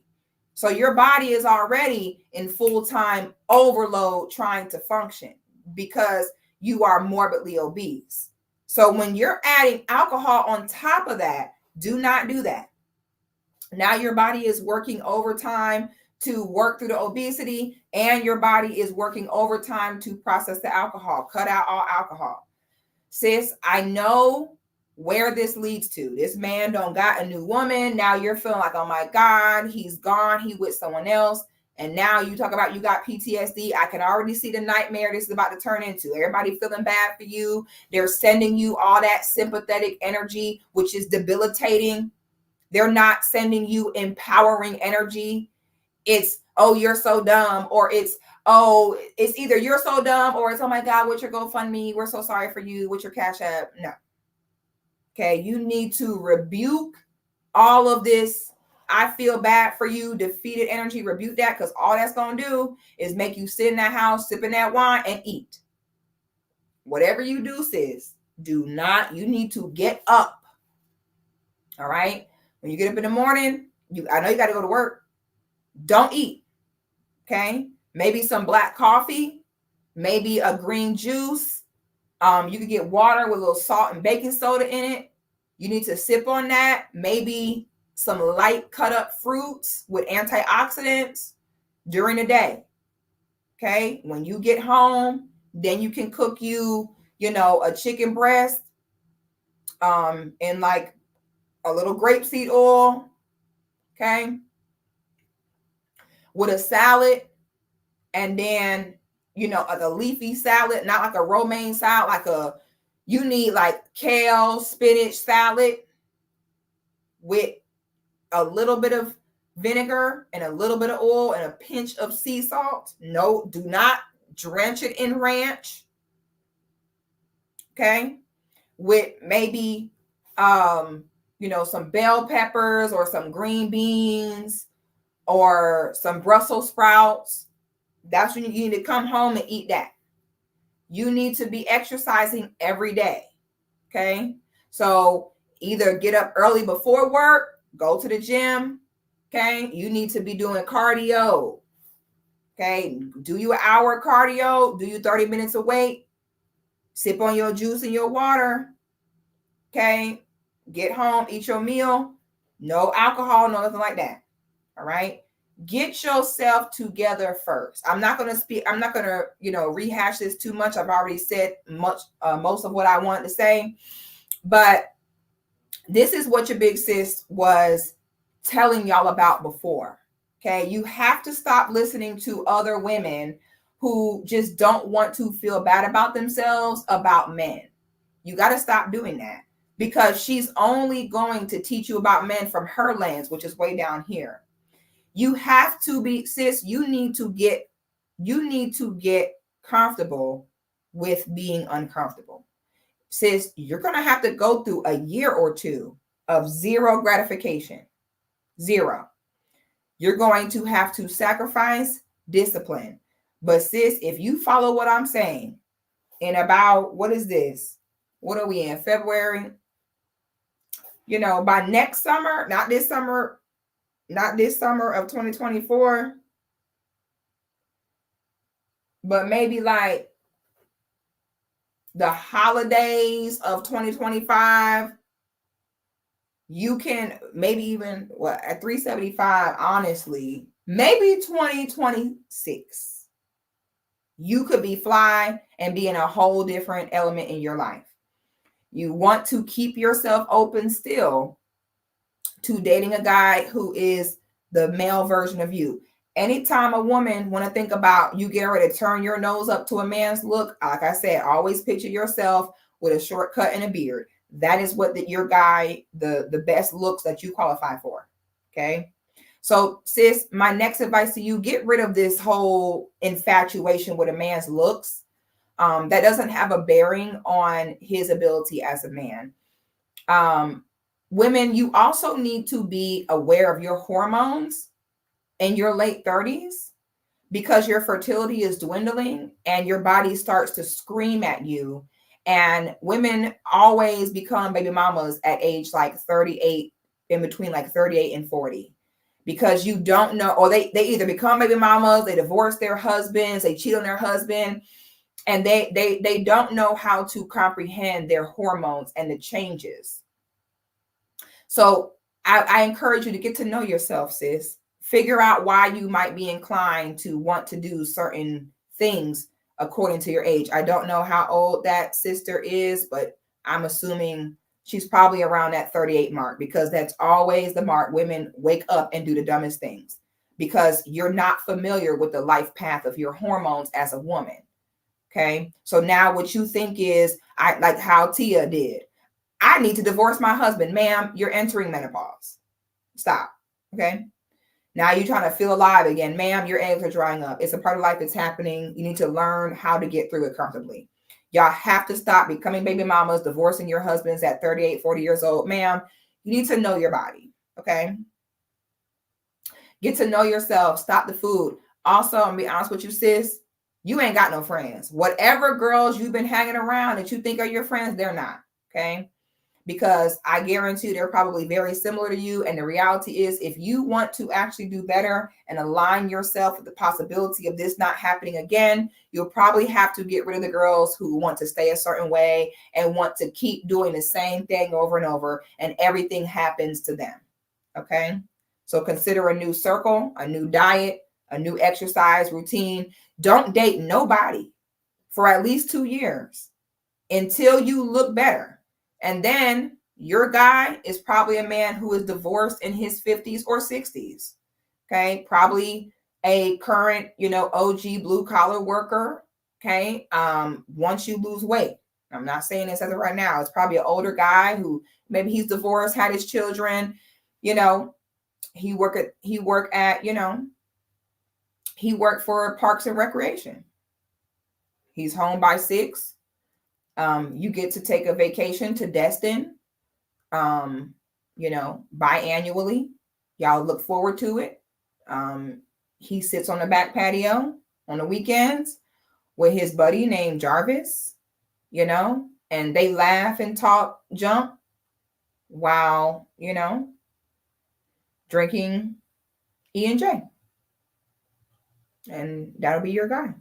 So you need to make sure you're open to that guy and really visualizing what your guy probably looks like. Please don't get out of this idea of a 6'4", 10-inch peen VP is about to buy you a $750,000 house. Ma'am, that's not happening. It's never happening. Okay. So it's best to just be real with yourself so other people don't have to. All right. And that's what you need to do. Just go sit down. Okay. Go sit down. You need to figure out a bag from this story. Like, ain't no way I'm going to tell all this and not have some type of financial gain. Honey, you need to be shopping this around. You need to be writing a book, something.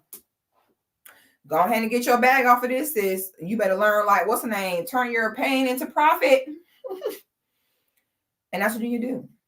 Okay. That's what it's going to take. It's going to take some real discipline and sacrifice. But if you can deny yourself for 2 years, a lifetime of better health, better options is on the horizon for you. Okay.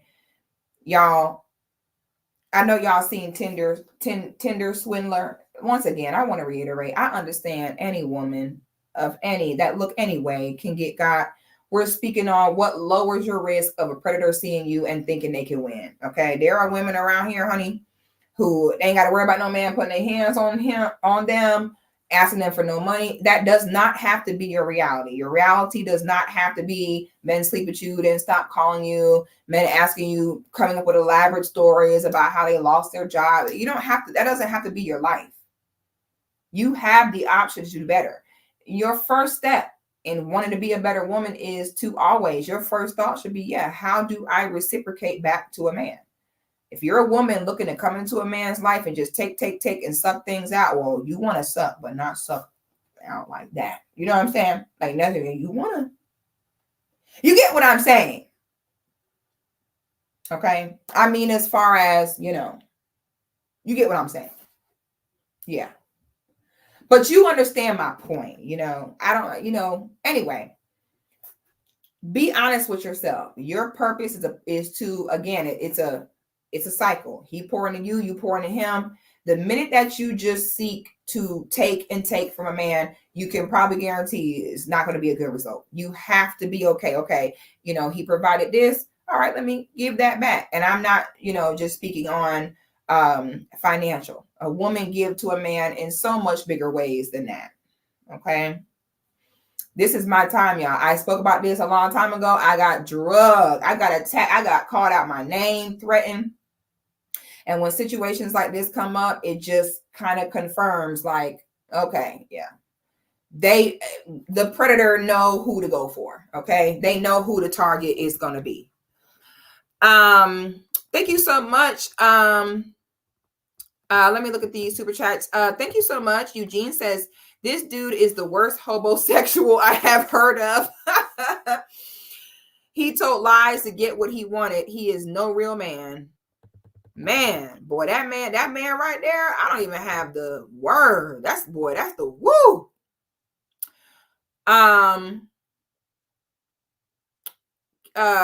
Sis said, oh my God, sis, please go all the way down to the second video she ever posted making jokes about how to get a man to stay the night after getting pumped. I know you lying. How I find this? Hold on. I know you lying. How do I let me see. Maybe that's why she was like,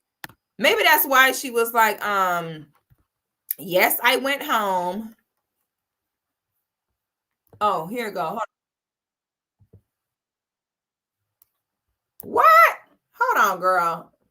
Not you giving me tea. Let me go look, girl. I know you lying. Hold on.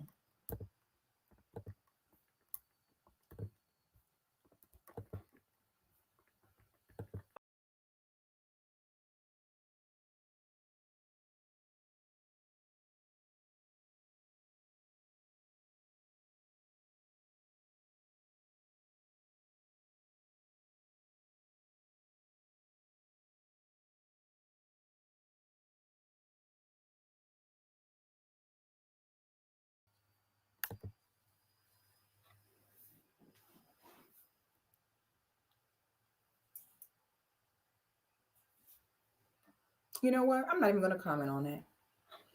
I don't need to. I'm just going to start saying, I told you so.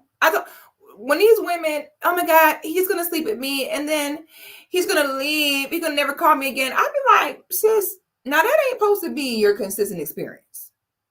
Okay. If that's your consistent experience, ma'am, it may be if you got to spray a potion on the pillow to get a man to stay, honey, he's supposed to want to stay. Okay. He's supposed to be like, whoo, that was great. He's supposed to be snoring afterwards. She over here putting anthrax on the pillow to make this nigga get knocked out after he busts one. And yet we still can't even have these conversations. Yet these women will still say, oh, I got a man. Meanwhile, the man is knocked out with anthrax to still be there. Thank you. Eugene says, dudes like this embarrass me as a man. Thank you. And S says, hey, sis, keep up the great work. I wish you all the very best. Wow, I received that. Thank you so much for the love. Thank you so much for the super chat. I appreciate that, y'all. Give us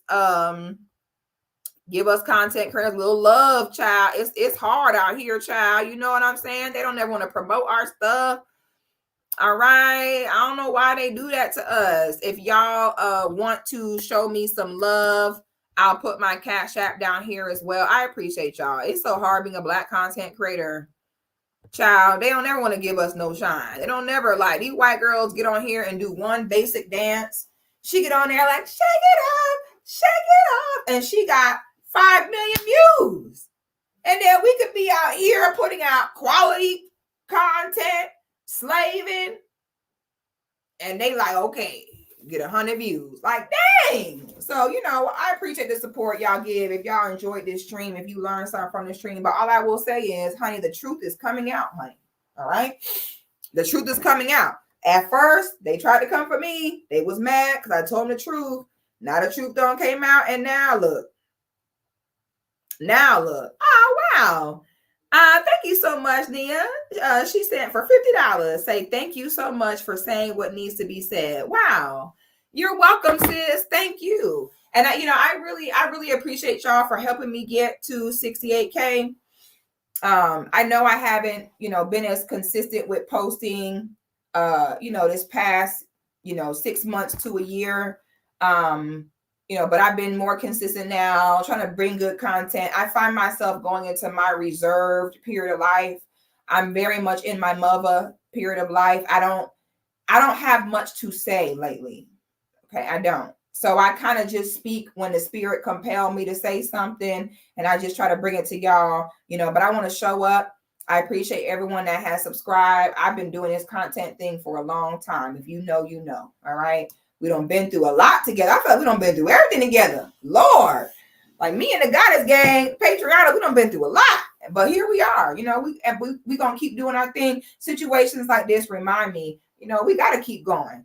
All these girls have is girls out here to lie to them and coddle them and tell them what they want to hear. And my goal is for us to progress and do better as sisters. As sisters, as Black people. Period. So I appreciate y'all so much.